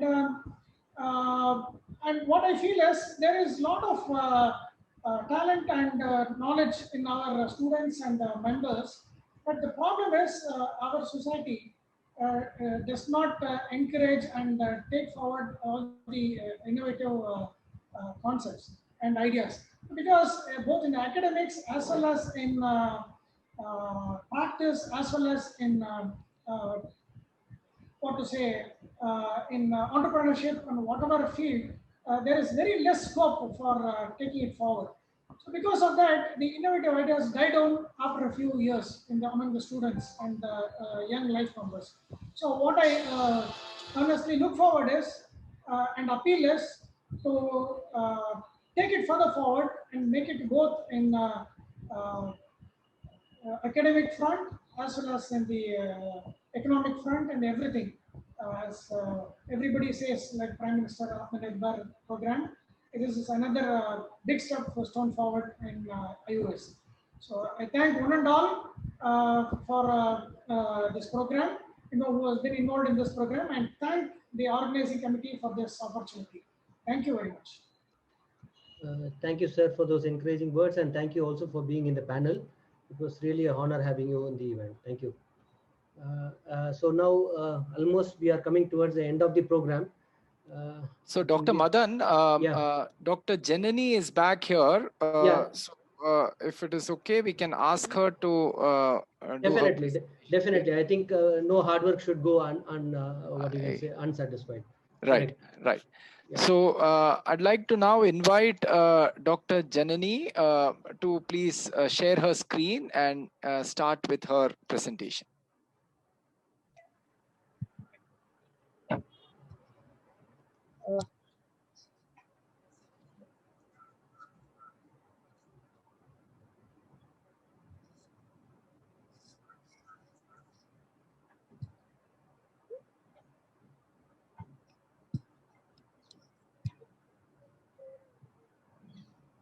Sir, is the screen visible, sir? Yeah, please go ahead, madam. Yes, yes, Yeah. yes. So the presentation, the topic for my presentation is on cantometer, a new gyroscopic device for measurement of occlusal cant. So coming to the introduction, generally the clinical diagnosis of malocclusions in orthodontics, they have to be done on a three-dimensional basis. And in the history, like previously, like they were based with angles classification. It was based only on the classifications that were based only on differences in the translation in space in all anteroposterior and transverse in all the planes. But only with Ackerman and Profit, the terms called roll, pitch, and yaw came in, which depict the rotational aspects of a malocclusion. So, like, there has been no devices that can actually estimate these on a quantitative basis. So the evaluation, the diagnostic parameters that we have in orthodontics, they evaluate only based on a qualitative parameter, wherein we check the parallelism with the occlusal plane or the interpupillary, wherein we check the parallelism with the interpupillary line.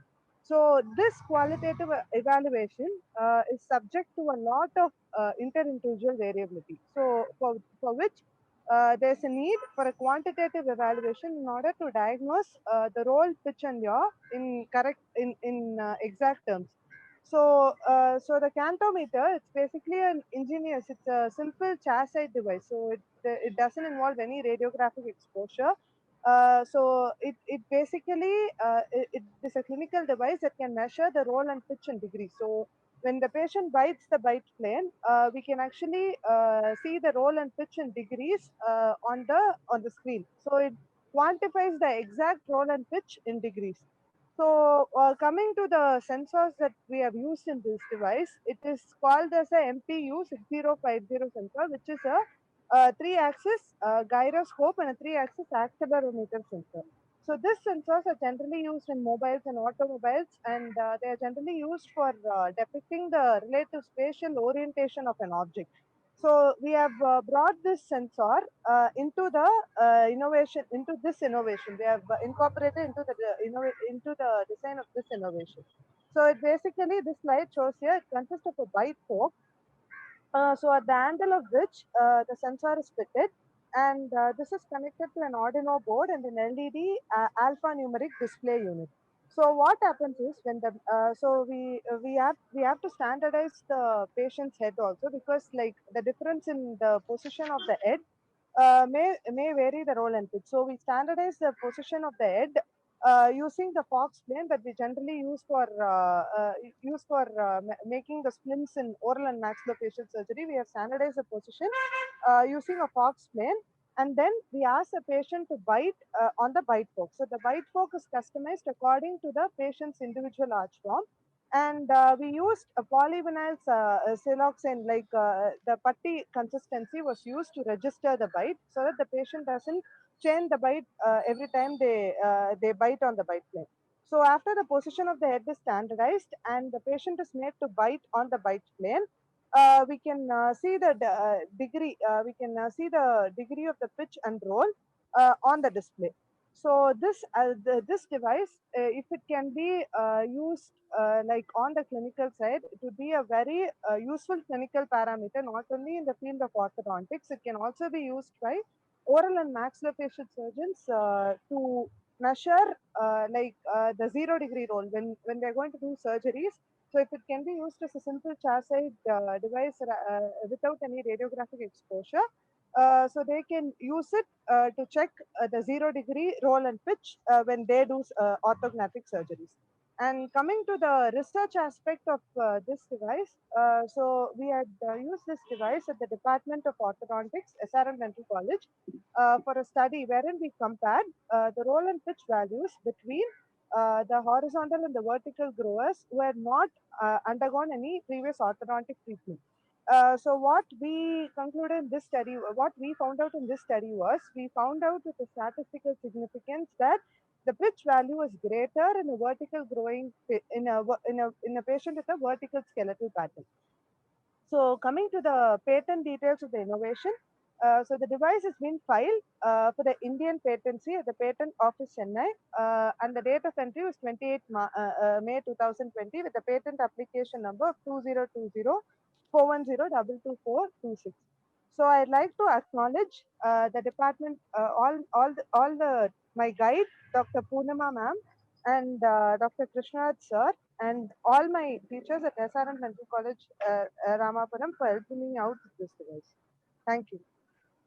Thank you so much, Dr. Janani, for a nice, great innovation. And I'm sure it's going to be clinically a very useful tool. Heartiest congratulations once again to you and your entire team. Thank you, sir. You may please stop sharing the screen. Yes, sir.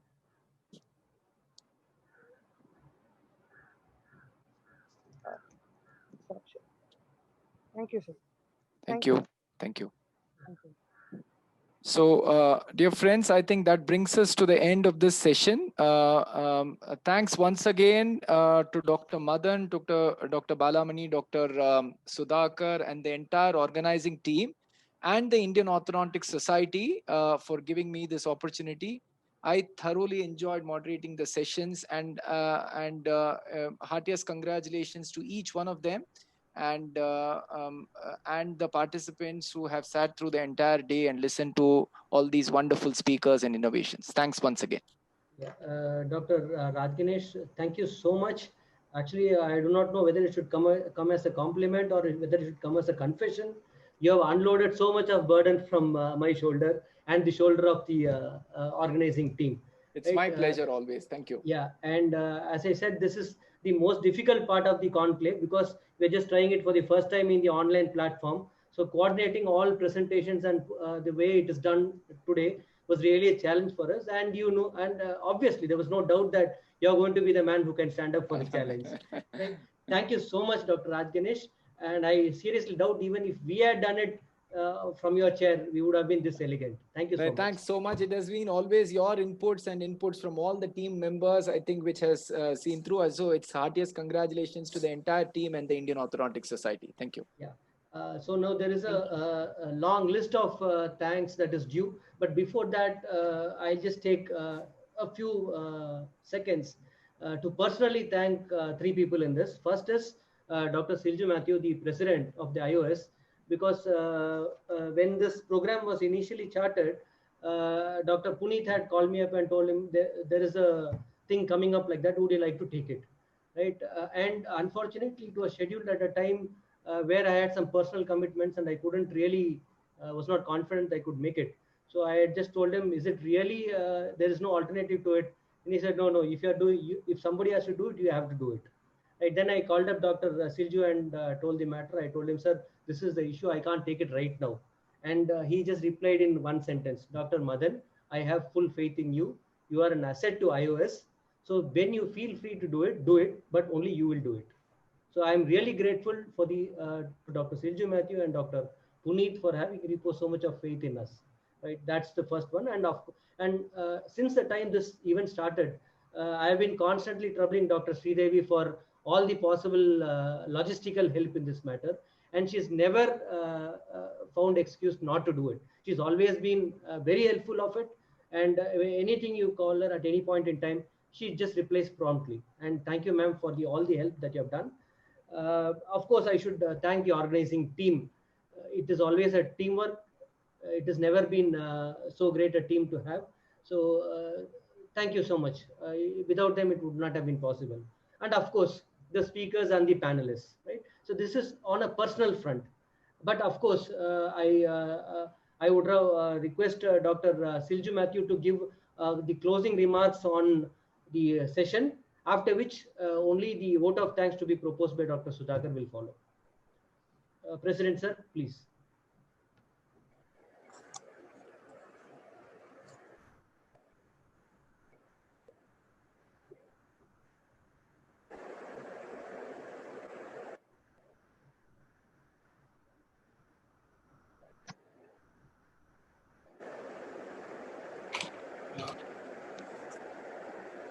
Thank you, Dr. Madan. Can you hear me? Yes, sir.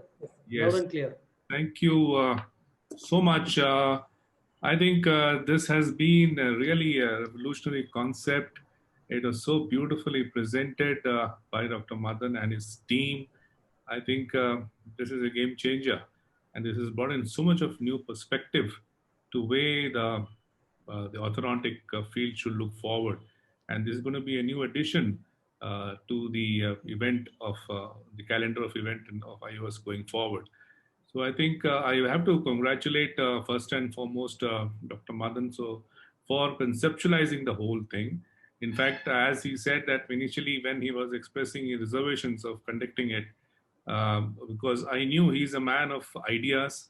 I knew that he's a person who's going to come out with out-of-the-box thinking concepts. So I insisted on him to do it, and I'm so happy that he did it, and he done it so beautifully. Thank you so much, Dr. Madan, for all the efforts. And of course, the entire team who has worked along with him. I would like to thank Dr. Sri Sudhakar from Adi Parashakti College for supporting the whole event. Dr. Malamani, thank you so much for being there and being such a great support for the event. Dr. Anirudh Yashwant, Dr. Ramya, Dr. Sumant, and Dr. Shivagami Ramteke, for all the entire organizing team for putting in so much of hard work. This kind of program can only be possible with a lot of commitment, a lot of hard work put in by the organizers. Yes, there were a lot of interesting lectures to the day. I think each one was unique. I have to thank all the speakers who spoke today, starting from Dr. Akhtar Hussain, Dr. Digant Thakkar, Dr. Suryakanta Das, Dr. Vivek Patni. All of them are brilliant in their presentation, and their concepts that they put forward was really appreciated. And I'm sure the audience must have really enjoyed those new concepts and newer innovations that they have proposed. And of course, I have to thank Dr. Raj Ganesh Gautam for such beautifully moderating the whole event. Thank you so much. You are being as articulate as you could be, and as precise and crisp and sweet as you are always. You always are. You are known for that. Thank you so much for conducting it so beautifully. It was such a pleasure to listen to you in your sweet voice, the way you had conducted the whole program. It was such a pleasure and music to the ears. Thank you so much, Dr. Raj Ganesh, for all your efforts. And the entire panelists who were present, Dr. Jayesh Rahalkar, Dr. Puneet Patra. He is the chairman of the Academic Council. I would say that it was his baby of having the innovative council, innovative conclave. And of course, he came up with the idea, and I supported him, and I felt that is a wonderful idea. And thank you for making it a reality today. Dr. Venkateshwaran, Dr. Ashok Kumar Jina, and Dr. Padma Priya, thank you so much for contributing your bit towards the success of this event. And of course, I have to thank the head office, Dr. Sridevi.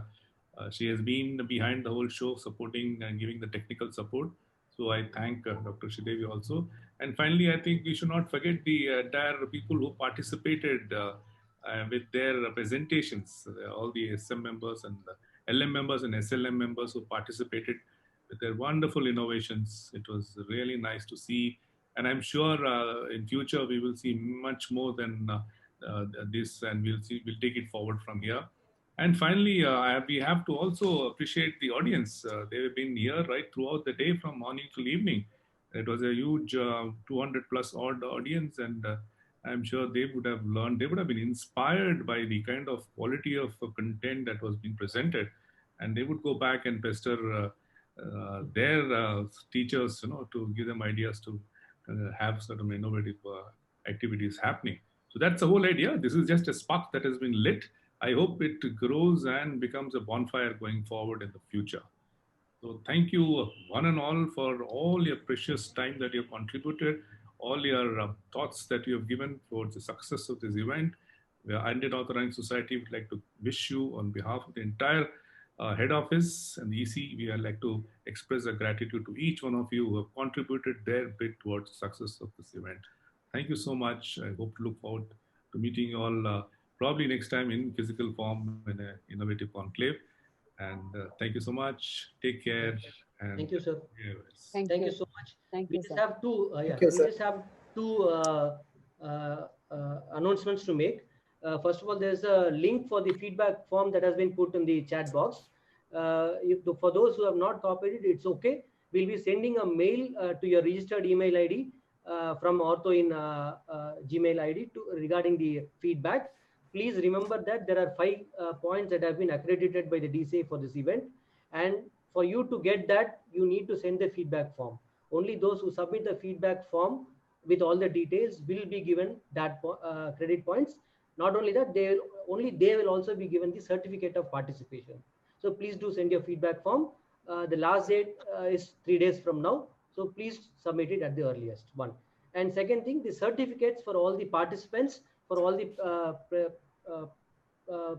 paper and poster presentations will soon be sent in their registered email ID. Right? Thank you so much. I now request Dr. Sudhakar, the organizing secretary of the event, to propose the vote of thanks. Thank you, Dr. Madan, and all the speakers and panelists. I'm very grateful to propose a vote of thanks for this innovative program. Good evening to one and all. I deem it a great honor and privilege to propose a vote of thanks on this memorable occasion, Orthodontic Innovation Conclave 2020. Let me first of all start by giving glory to the Almighty God for making today's occasion a resounding success.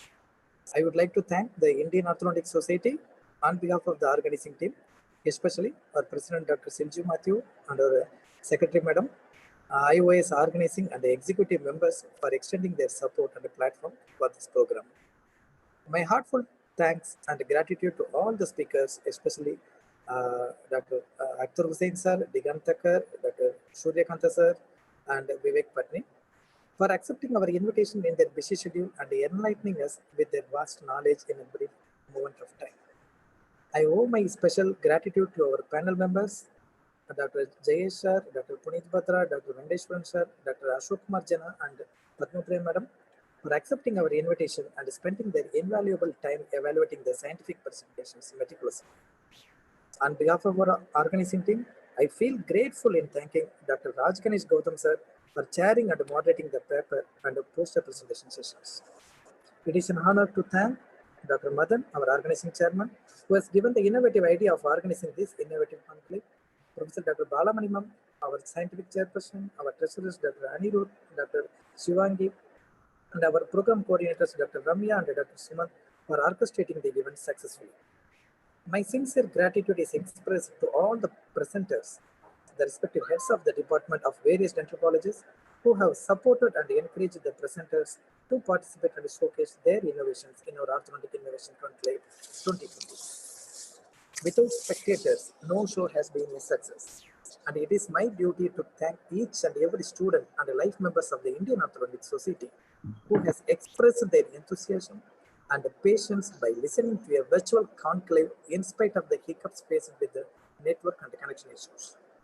To improvise our program in the future, every feedback from you makes the difference.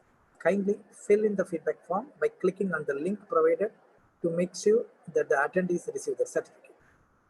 The difference and improvisation of the future program will happen only through your valuable criticism. So I kindly request each and every participant to provide us with your feedbacks. Here we provide the link for the feedback form. Kindly fill in the feedback form by clicking on the link provided. The certificate of participation will be sent to you after we receive your feedback. Thank you.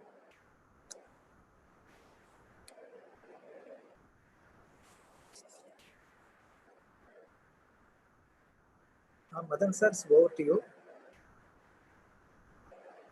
Thank you, thank you, Dr. Sudhakar, and it was really a great pleasure and honor to have such an elite panel, whole organizing team, and an ever supportive iOS on our side. to do such events. So it is always a great pleasure to do it. And maybe at this, I should put a request to the iOS through our president to make this as sort of a regular calendar event, and maybe as a part of the IOC and this one itself, the main national event itself, that there may be one session that can be dedicated to the innovations, like what we have for table clinics. There may be some session that is dedicated for innovation itself, both in the conferences and in the PG conventions what we have. Thank you all. Dr. Madan, for the proposal. I'm very happy that we will take it and make it a reality going forward. Thank you. Thank you so much, sir. Thank you so much. Thanks a lot, one and all.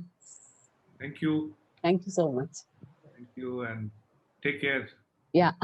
Thank you, sir. Raj Ganesh, Sumant, all of you, Sudhakar, nice to see you. Thank you, Thank you so much, ma'am. Thank you. Thank you, sir. Thank you. Thank you. Dr. Sumant? Sumant is in line. Sir? Yeah. Dr. Raj Ganesh, I think Raj Ganesh sir has to end the meeting, sir. Yes, Yeah, I'll that's just what. end the meeting. Yes, Yeah. yes. Thank you. Thank you so all. much, one and all. Thank you.